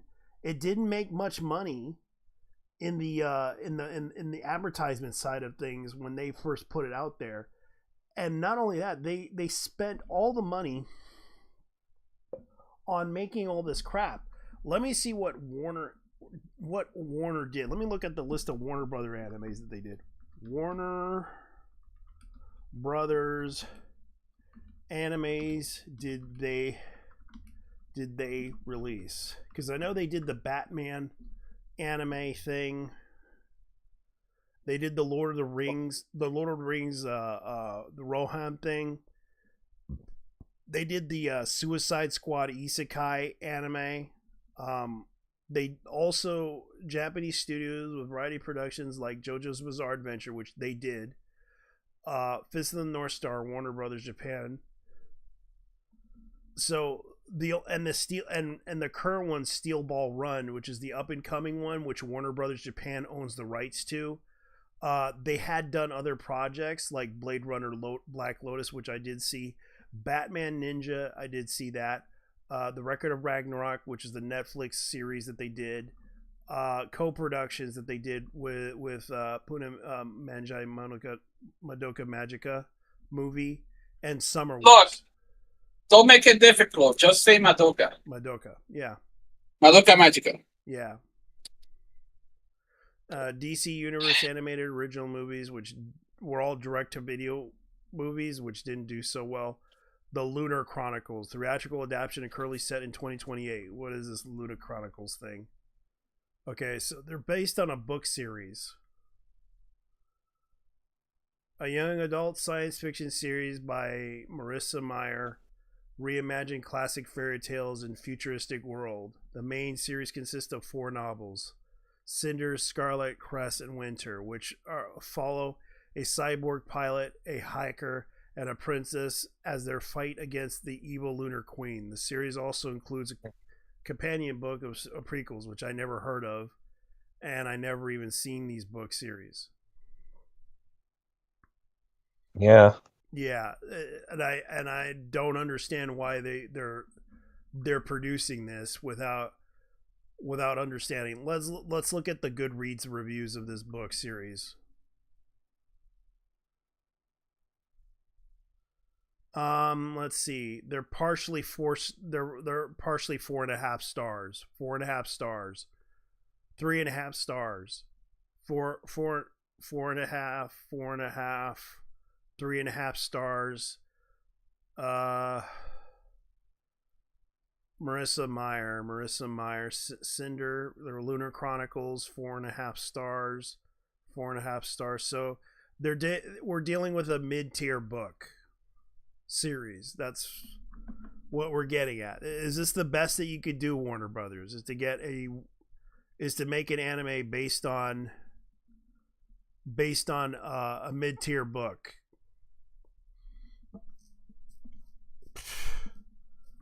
Because this is kind of the thing. I'm looking at the book series, Marissa Meyer's book series that they're planning to do. And let me see. Warner, because this is what they're planning to do. And they also did Ragnarok and Spy X Family, which is released under the Warner brand. And the Fist of the North Star, they announced the anime remake will be released, which I saw the preview of that anime. Not going to work. JoJo's Bizarre Adventure. Warner Bros. Has been involved with the JoJo Bizarre Adventure franchise, which is producing music to release for the anime. Records of Ragnarok. It's not a very popular series, but it does have memes.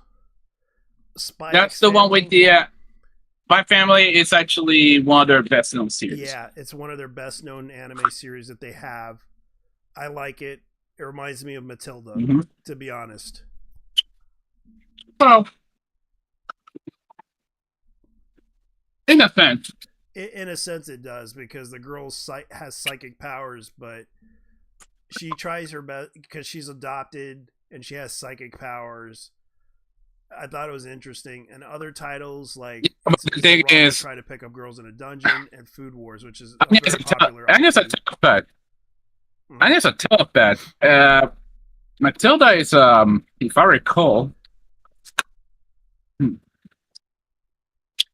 Matilda has telekinesis. It's not the same thing. Yeah, it's related. Thing. But the other girl has like reading power. She has like the mind reading powers.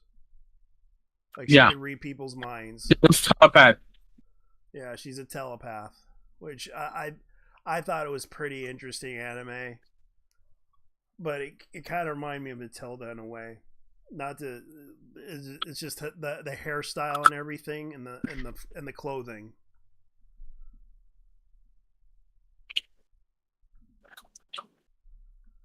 So yeah, these are the list of animation production companies that they did.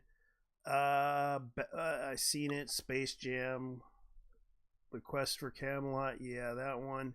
They weren't making a lot of money off of these things, and they were constantly putting out Batman Gotham Knight, which was by IG Productions and Studio 4C.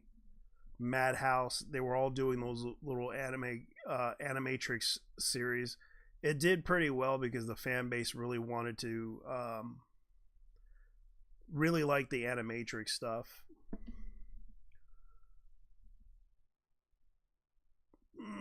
Gremlins, the new batch. Taz, The Quest for the Burger. That's funny. Merry Little Batman. Like, they were releasing a lot of stuff.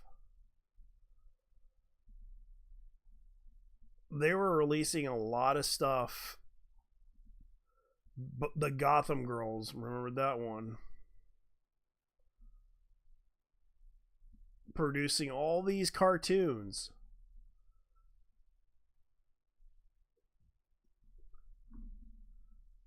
They have not done much over the decades. And they're depending on Warner Brothers Japan to make more money. Which is kind of true. And they're not making... And Warner Brothers basically... Grendel Tiskowski... I forgot his name. Can you pronounce his name again? They rejected his cartoon. And it sounds like Warner Brothers isn't planning to make cartoons anytime soon. Gendy Tartakovsky, is that the one you're looking for? Yeah, that's the one. They rejected his Black Knight project.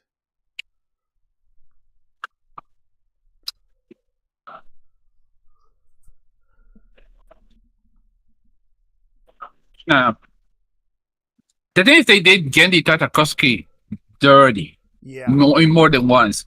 Especially for when it came to Primal. Yep. Which I'm kind of upset about.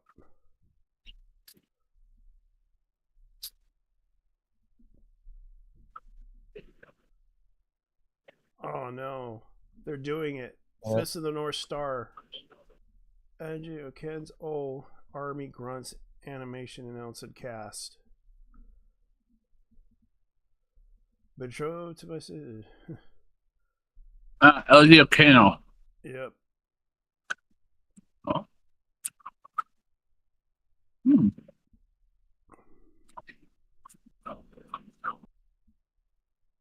Chainsaw Man film stays at number 1. Live action 5 centimeters film stays at number 2. And I remembered that movie. I didn't even realize that was going to be popular.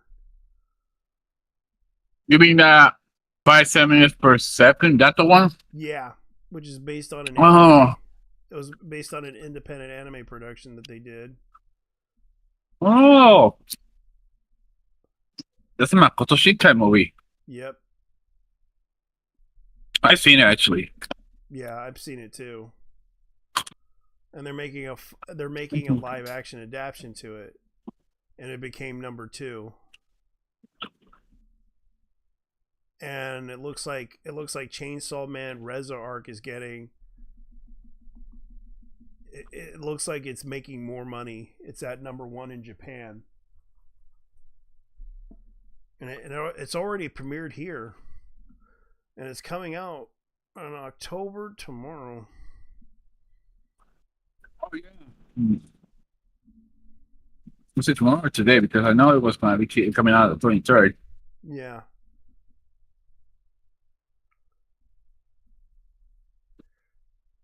Let's see. It's coming out. Yep, it's coming out tomorrow. United States on October 24th. It's coming out this month. It's coming out this month. Tomorrow. This week, actually. Yep.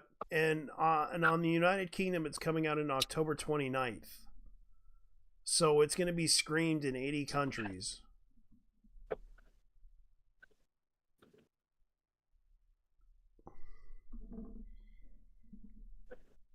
I should have gotten a ticket.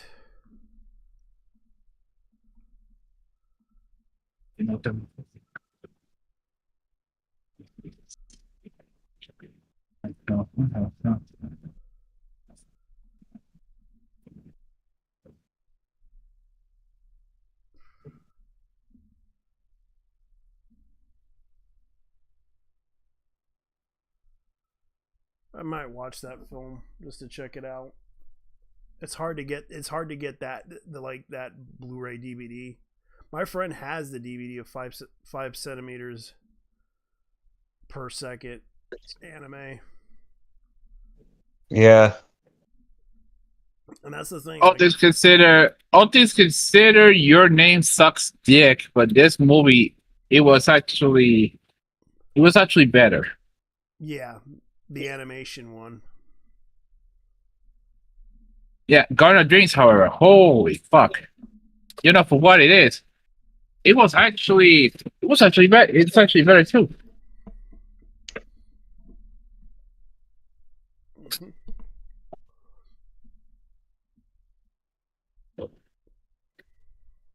It's just that compared to those two, your name is mediocre. Mm-hmm.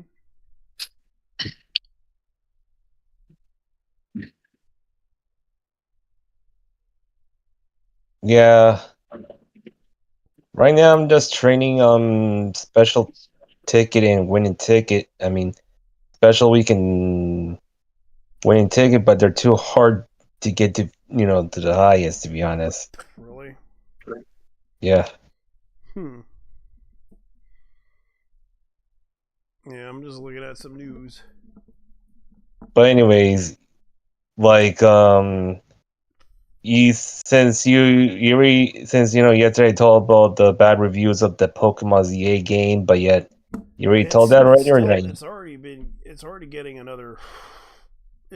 getting a lot of buys, but I know people are returning them, as you said. Yeah. Like even if they, it's mildly okay, but it's mid-tier crap that is still having problems. Let me see. Yeah. Let me look at the new Pokemon. Legend ZA. Legend ZA.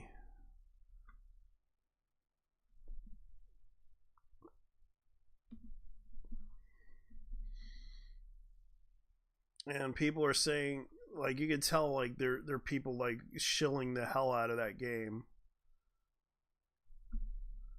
There's some people and most of them don't kind of say it's a waste of $70 because of. Let's see. One person out of all of them, they're saying Pokemon ZA is ugly, sloppy fun. 70 secrets, Easter eggs of Pokemon ZA. Pokemon. You can tell these people got paid. Yeah, they got paid because they don't want to promote like negativity in the community, and that's the thing. I'm not gonna try to be mean to them, but it's the truth, because the fact that people are gonna say those things about Pokemon, they're gonna say it either way. They're not gonna be brutally honest. They're just gonna sugarcoat it as, look, this is how you do. This is how you reasonably talk to people about this game. And the problem is, like, the fact that the leaks came out about this was no surprise. And also the leaks of the new game, it didn't go what we expected. And for the new, for the next game, which is Winds and Wave, when people find out Winds and Wave gonna end up becoming more of a WEF woke slop, to be honest. Yeah, and most people don't want to know. Like, some people are. Griffin Gaming gave it an absolute pathetic review of it. There's a guy called Zeostorm that gave, like, there's only like a few. Switch Force gave it. The truth is, they don't want. Yeah. And there's like Melisify saying that it's the bad game. Like, people are literally saying, I've heard so many horrible things. I started playing like, of course, Game Rant said something about it, but of course, I found out the Gamer is going to be shut down too, because of the rage bait they made and all this stuff. Yeah, they do nothing but rage bait people. That's why a lot of people stop going to their website, because and that's the thing. Do not go to a website that does that stuff. Yeah. Do not go to a website. If they're rage baiting you, do not go to that website. Don't even bother to give them any of your attention, because that's what they expect you to do. Because that's the only way to grab attention to their website. Because if they get more traffic, they get more people to look at their website. If you're sick and tired of people doing that rage bait articles, don't even go to their website. Yeah. Because it is helping. In a few years, they'll be shut down. And to be honestly clear, rage bait should be illegal in a way. Yeah, and according to this is, and I gotta give the Gamer the credit where it's credit due. They actually did something right. And this is what they're saying. Like, the Metacritic score for the Pokemon game, like, holy hell, that's 4.3.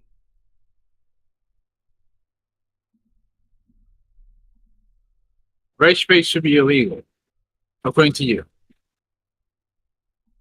It all depends. Explain yourself. Explain yourself in the case that you want to censor. It's not that I want to censor it. It's just that if you feel Shiny is the one that said that. Rage baiting or manipulating you, you don't have to watch their content, because a lot of people did the same to me, and they don't need to do all that crap to do it. Yeah. Because they feel like I'm the bad guy, and that's fine. Like, here's the thing. The general critics gave it a 79, while the general, like, it's a lot of hate for it. There's a lot of users that are giving it a 4.7, which is the user score. Yeah, well, that's what the user score is, right? Yeah, the user score is right. Versus the main critics of it. They have mixed reviews of it. None of it's negative. Yeah, because the guys who did it are shells. 90, 80. It's like, but if you look at the score for the critic, the average people that are saying that's negative, 900 versus 1,400. Wow, that's a lot of people that hate that game. Yeah, I'm gonna say this is like Pokemon ZA isn't a great game and isn't a bad game. It's like mixed reviews, which is an okay game, but here's the problem with ZA is because it has to do with the graphics, the quality, and Yeah. it become a slop. Here's the reviews that are kind of funny. A lot of building assets are stuck. Are struck. Are stuck. The story is very messy as it's done by an amateur writer. The area is only one city, but the world feels empty. Pokemon design looks like it was done by AI. The design is almost like a TikTok anomaly. Yeah. Have you seen the buildings though? Let me see. Have you seen I don't have own you a seen the Switch buildings 2, in the man. game? I don't own a Switch 2. Motherfucker, I'm Or talking s- about the buildings in the game. There's pictures of it online. They look, how should I say this? They look like they're from the N64 era. Okay, let's look at it. Pokemon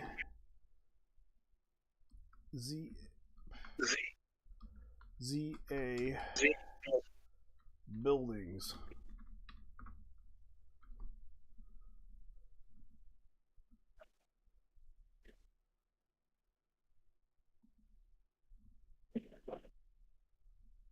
There it goes. I don't trust Yeah. Nintendo though. That's the thing. I know you don't own a Switch Nobody 2, but should. do you have the I'm movie looking at Switch? the buildings. Yeah. Nobody should. If you buy a Switch 2, you get what you deserve. Yep. And as for me, I got the regular Switch version since the game come out fine on the regular Switch, except some glitches. Okay, this looks kind of weird. See what I'm talking about? Yeah, I see what you mean. The buildings look like there's no window, like the windows and everything, they don't break.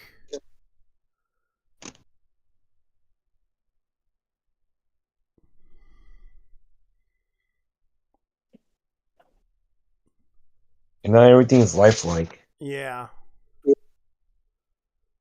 And you could tell like they literally, you could tell what they were trying to do. Yeah, the buildings look like they came from a Nintendo DS too. But to be honest, they say it came from a PS2 era. The PS2 era, yeah.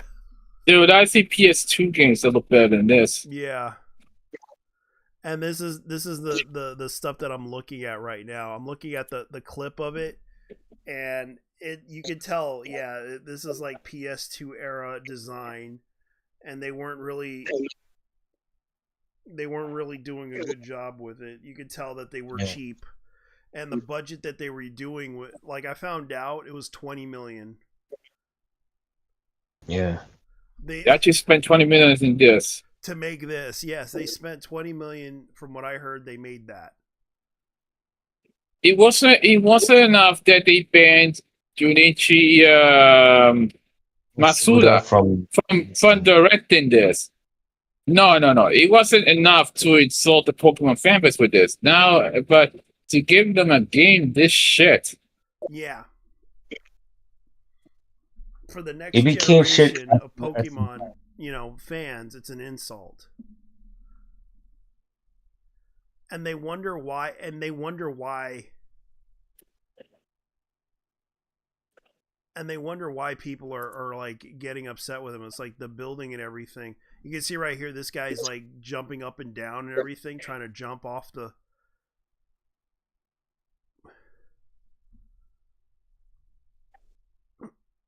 Even the only thing that's missing in the Pokemon Legends game having the ability to jump, but there's no jump. It's just dodge roll or something like that. It's not dodge rolling. It's like this guy has an item that allows him to basically jump off to the next building, and you could tell what they're trying to do here. is kind of like, okay, battle zone activated. Oh wow, so they have a battling event and an open world. Like this is supposed to be an open world or something like that, from what I understand. And he's got to fight a Ghastly. Yeah. Even though the designs of the new Mega Pokemons are like okay at all, but my god, that Mega Starmie, Why you know can't the they just long make run. another sequel to the Battle Arena game and just be done with it? And be like, instead they decided to make Pokemon A to Z a handheld, or because this looks like a handheld version that they were trying to do. Yeah.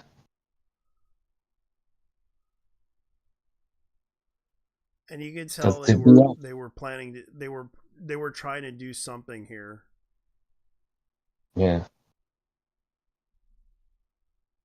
And you know Pokemon ZA is basically it takes place 5 years after X and Y. Yeah. And they're trying to justify this, and I'm just like, okay, what are you trying to do here? And you could tell that the buildings and everything were poorly done, and people were like, in the reviews, people are talking about it. Mm-hmm. Whoever is responsible for this game seems to absolutely hate Pokemon franchise with every fiber of their being. Positive. Yeah. Fun mechanics. Pokemon look great. The battle animation are great. The main characters, the NPC models look good. Negative. The same fun mechanics become very spammy. The lack of strategy. The maps is tiny. The buildings, floor textures are horrid. The city feels like less lively. The roadkill, with no buildings to enter. Look, check out that Know Your Licensing Mean Culture video I sent you guys. Okay. It's on YouTube. Shut for a second. Okay, the city feels less like a roadkill. The buildings don't enter yeah, it says right here, with no buildings to enter the mission building, NPCs that mostly just stand in stagnant positions to show no expression. The story is so dull that there's no main plot villains. The ranking system is dumb. This is an $80 game. Do better. That I can understand. Yes, and they want us to pay more money for this shit, and they want to increase the price on this shit. And I kind of agree with this guy's point. Why are you going to sell something like this to the Pokemon fan base and want $80 for this shit? Who do you think you are? And to be honest, hey, let's say this with what's going on with Nintendo lately doing this stuff is because they don't care much of the kids anymore because of the birth decline. They just want to go for the Disney adult type of people. Yeah, and that's the problem. Like they don't want to go after. They don't realize that this is affecting a lot of people. If they want more kids, then the fact is you've got to have an idea. You have to give women ideas, better ideas. Like, for example, instead of putting too much of a price, at least put at least cheaper price. Like I remember Pokemon back then used to be cost like $30 to $40 each. Yeah, and it used to be like $30 to $40. Now it's like this is getting to the breaking point expensive. And they expect everyone to pay for this type of shit, thinking it's okay to do this stuff, and now people are starting to realize how bad it is. Yeah. People want something good, but you guys and this is the thing, like Nintendo is stuck in that philosophy of make cheap games, they'll become successful. Yeah. And to be honest, it shouldn't be worth 40, and it shouldn't be worth 60 or $70. It should be It like should be back worth to where it 30 was. bucks. The game should Yeah. be worth $30 if they're going to sell something like that. And they expect Yeah. everyone to buy into the hype of this game, be like, oh wow, this is Pokemon. I like the Pokemon. I want to have sex with the Pokemon. That's all I want to do. I want to have sex Yeah. with the Pokemon. And I'm gonna be honestly clear, it's like these people really need to. Here's the thing where I learned from someone. Look, that they're not putting kids on the line because, like, think about it. First, it was the Pokemon cards, now the Pokemon games. Because think about it, it's like, why we paid that much money for a Pokemon game that isn't perfect? And the thing is, this game feels like less than $60, like 40. They said 30 or 40 bucks. You know.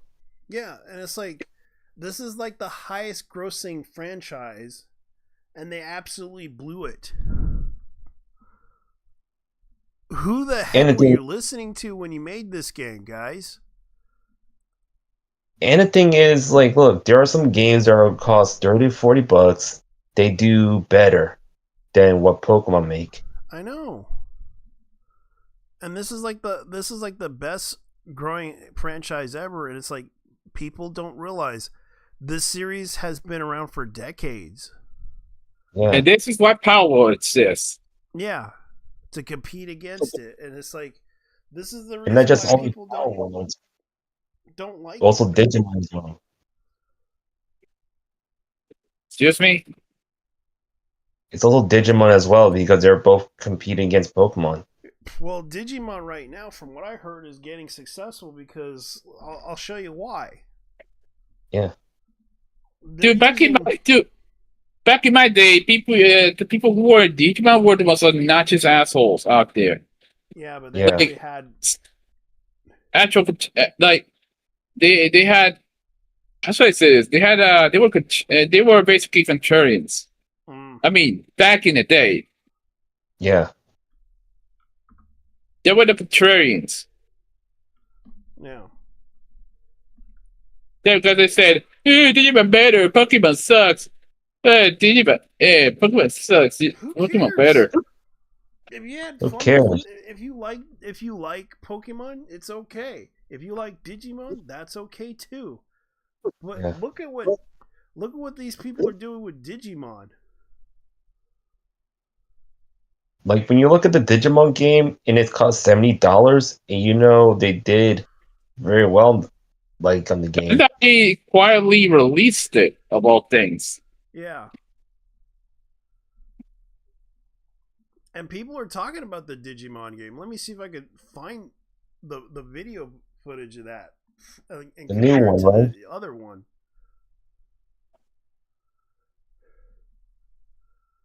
It's the Okay. new one, right? Yeah. Anyone here a Digimon fan? I still like Digimon. All right. Answer me this. Mm-hmm. Because some of your fanboys are the most obnoxious dickheads imaginable, out there, worse than the Pokemon fans. Because they could be, because of how we experienced it firsthand. That's not a good enough answer. I think it's because a lot of people treat Digimon. It didn't really do so. Like, a lot of people didn't like Pokemon for a lot of reasons. I think that's the reason why. And I don't have a problem with Pokemon in general. It's just Pokemon became that franchise that everyone liked. It became so popular, and that's probably why they shitted on it, because it's way too popular for its own good. And even though what I found out with Pokemon, they've been spending so much on the bloat they have. Like, they spending on those donations and thinking, oh, BLM, equity, you know, those DAI stuff. Yeah. And that's kind of caused a lot of people to, like, here's an example. Let me see if I can find the clip. This is a clip of Digimon, the Digimon game by I get the part where they say the word they can speak full senses, not how should I say this, and not their name constantly. I get that. Digimon Story Time Stranger gameplay 3 weeks Shit, ago. cool. Oh, shit! I seen the Gran Turismo gameplay. They always have some really good, like, here's an example. Like, look at the movie theater. Is the graphics okay? Yeah. Depends.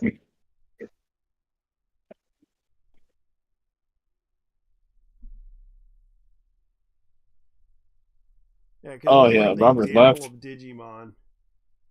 Oh, Robert left in Yeah, he midnight. Damn. left. Oh well. Later, mate. Let's see. And you can tell, like, I just- that's like the intro to it.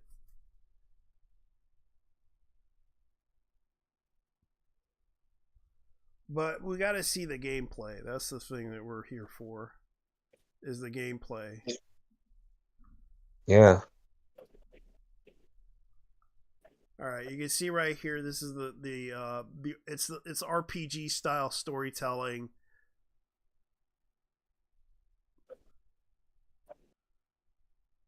And they're trying to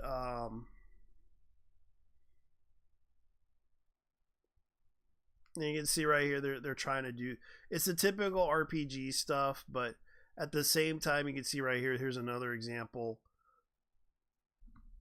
You can see right here, this is the gameplay of it.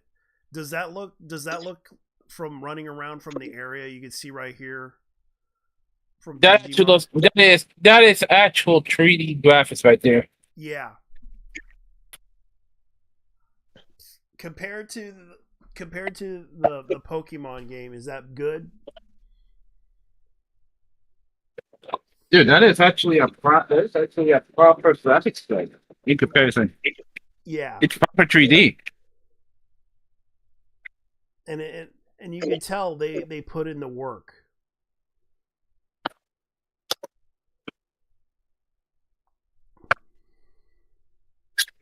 What else? And I think and it's sad that Pokemon Time Streamers gets a lot of flack. Even though the gameplay, you can tell, like, you can go around and buy stuff, even though it has like a really bad like RPG system and everything.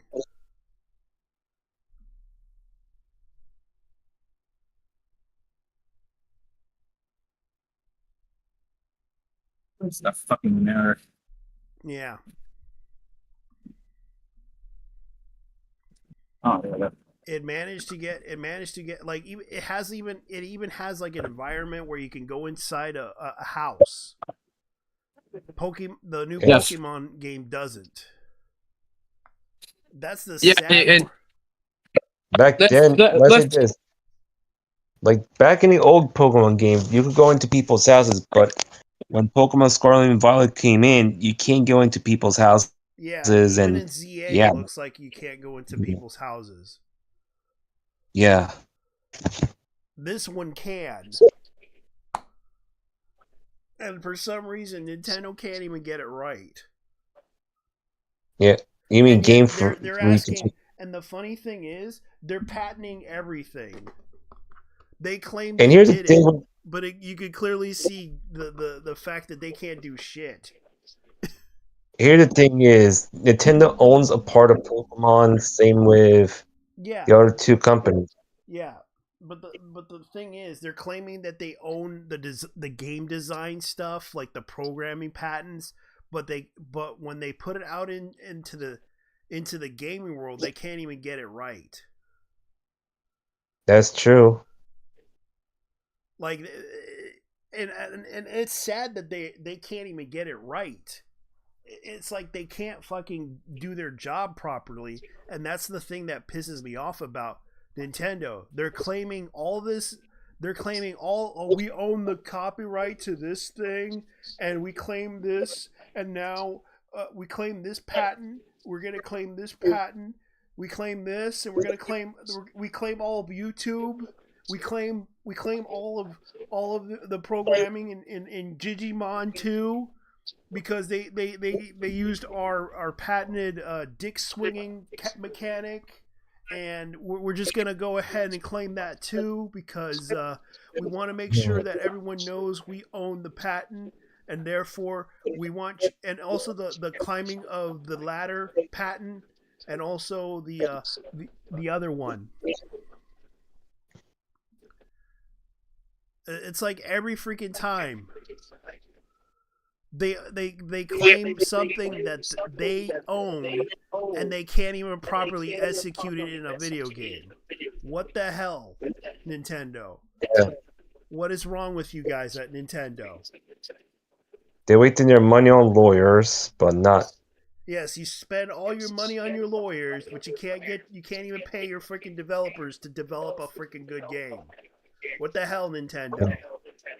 For the love of God, please stop suing people and actually make a decent game for once in your life, Nintendo. Can you hear me, Nintendo? Can you hear me? That's what I'm frustrated with you guys. Oh, we're going to release another Mario game. Great. Just do that. We're gonna release another Zelda game, and it's gonna be just as mediocre as the previous one. Yeah. And the thing is, they're wasting their money on lawyers, DI, and all this nonsense they don't even need. Yes, and I wish they would just stop doing that. Just stop hiring lawyers. Just pay your freaking workers. For the love of God, pay your programmers better, and make them do better next time, Nintendo. Yeah. Nintendo's like, here's the thing: Nintendo games is like Mexican food. Yeah. It's all refried shit. Yeah. And I mean refried shit in the sense that, unlike Mexican food, what Nintendo does is they took actual shit, refry it, and then put in another coat of whatever the fuck they use, and then they call it a new Nintendo game. Yeah.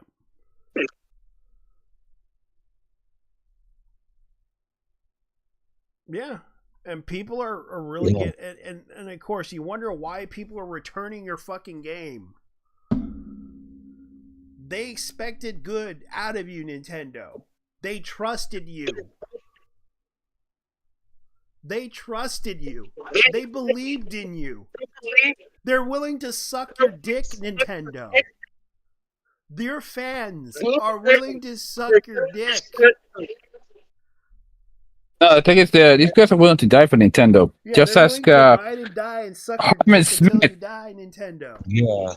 They're willing to suck dick until they die, Nintendo. And this is what happens when after Iwata died and Reggie kind of retired. That's how all the corruption happened. Yeah. Yeah, these weren't the same as the Satoru Iwata's did, and can't believe I'm defending Nintendo at this, but man, all Nintendo was actually, at least they were decent, at least. Yeah. They were decent when they had really good games.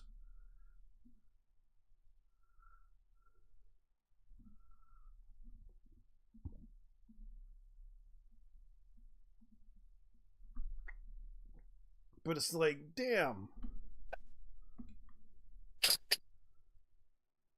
I wish Nintendo would just work on the lesser known shit too, like F-Zero.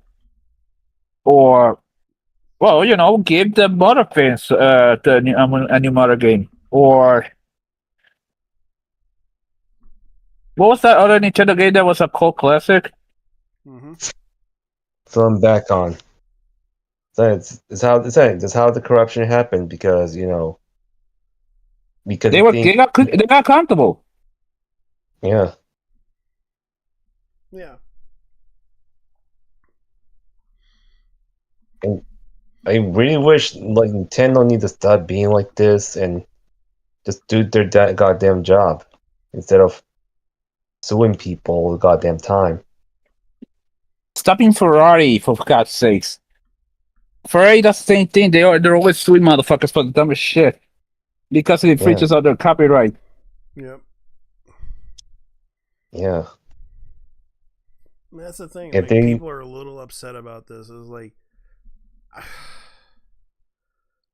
come on, Nintendo. You fucked up when you fucked up badly. You're gonna have to apologize to everyone. Be like, bow down and bow your heads. Please, for the love of God, bow your heads. No. We not really. In my case, personally, I would rather have one of the higher ups perform harakiri. Okay, Angel. Okay, here's.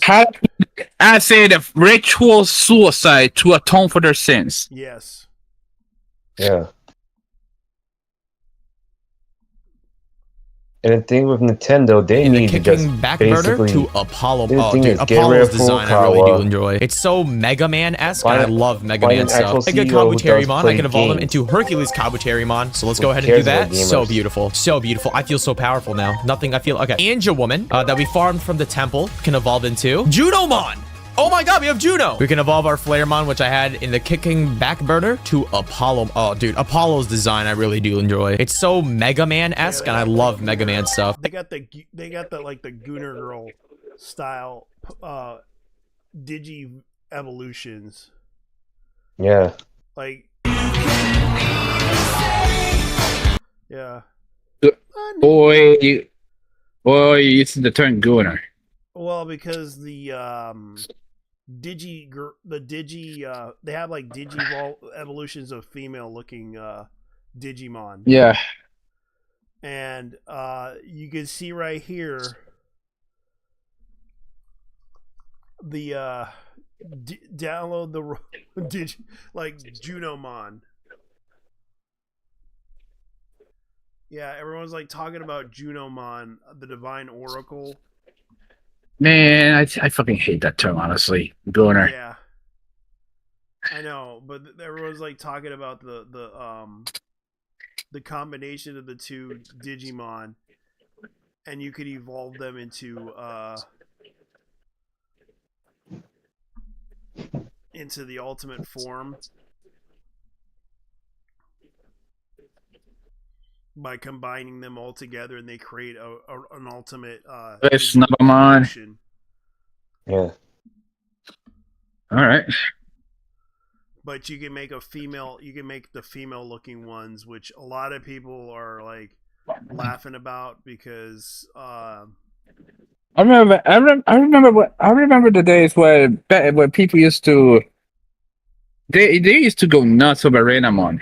yeah, and they also went nuts over Angelmon when she first appeared. Angel Woman. Like people were going crazy over Angel Woman, which I thought was kind of funny. Yeah. And it is kind of great when they do that stuff. And it's funny enough that it was Digiball by a cat Digimon. Yeah. And that's the thing, like Digimon is getting a lot popular, like because it was never it wasn't meant to compete. It was supposed to be the Pokemon killer, but it failed, and it was competing with Digimon. It was competing against Monster Rancher, and Monster Rancher kind of like disappeared off the face of the world, and yet Digimon somehow is still around. Originally, it was a keychain game, and I used to remember the keychain game. I bought one back in the days, and then I find out they made a few years later they made an anime out of it, and I'm just like, yeah. And I might have to buy the game just to play it. Yeah. You can play it, dude. You can. I think you can afford to play a Digimon game, right? Me? Yeah. Just not interested. I understand because you went through a lot with that.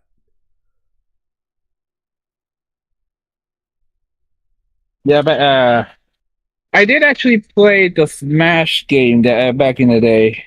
Yeah. The Digimon Smash game back in those days. Yeah. Outside that though, I did watch a bit of the series. but it just didn't hook me in. Okay. But yeah, I'm just saying, people really need to step up their game. Like Nintendo, yeah, Game Freak got pretty. Yeah, Game Freak actually got pretty too comfortable. And the thing is, Game Freak. They did. Let me say this: Game Freak is doing a better quality game on Microsoft's side, which we know it's not Pokemon related, but we know what happened because Nintendo been putting pressure on Game Freak. Same thing with the Pokemon Company, which we know why.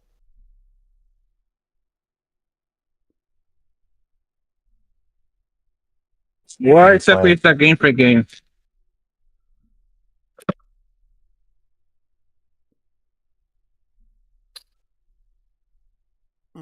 Because because Game Freak is even owned by Nintendo. It's partially owned by Nintendo. Hardly owned. Oh, that explains it. Mm-hmm. Oh, that explains it. If they went to so it's a competitor, well, they were cut.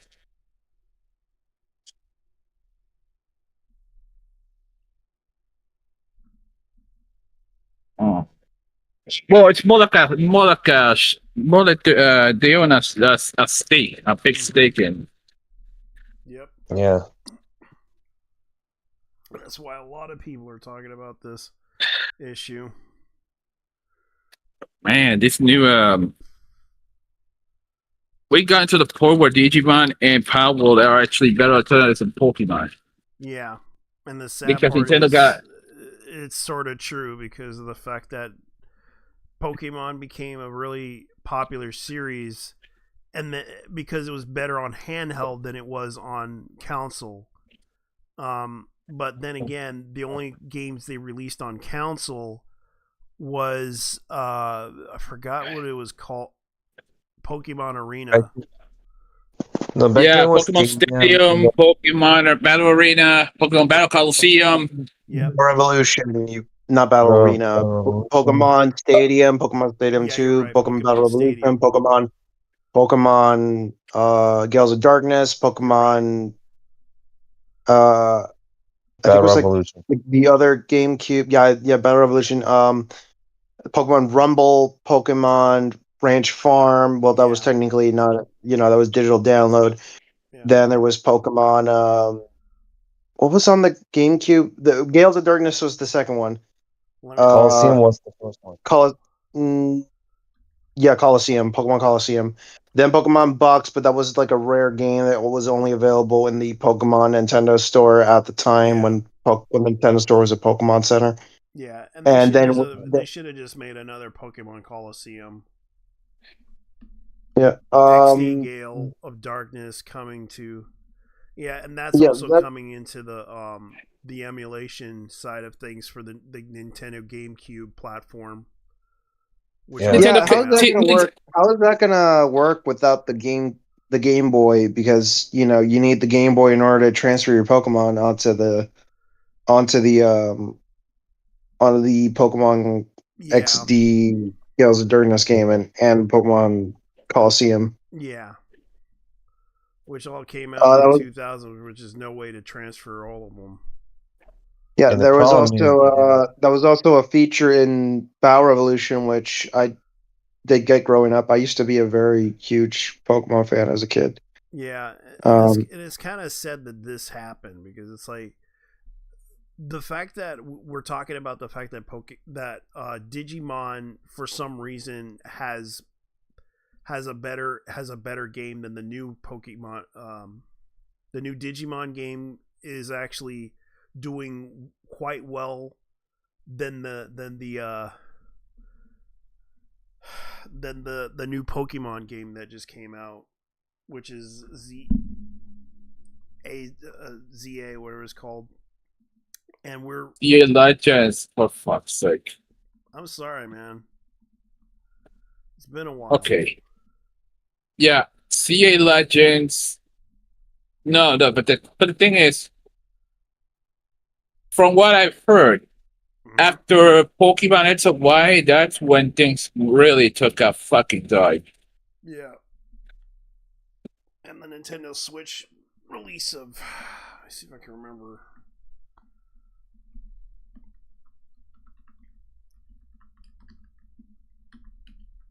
And as I remember, how it happened is when it was Sword and Shield, the first Nintendo Switch game, Yeah. Pokemon, and people got mad at because the Pokedex, got cut off in half because the game couldn't fit all the Pokemon in, which is the problem. Yeah. And That is, also, that is honestly one of the dumbest excuses I've ever heard. and then I remember they introduced the Pokemon Bank. Look, Yeah.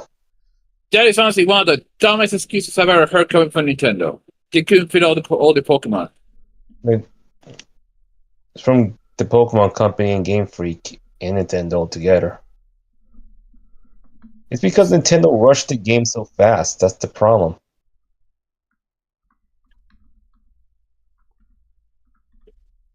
Let me see. Yeah, Pokemon I Bank. gave up on Pokemon since like what, high school. Even though yes, there were people back in like high school that I remember still playing the games. I kind of grew out of it. I actually got mad for liking Pokemon. I got made fun of for liking Pokemon in like. I had a dude, but I get a lot of this. I actually had a backpack in 7th grade that my sister got me. Mm-hmm. I love that shit. Mm-hmm. Yeah, This is probably remember, Pokemon and shit. Yeah, those very same people that used to make fun of you for liking Pokemon, They're all dressing up in Raver versions of. Yeah. And dressing up in Ray Pokemon pajamas. Yep, same people are like, "Oh, you like Pokemon? Oh, and then come back 2 years, decades later, they're like, "Oh, we're liking Pokemon now because it's popular again." I'm like, "Are you kidding me? Normies." You mean normies and tourists, right? Yeah. The Game Boy games were like dirt cheap back in the day. I got like Ruby and Emerald, but now they're like like $100-something now. Mm-hmm. So everything is hitting Pokeflation. Yeah, because of how popular it is. Yeah. Yeah. I have my Pokemon games collecting dust, and I'm like, I don't have a console to play it on. I'm just don't know if I should sell them or not. It's up to you, man. Lately, it's up to you. Are buying like the cartridges for the old Pokemon games. Some of them are worth $99. Some of them are worth about $100. My copies are. Yeah, my copy of Heart Gold complete just to find out what's going on. Yeah, my copy of Heart Gold has the event Pokemon in it, so and they're also in complete in box. So I think it could cost a little bit more. Yeah. Yep. Yeah, it's like they're absolutely getting away with a lot of the stuff that they do at Nintendo, and they're expecting people to buy the new game, which kind of makes sense what they're doing. Nintendo, honestly, they're like, they're kind of falling on the wayside now. Yeah. Especially now with the whole Power World lawsuit that fucked them up. Yeah. Yeah. And I'm gonna be honestly, Nintendo really needs to listen to these rabid fanboys for once, and listen to the one who's paying for the game. Yeah. Who knows better, of course. It's actually fanboys who are into Nintendo shit these days. Yeah, they don't even play most of the Pokemon games. They're just false you. They're tourists. Yeah. Yeah, they're posers. Even the Pokemon trading card games, I remember used to be able to buy a pack of them for like $20 or $30, depending on the depending on which one you get. And now it's like it's impossible to get now because everyone's buying up all the fucking Pokemon cards, and I'm like, not even the target demographics, which are kids, can It's buy mostly them. adults. You know what happened? Like a month ago when I was employed and everything. Mhm. I remember I went. I went to the city. I was, going out. I was like, you know what? Let me just go out and eat something. Go out in the city. You know, pass the time, not be at home. And I remember I went to a smoke shop, and while I was just browsing that smoke shop late at night, I think it was around 12 at night. I was kind of in that smoke shop, and I found that they had like unopened packs of Pokemon cards for sale. Yeah. And one of them, and this guy told me, okay, yeah, one of these packs is like $20. Are you kidding me? $20 for one pack of Pokemon cards? Are you fucking serious? He At a was smoke he was shop. reselling them. Yeah, at a smoke shop for adults. I'm like, are you shitting me? And The people other are thing so desperate for those things. It's like, dude. I have a pack of Pokemon cards. They grew up, the owning, and I'm surprised that nobody can buy them nowadays because they're going that pricey. And I'm part of me was like regretting not. Let's say this: these people, let's say these scalpers, they're allergic of getting a job. Oh, that's And then true. It's really true. It's true. And the thing is, they've been waiting on credit cards, social security checks, the whole deal. Yeah, they refuse to get a job. They're just like, oh, let me just resell Pokemon cards. Like I remember some guy doing that. Like he literally was stealing cards from the store and leaving the rest of the packs in the bathroom. And not to mention, there are some illegal migrants do steal Pokemon cards as well. Like God. Like those migrant grain gangs, they just do their thing. Like, oh, they end up having a truck full of Pokemon cards they got. Yeah. Because think about it. Like, the president's doing a crackdown on the migrants because they've been looting the stores, but at the same time, they need to find these people who are doing the scalping as well. Yeah. I remember it's like 2 years ago.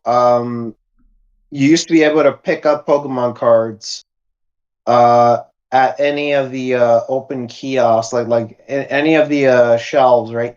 Now you have to buy it for the cash register, like you're buying fucking drugs or whatever. I'm like, are you shitting me? Yeah. They're in glass cases now too. Some stores are putting them in glass cases because of how bad it is. You can blame Logan Paul for all this shit. Yeah, because of the whole pandemic situation. Fuck you, and Logan also Paul. the fact that other streamers were doing it too. But he got mainstream appeal because he was dumb enough to fall for that whole eBay scam of people selling it for more money. And no, the motherfucker bought a first edition collector's piece of Pokemon. Yeah. And then he like found a Charizard card, and it's because of that fucking Charizard card that you have all these fucking people going. If Logan Paul can spend like $400 on a Charizard card and like go on eBay and like it actually was and 1,000. yeah, and like sell it for 1,000. I'm like, part of me was like, holy shit, what the fuck's going on with Pokemon cards now? It's impossible to get. And I remember as a little kid, I used to own the first edition Pokemon cards, but man, I wish I took care of those Pokemon cards back then because I had no idea they were costing that much money. Even though most of my Pokemon cards got taken away by an old classmate who did the Red Devil scare against me. No, dude, I had traded a Mewtwo card because I felt bad for a classmate of mine because he desperately wanted that Mewtwo card. Like I could see it in his eyes. I was like, you know what? I'll trade you my Mewtwo card for that unknown. Biggest mistake of my fucking life because I didn't know better. And my Lugia card's gone.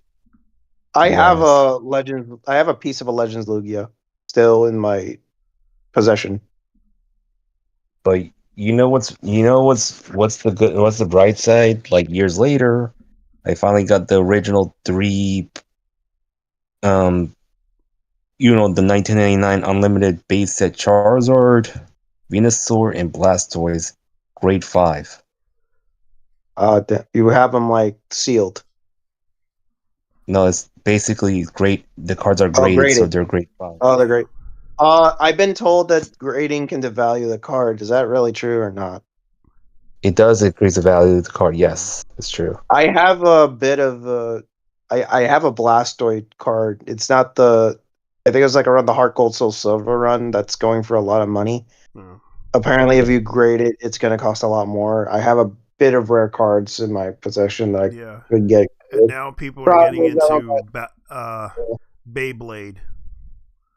Oh yeah, Beyblade. I know the Tomy ones are they actually changed the game, but the Hasbro ones they cheapen the parts a lot. Yeah. Beat 'em on. I don't know how much right that's now going is for. that they're trying to, like, I remember the ones that were made of metal. Yeah, it was Metal Fusion, or Metal Masters, or Metal. And now we got Exobyte, which is based on the video game. I know the original Beyblade. I used to own a original Beyblade, like the first one, back when I was a kid, and I lost my Beyblade ages ago. So Came and down now with my they're aunt's bringing house. out. Like, I used to remember when Beyblade came out, it was a PS1 game, and it sort of became popular as a PS1 game, but it was only in Japan. They did not release it around in that time frame in the 90s when it came out in the early 2000s, around I think 1999. Yeah, around that time, Beyblade slowly became popular, and then it just sped off out of nowhere, and then they kept making more and more series of it. And not only that, it was like, I remember it was a PS1 game. Now it's evolving into a because it was like a spin top game, and the whole plot line was basically a kid basically entered the competition, and he basically won the competition, but now he's facing more challenges because he finds out in the end, guess what? Oh, these so-called organizations are going to challenge him. Why? Because they want world domination. Yeah. I know Beyblade was very heavily inspired by a Japanese game similar to Beyblade. Yeah, it was basically spin top. It was like, we called it spin tops. Yeah. For them, it was like a weird Japanese game tradition, and and it then was a toy someone thought that basically they were throwing around. Yeah. And it was like, we called it a spin top. It was like the Jews call it the dreidel. Yep. In Japan, they have something that's similar, except it's like tiny gods, but they like use them as like toy tops. Yeah. And they would spin in like a rock surface. It's not Beyblade. This is like what inspired Beyblade. I don't know what the game was called in Japan, but because I remember seeing it many years ago, like on a video. I don't remember which one. It was like but spin tops for world domination. Yeah. So because of that, Beyblade was born because someone thought, hey, that'd be cool, but wouldn't I make this thing look cooler? Yeah. And that's the thing, like, a lot of the stuff that they've been doing over the decades is now we got Beyblade, we have Pokemon, we have all this stuff. But and Gundam. People forgot about Beta-Man, which I had no idea. This is like a Bomberman spinoff, and that kind of just became a toy launcher shit. I had them as a kid. I wish I had those toys again, but damn, those are cool toys. Yeah, you basically just toys that came out, and I was like surprised by a lot of these a lot of these like cool toys that they bring out, it never hits America. It always hits another place. Yeah. And there some was toys another. kind of fail. Yeah. There. Yeah. Like Bakugan, Gundam. It was more like it the went older. good until it failed. Gundam was more like the older kids. I wish I did grow up building gunpla. I don't have money to buy gunpla because they're Yeah, so it's very fucking. expensive hobby. I used to remember Walmart used to carry them, and then suddenly they stopped. But they started to give out the toys figures for them now. Yeah. They still sell them at Uh, Walmart, but only in the you can buy them at GameStop. electronics to entertainment section. You can Yeah. buy them at GameStop now. I remember when I was going to Texas. I went to this game store. I don't remember what the name was. I think it was Yeah. Game Log or something. They had a huge section of gunpla figures. Yeah. I think even Hobby Lobby. That's like if you actually live near Hobby Lobby, you'll see a bunch of Gundam stuff. I mean, a shit Yeah. amount of Gundam Yeah, stuff. they But do. they go Hobby for Lobby has it. Yep, that's the only way you'll get Gunpla is through Hobby Lobby. Yeah, and everyone's 'Cause like it's talking most- about the new video game that came out, which was based on an RPG series that was very popular. Vampire the Masquerade 2. Oh, I haven't played the first one yet. Yeah, the first one I haven't played, but a lot of people were talking about this, and I was kind of surprised that, according to them, people didn't like it. Yeah, because it's not like the Yeah. original. I mean, it's like trying to be like a first-person shooter kind of game, and I don't like how most. And this one is kind of, I think, is like third person. Yeah, it is. There's another game series that was brought back. Deus Ex. Yeah. Like they brought the original back, but it looks not as good as the original. I will admit I have not beaten Deus Ex yet. I'm still trying to understand the controls and shit, but yeah. I understand. Yeah, I got the revisioned mod of Deus Ex, which fixes the issue, but it's still one of those games where you're gonna have to like I'm trying desperately to like it. I understand. Yeah, it's not my cup of tea. That's But fair. something that yeah, it's just you get a backlog full of games and you're like, oh crap, I'm never gonna beat this shit. Yeah, so That's the thing with Steam. You have so much games you can't even like beat them. the new get free Steam PC games right now. 2 huge free Steam games update. Great. I wish they were easy to get.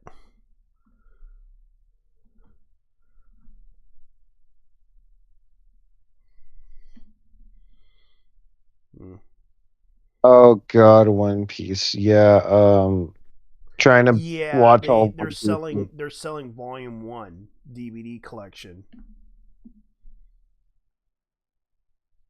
And it contains all the episodes, which I kind of did buy.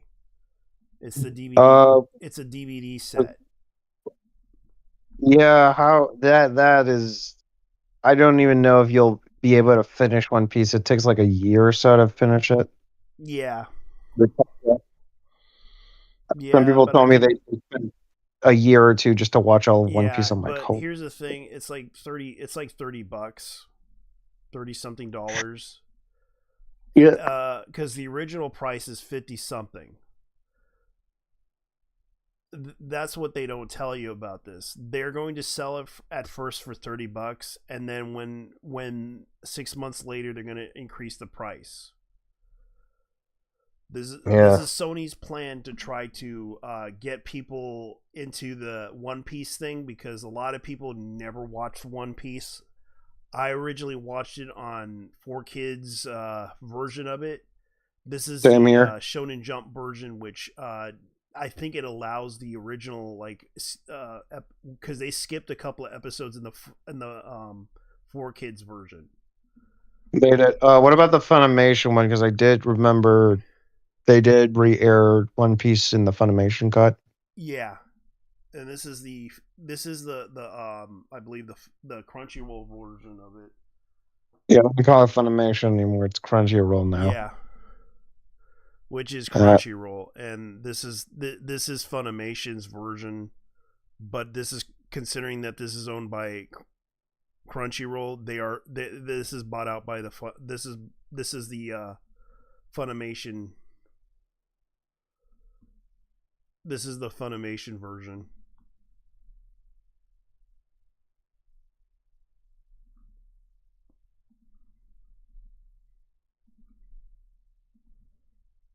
Which I really hate dealing with.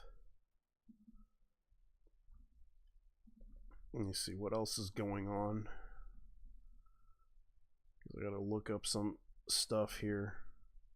Yeah, as much as I don't like things getting popular, it might cause a loss of a fan base, to be honest. Yeah. So I'm checking out Steam right now, and some people actually got pissed off over the whole collaboration in Tokyo Stream Racer. Why? Why? Your typical tourist and the whole calling it gooner shit. They have to realize it's a street racer game. It is not a fucking. It's basically the fact that the girl was promoting this game and they don't even respect why she's on the skin, and the fact that they put inserted her song in there is because she liked the game, and here we are. We have the typical tourist anger at some stupid reason. These people cannot be reasoned with. They should not be listened to. I don't know why they would get upset over a female character that's an anime character that is a VTuber, and yet they get upset over that. What the fuck? It's a driving game. This is a part of Japanese culture, you fucking idiots. Yes. Yeah, you want to nobody. see what they do with their cars? They put their waifus on there. Ooh. Yeah. Ooh. That's the reason Tasha exists in the first place. Yeah. And you're Hell, getting mad over the fact actually that they put a VTuber on a car. Ooh, that's just to own them. You know, that's a part of the culture, you idiots. And what's so scary about YouTuber? To be honest, nothing so scary about it. They think that everything that's Japanese is for gooners. As a matter of fact, they think that most of the fan base is gooners. No, it is not even for gooners. Is that people love street racing. People actually love this game because it's actually fun. But no, they got to get upset over the fact that a VTuber got a skin. Hey, check your personal. Did they ever see actual cars in real life and how people actually put anime characters on cars? The thing. Disappointed about the price increase, $50. This game barely has any content, judging from the announcement info. This isn't much of a 1.1 release other than some cars and cheaper of a story. Keep the game at $30. Okay, so this is one complaint. No, but take a look at the why. And of course I went there and answered. And of course I went to answer it. Gang Wars when? What? Yeah, that was on the PSP game. I really hope that happens though. Yeah. Oh, the Gang Wars? Yeah, it was more like it was more like terrain wars. Basically, they were you would beat a certain team and then you would claim the territory. Need for Speed Carbon also did this. Oh yeah, this is funny. Oh yeah, people are. Here's one comment. But considering also adding Hololive VTubers, LOL. I like to see Corone, and Fukumo, Bebo, and many others. It'd be cool, but I don't know how they feel about it. Like I know they'll probably put that one song in there, that AI song that they did. Hey, I actually did. Yeah, if you see the one that says straight red, yeah, that's me. Yeah, I can match your Fumoko twins be like, hey, I can imagine that song being played in the game, and they're driving that car. No. Get a look at this. It would be a double battle. Yeah. The game has double battles after all. In fact, they have triple. Yeah. And I'm looking at the comments that they're doing. Cool. I would love it if Noriero collab into a TRXR. Even Kuzuko comes into Tokyo. That would be absolute cinema. Disappointed you can't use her vinyl on the other car. That is only her custom one. Yeah. Oh wait, look up the one that says the PNG tuber one. The PNG tuber one. Yeah, that's on 3 and 4. 3 and 4. Let me see. Did you hear about what happened in California like a day ago or so? The truck accident? I was watching it through Leaflet. Yeah. Damn, 21 years old and he already killed a bunch of people with his truck. And there was another dude in India. Oh god. Yeah. That was illegal too. Something's wrong in California, man. I don't know what the fuck's going on. And most of them are moving down here into other states, and I hate that. Yeah, they're moving away from that town because it's getting very expensive there, and they're upping the ante over there. I And they're trying to do that down here where I'm from. They're trying to do that in other states, injecting their own politics on other states. I'm like, we don't want that. Go back to California. Yeah. Like, we don't care about your environmental hoopla. You guys need to understand that this is we had states increase. We have already increased money. You guys do not care about people. You care about yourselves. You want to enrich yourselves. You want to get into government in order to enrich yourselves so you can get paid more money. We do not want to do that. You want to increase the taxes? Good luck. We don't want you to do that. You want to increase the value of our buildings. Our buildings. Our houses. Our housing. Our houses. Yeah, our houses. Yeah. Our rental spaces. No. Fuck you. You're a fucking idiot. Go fuck yourself. Get the fuck out. And there's a reason why they pushing real ID laws with their No Kings protests. Yeah. ID laws are stupid. They don't work. It's only going to cause people to get their information hacked by hackers, and they'll sell that information. You don't believe me? Look what happened in the UK. Look what happened with that hack with Nintendo. Look what happened to Steam. Discord. Their information got compromised. This is the reason why. You idiots keep trying to do this shit thinking it's going to work because you want to take down a bunch of people that say mean things on the internet. Oh, wow. Just because I have a disagreement with you doesn't mean I'm going to harass you or anything like that. I don't necessarily want to do that to you. The only thing I'm trying to tell you is, are you sure you want to do this? And the fact that you get upset about it is no surprise there. You're afraid. I understand. Like, my ideas suck too.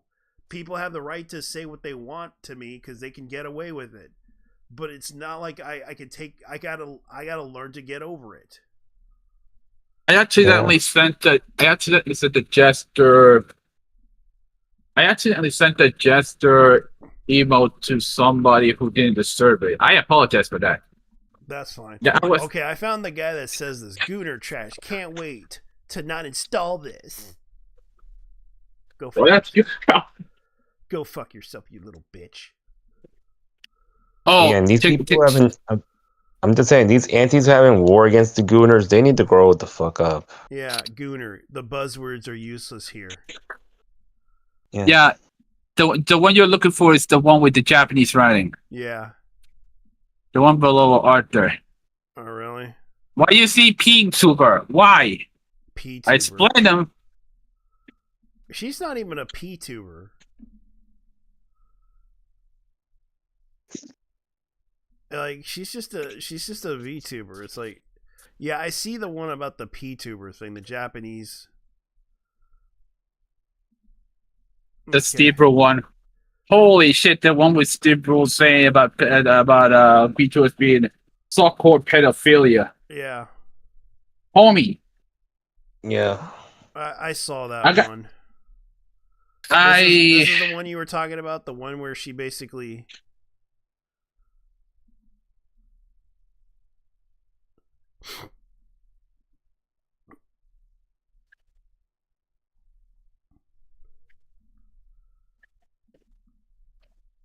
No, it wasn't that. No, it wasn't that one. It wasn't that one. No, it wasn't that one. I was talking about the I was talking about the guy who was calling her a P tuber. A PNG VTuber. Yeah. Yeah. It seems that the comment where I called him a Taurus actually triggered a war. Yeah, that's the thing. Like, people need to understand. Calling her, because he called her a P. Yeah, I see the P VTuber thing, but I can't remember where I saw it. It was on page 4. Let me see, it was on page 1 as I saw it. What the hell is here this? It is. Why are you using a P in? Okay, here it is. That's the one. This guy. Why using a P in peeing tuber? Why?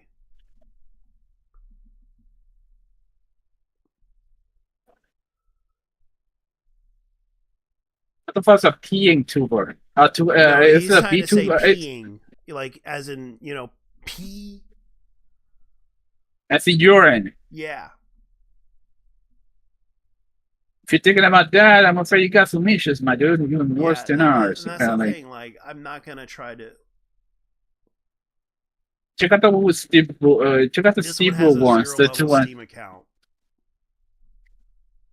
This one has a Steam level account. 0. These are bots. Yeah. Profiles private.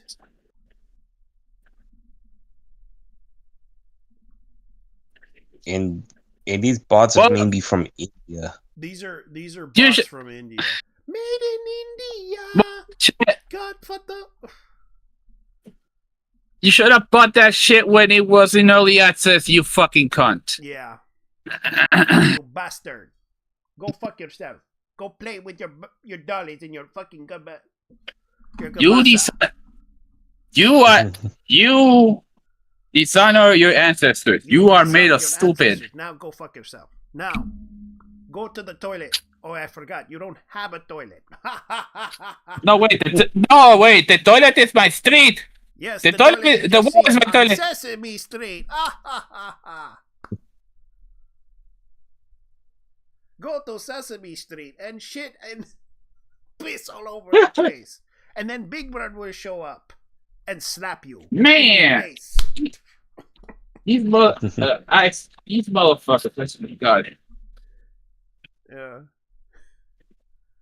One thing is, I'll tell you, these people really need this stuff.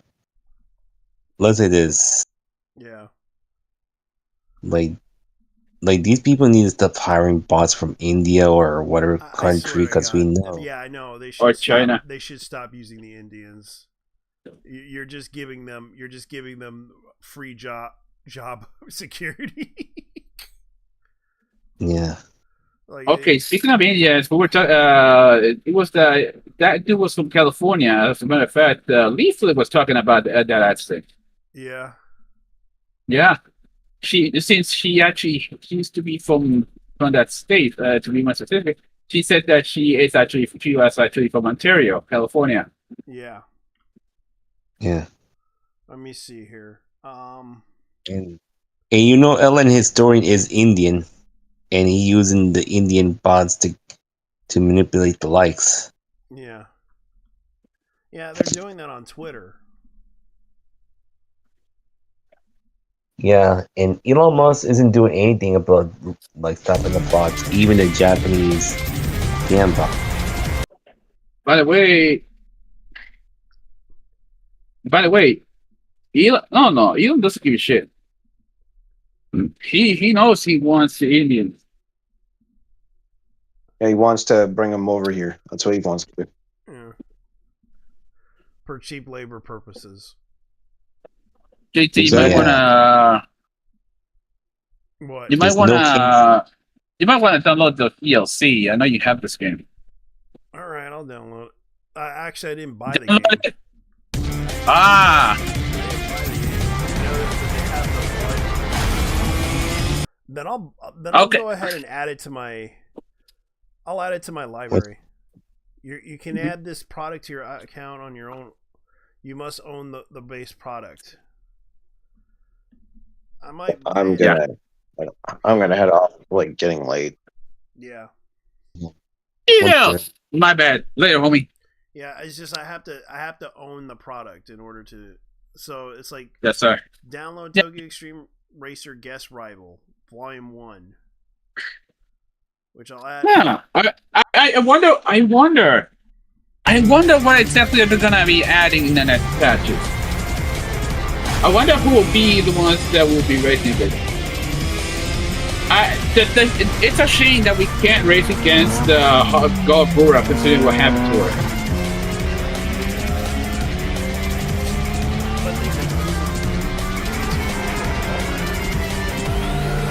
Yeah.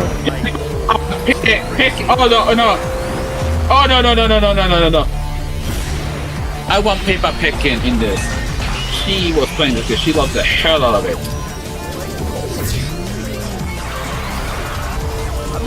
Face Connect! I see what I could buy. Well, the DLC has 1 year. Yeah. 1 year exactly. It will be gone by September 2026. So okay. I was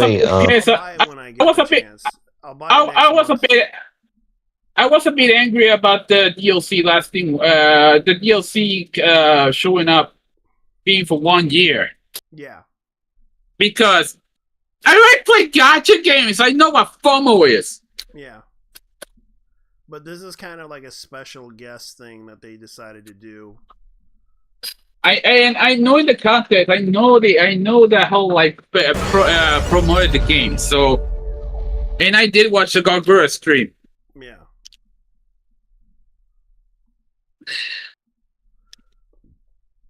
Let me look at the discussions on this thing.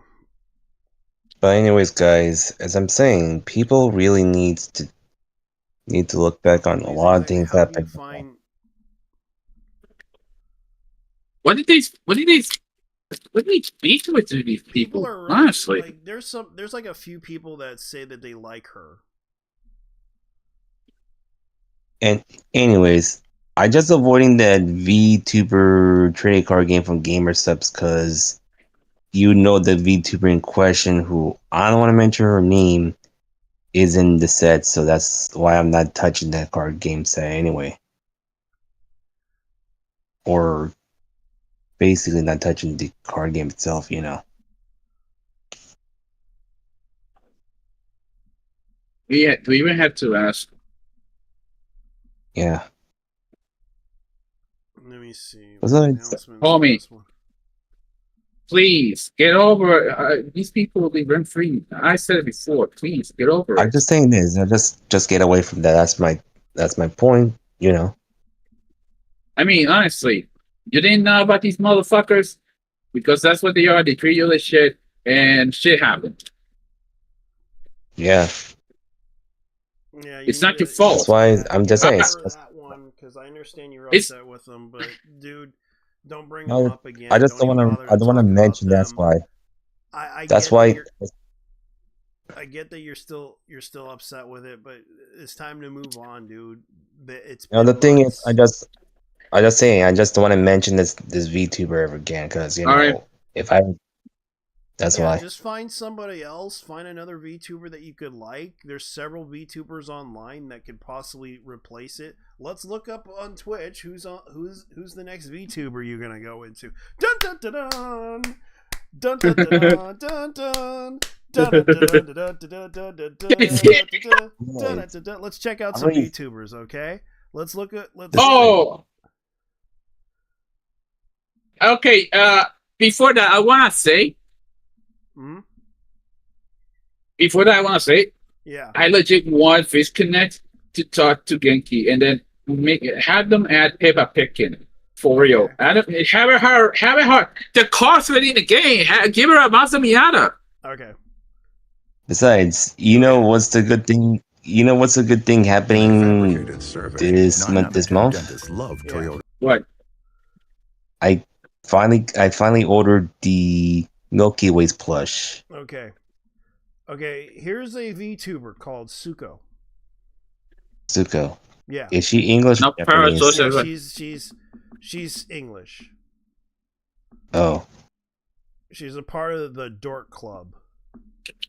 Oh, she's very fucking. Well, the thing is, it doesn't feel interesting to me. I find VTubers are interesting. Here's a picture of her. Here's some pictures. Here's some art. Silly did see Angel Girl. Yeah. This is her.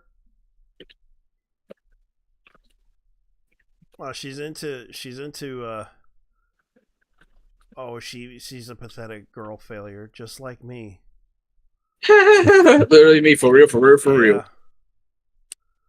Well, she's Oh, I know. Oh, that one came out recently. Micho Dono. Okay, this is I believe this is the outfit of her that some artist did. So, Jenny, I was playing Uma Musume on the phone, and I almost fucking lost it when I was racing a special week. Okay, this is her. This is Suko. She's doing that whole. But well, the thing is, would you consider her? Well, not sure about that. She kind of has that nun type of thing with the sheep. Yeah, she's a nun type of thing. Yeah. She got the nun motif. Yeah.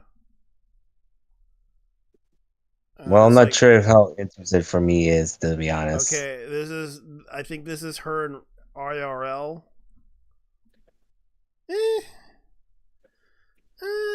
Let me see the video you're streaming because I'm not even watching your stream. Hold on. Yeah, I'll show you who she is. This is her. You like rats?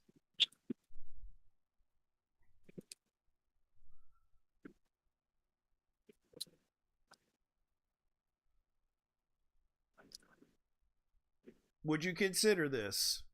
I'm gonna have to play this song. Give me a moment. I'm looking for your stream, but like,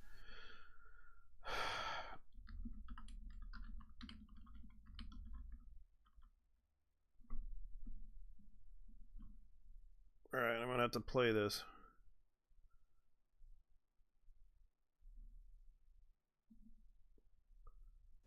Calling Moriarty about the ghost of Yote. Yeah, because I'm gonna get a copyright, but I don't give a shit. I might as well play this. so you were saying the VTuber, right? Yes. I let me see the VTuber again. Okay, here's the VTuber.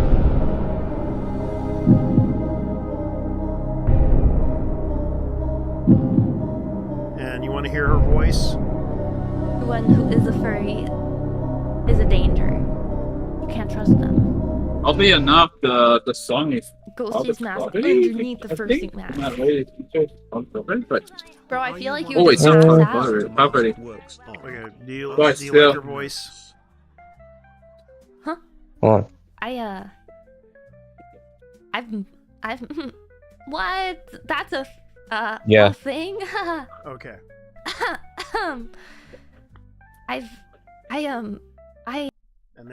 And that's the other one. There's more VTubers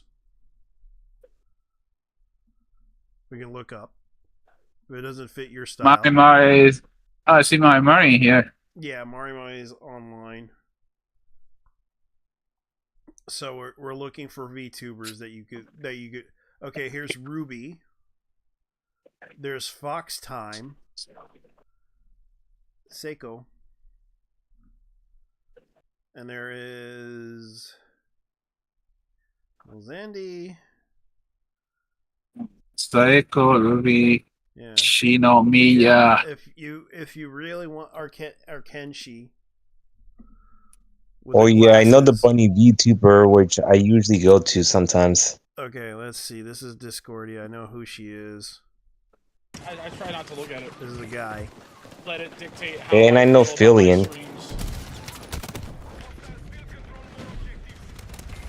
He's having a hard time trying.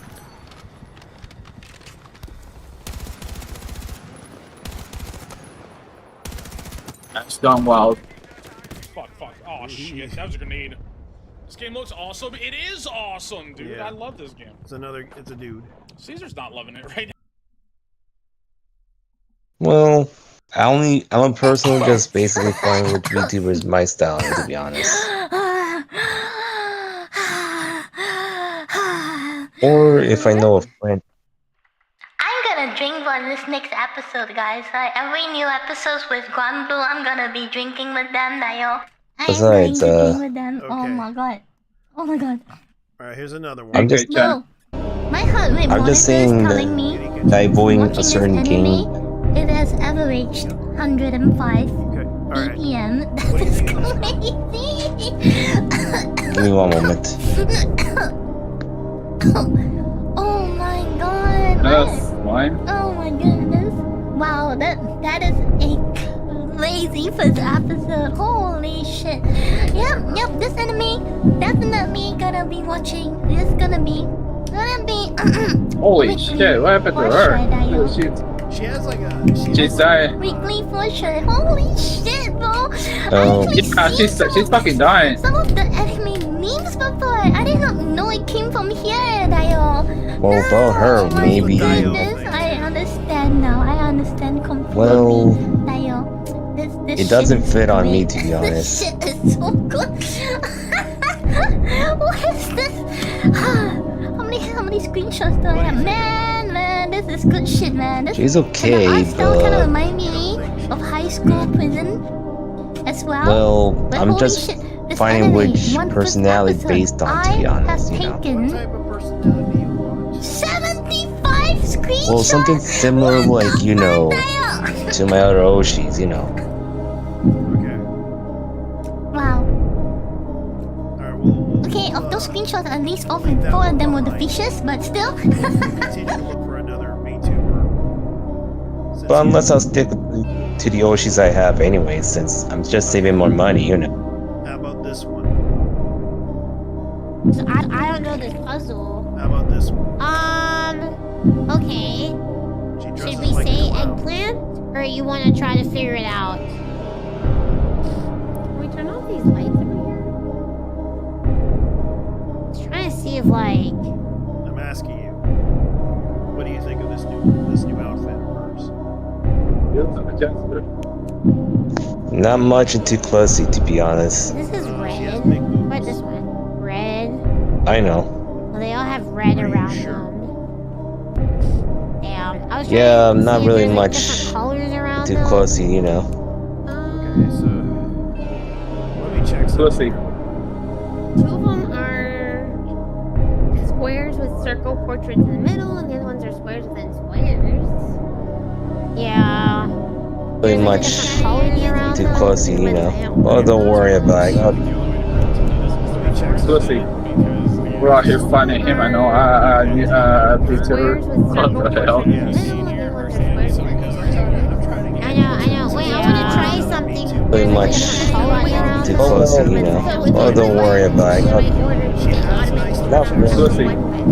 Well, at least he didn't pull a Henry and start a hate spree against Pippa. Taking Pippa. I know. Wait, I want to try something. Besides, pretty much. Besides, I went back to my other Oshi. Oh, don't worry about it. She came back over Pussy. Well, at least he. Which basically the Australian witch. Okay, we're gonna pick another one for you. How about Snooty Death? Snooty Death. Off an extra day and binge That's the name. Cyberpunk Edge Runners in the Discord with you guys, so make sure to join the Discord. Next Week on the 28th for you US folks, we will be having our Warframe charity stream.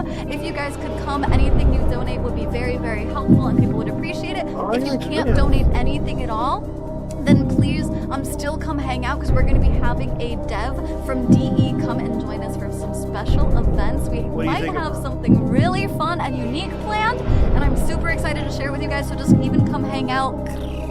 Support the stream even if you can't monetarily support. It's going to be super fun. She'll call you daddy. Yeah, okay. Give me more kisses. ADHD, that's a no. Thank you guys so much for hanging out with me. And she has I appreciate it immensely. I know your time is something you guys never get back. You could have spent it anywhere kinda has with the safe space, anyone. You guys chose to thing on spend here. it here. She Spend it speaks here English. with me. And despite your tomfoolery, So what do you think of her? I am immensely grateful that you chose to spend that time here with me. More than you guys will ever know. Okay? Mwah. Thank you guys so much for being you and being wonderful. I will see you guys in 2 days / in the Discord. I appreciate Nope. you guys. Okay, then we'll go to the next person. Thank you. Go to the next VTuber. And we're gonna have to choose for you. Well, you don't need to. Look, I know. Oh, QQ Pyong, I know her. Okay. The bunny VTuber. Yes. This is called the paddock. That's why I like bunnies. Yeah. In the paddock, you can check the stats and popularity of the other Yeah, runners. and you know how I like bunnies often, you know. Denoted by the symbols, okay? Lowest to highest. Yes. Yeah. Okay, I just want to freaking race and change my horse. No, give it time. Give it time. Giving him time. Yeah. Yes or I no? want to get. Yep. I want to look. It's a final answer since it's obvious because I.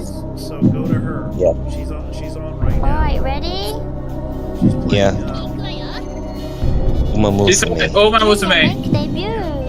Nails. Go to her. Spend Okay, Well- this is the first time I'm really watching a race. Save money, nigga. Well, for now, I can't spend money because I'm on debt at the moment. Then watch her.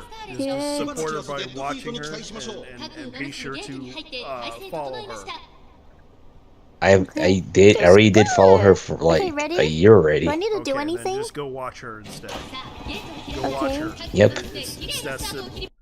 I know that you like other VTubers. We could go. Let's go with the other one.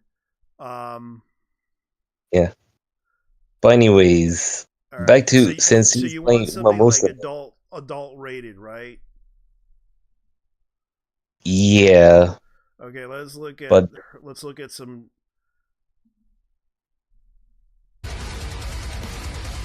So you're funny. What? So you're looking at. So you're right here looking for hags. So you're looking for hags. You're talking about YouTubers, Better. right? Oh yeah. Yeah, there's some lewd tubers, that's for sure. Let's see here. Here's another one. No. Right now. Well, you can't even find a YouTuber on Twitch, which is hard, you know. Now, so you don't miss out on another 4 hours with Nari. And 4 hours, and not only like super say so, but And like besides, also, I like, don't trust spicy YouTubers too. like Can you believe that? as I used to, man. Okay. She does MSR. Can you believe that, chat? AMSR, Yeah. whatever it's called. Yeah, Hey, the bot yes, charge. Open Okay, it right now. This is a command. But anyways, let's get back to, since you know about the previous VTuber playing Uma Musume, yeah. Yeah. Since speaking of Uma Musume, Yeah. you know my Agnes Tekion cosplay is coming. Okay. Since I'm gonna be cosplaying as an Uma for Halloween. Okay. Nice. Be out.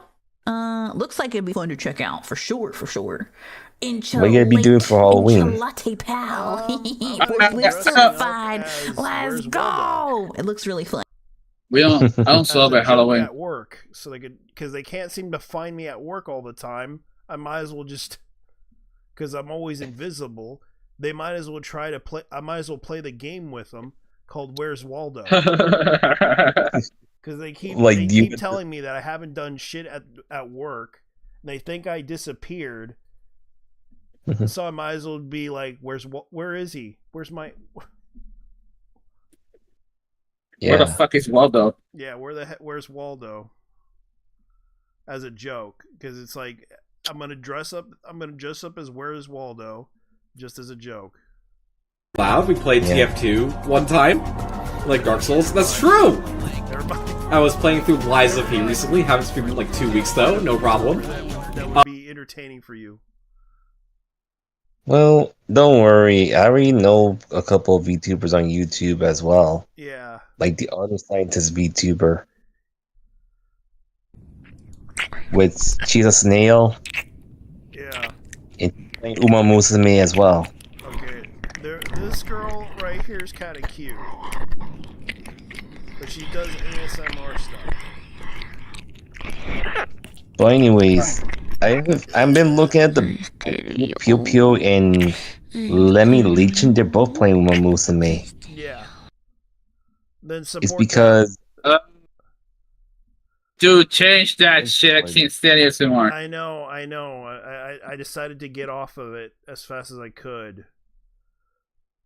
And also, you know the CEO of Play Asia, Pam, right? Yeah. I kind of subscribed to her. All right. Then, okay, here's another one. Okay, she's sleeping right now, so she's not worth watching. You know, just don't worry about the other VTubers. I know, Since but there's several VTubers you could watch. Oh, no, not that one. and you know, there's sad news about another VTuber who I lost. It's not in a bad way, but Yeah. in a way I can handle it because you know she's about to be graduating. Okay, Mirror the And she's a Cat, vampire. League of Legends.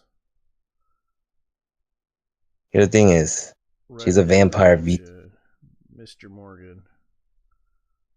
She is a vampire VTuber Yeah. who's graduating.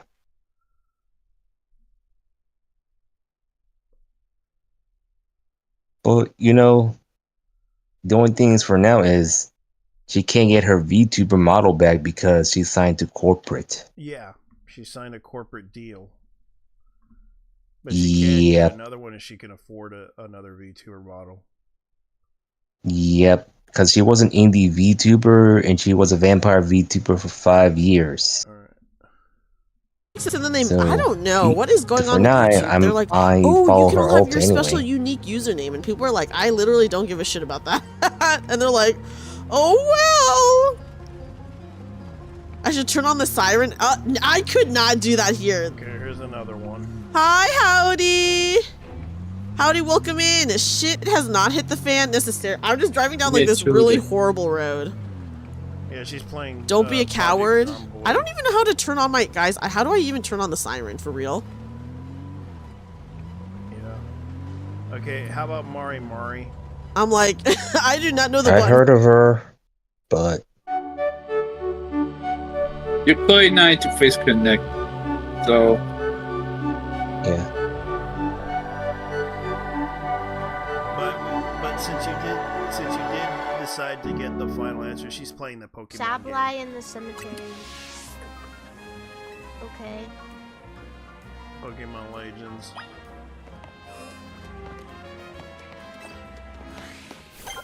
Actually likes it. I don't know. Yeah. Why? Because Mari, I know. She's a Nintendo addict. Like she likes she likes Nintendo. Denied. Yeah. Yeah, that's What? No. that's yeah that's denied. The one that went viral with Asmongold. Thank you for tea. Asmongold. Let's see. Leaflet. Oh no, I don't know what that is. I don't even watch Asmongold. That's the cat girl thing that he was into. That Asmongold went viral on. I knew there was a.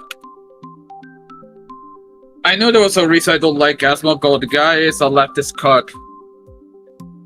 Sorry I cut off. Yeah, it's okay. But anyway, yeah, it's getting late because, you know... Yeah, it's getting late. I'm gonna probably end the stream. And your finance has already been done. Before that, like, we all know about the Twitch drama, because, yeah. Yeah, yeah, and about things, Dan Clancy eyeing underage women. Well, underage in this, like... Underage girls, to be honest, not women. This is incredible. But Dan got caught being an EDP 445, you know what I mean? Okay. So what were you saying, Striker? Yeah, I remember it. I would like I don't give a shit about the age gap, but in this case, that shit is crazy. This shit is crazy. This guy's in his 70s, and he's And he's an adult. Yeah. Great for the VTubers. I think for everybody.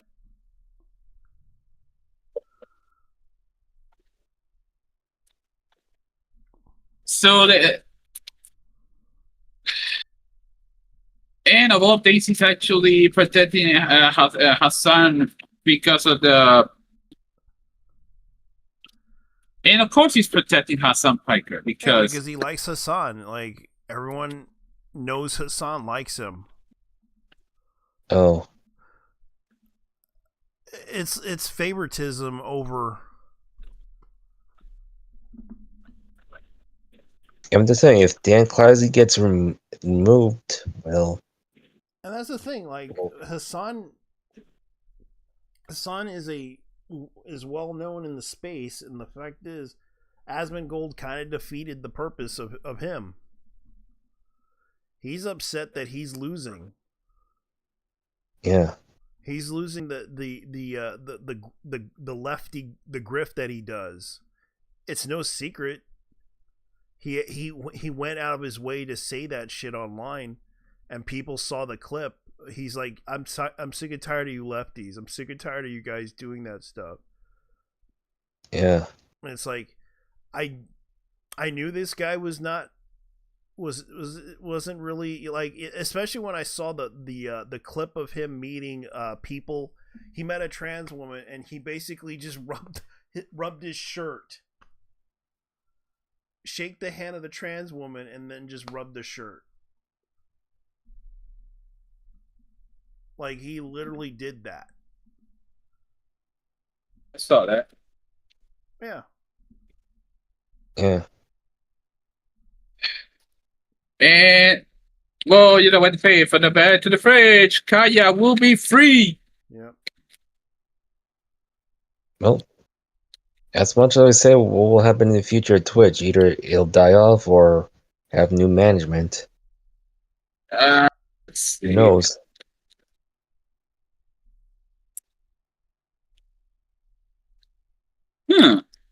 That is something I don't know if I could predict.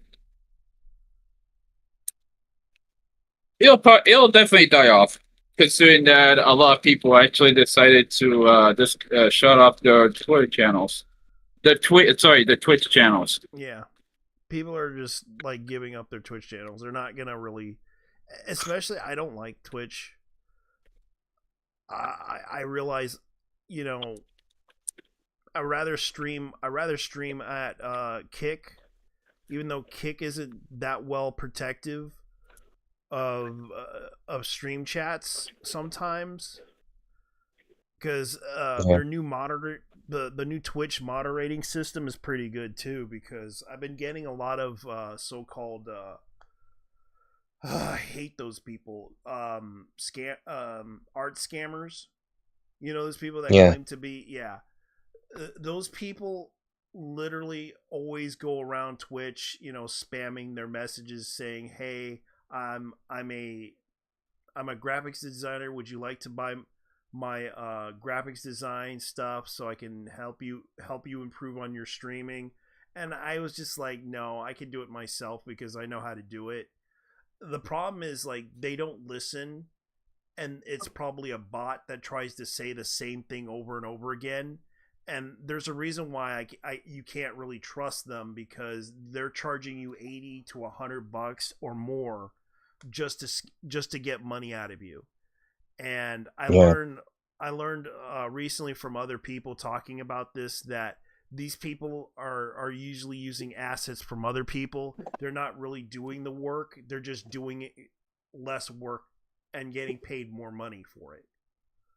And I realized, that's kind of a scam. And the fact that these people do this all the time, it's like, I get it that the job market sucks in your country, but it's you can't really expect people to pay you money because of the fact that you do less work. Like, I had to work really hard just to get through the job that I went through, because during the pandemic it wasn't easy. Yep, that is true. Because it was basically playing music and chairs with my life, trying to survive. It wasn't fun. I get it. I've been through it, and it sucks that that these people show up on the live stream saying, "Hey, hello, how are you? Would you like to buy some art?" And I'm like, "No, I'm sorry. I'm gonna have," and it's like, I'm gonna have to block these people because they keep coming into the stream, always subscribing and trying to say, "Hey, you do a great job with your. Can I ask you something? Can you buy some art from me?" I'm like, "No, I don't know you. I don't know your reputation. I don't know who you are." And this is the thing. Like, you're a total stranger to me, and you're trying to convince me to buy your art. For all I know, speaking of, and it's like, I don't even know you. Yeah, speaking of, art scammers, I kind of like block people who's promoting this Dream Boo or this so-called stream cheating app is basically more likely a scam. Yeah, and that's the thing. Like, I don't want anything from them, and they continuously try to harass me on buying this stuff, and it's like, no, I don't want to buy it. I don't care to buy it. And that's the thing. Like, it's just ruining. After putting on that security thing on Twitch that basically says you have to confirm your phone number, that worked. I got less messages from bots, because they have to confirm that they are real legitimate people with phone numbers now. Kick doesn't have that, but Kick does have a way to has the AI thing where if you say the same thing again, if you say the same word, like, "Hey, would you like to get 1,000 views?" It basically deletes that thing. It basically blocks the AI thing, and basically, if you say a certain phrase, it will block it automatically. Yeah. Even though, and besides the point with with streaming whatsoever, I figure out what's going on with my PC lately, because it's either the power supply or the motherboard or graphics card got fried. Okay. So I had to buy a replacement once I get the diagnosis. Yeah. Yeah. Okay. That's fine. Like Yeah, I'm glad you fixed your issue. You finally found out the issue was basically your graphics card was having issues. Either one of them. Either one of them could be the power supply or the motherboard. Or the motherboard itself. Which it can happen. If it ends up that my issue was in fact happening between the graphics and the motherboard, or the power supply, because there's like a mathematics. That's the you would have to. That's the good part, because I actually bought that thing brand new. Yeah, because I have to know what the model number, the motherboard name, and what brand it is, and there's also the because there's like a power supply thing you have to look up, how much power it will take. You go to PCbuilder.com, PCpartpicker.com, and they tell you the whole thing. You go to that website, and you go go to the builder page, choose what CPU you have, choose what cooling system you have, what motherboard you have, what memory you have, what storage you have, what video card you have, what case you're using, and it's a power supply, and that's pretty much what. And then because you have to find out what you're using, and then it will probably tell you that, oh, you don't have that much power, you probably need a more power to the power supply, so it suggests to buy these parts or these motherboards to use the power for it. Yeah. So look it up, see what you need. It'll tell you if it's not compatible to what you're looking for, then try to because it does have it has a compatibility thing, and it tells you the estimated wattage you need. So anyways, the only thing, if I want to get a diagnosis, either I go to Best Buy, which they only charge me don't trust them $100 because of what happened last time. They only charge me $100 by a guy who basically unplugged the system. Basically, he unplugged the power supply, and they couldn't find the reason why it's not turning on. I'm not joking. It was a modular power supply, and they couldn't figure out how to get it to turn on. I'm not joking. But if it was a modular, which you can unhook the thing and put it back in. Oh. And they couldn't figure it out.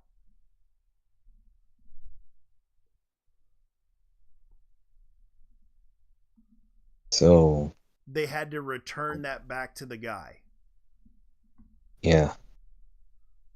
So I'm just saying, either Micro Center or the computer shop where they do a diagnosis for $80, but I might go to the computer shop, which is $20 cheaper, Yeah, which I recommend you do, and have them do it. Anyways, good night. Yeah. We're going to get out of here. Right. Thank you for coming. I hope you guys are entertained. We have to go. Later. Hey. Good night, everybody.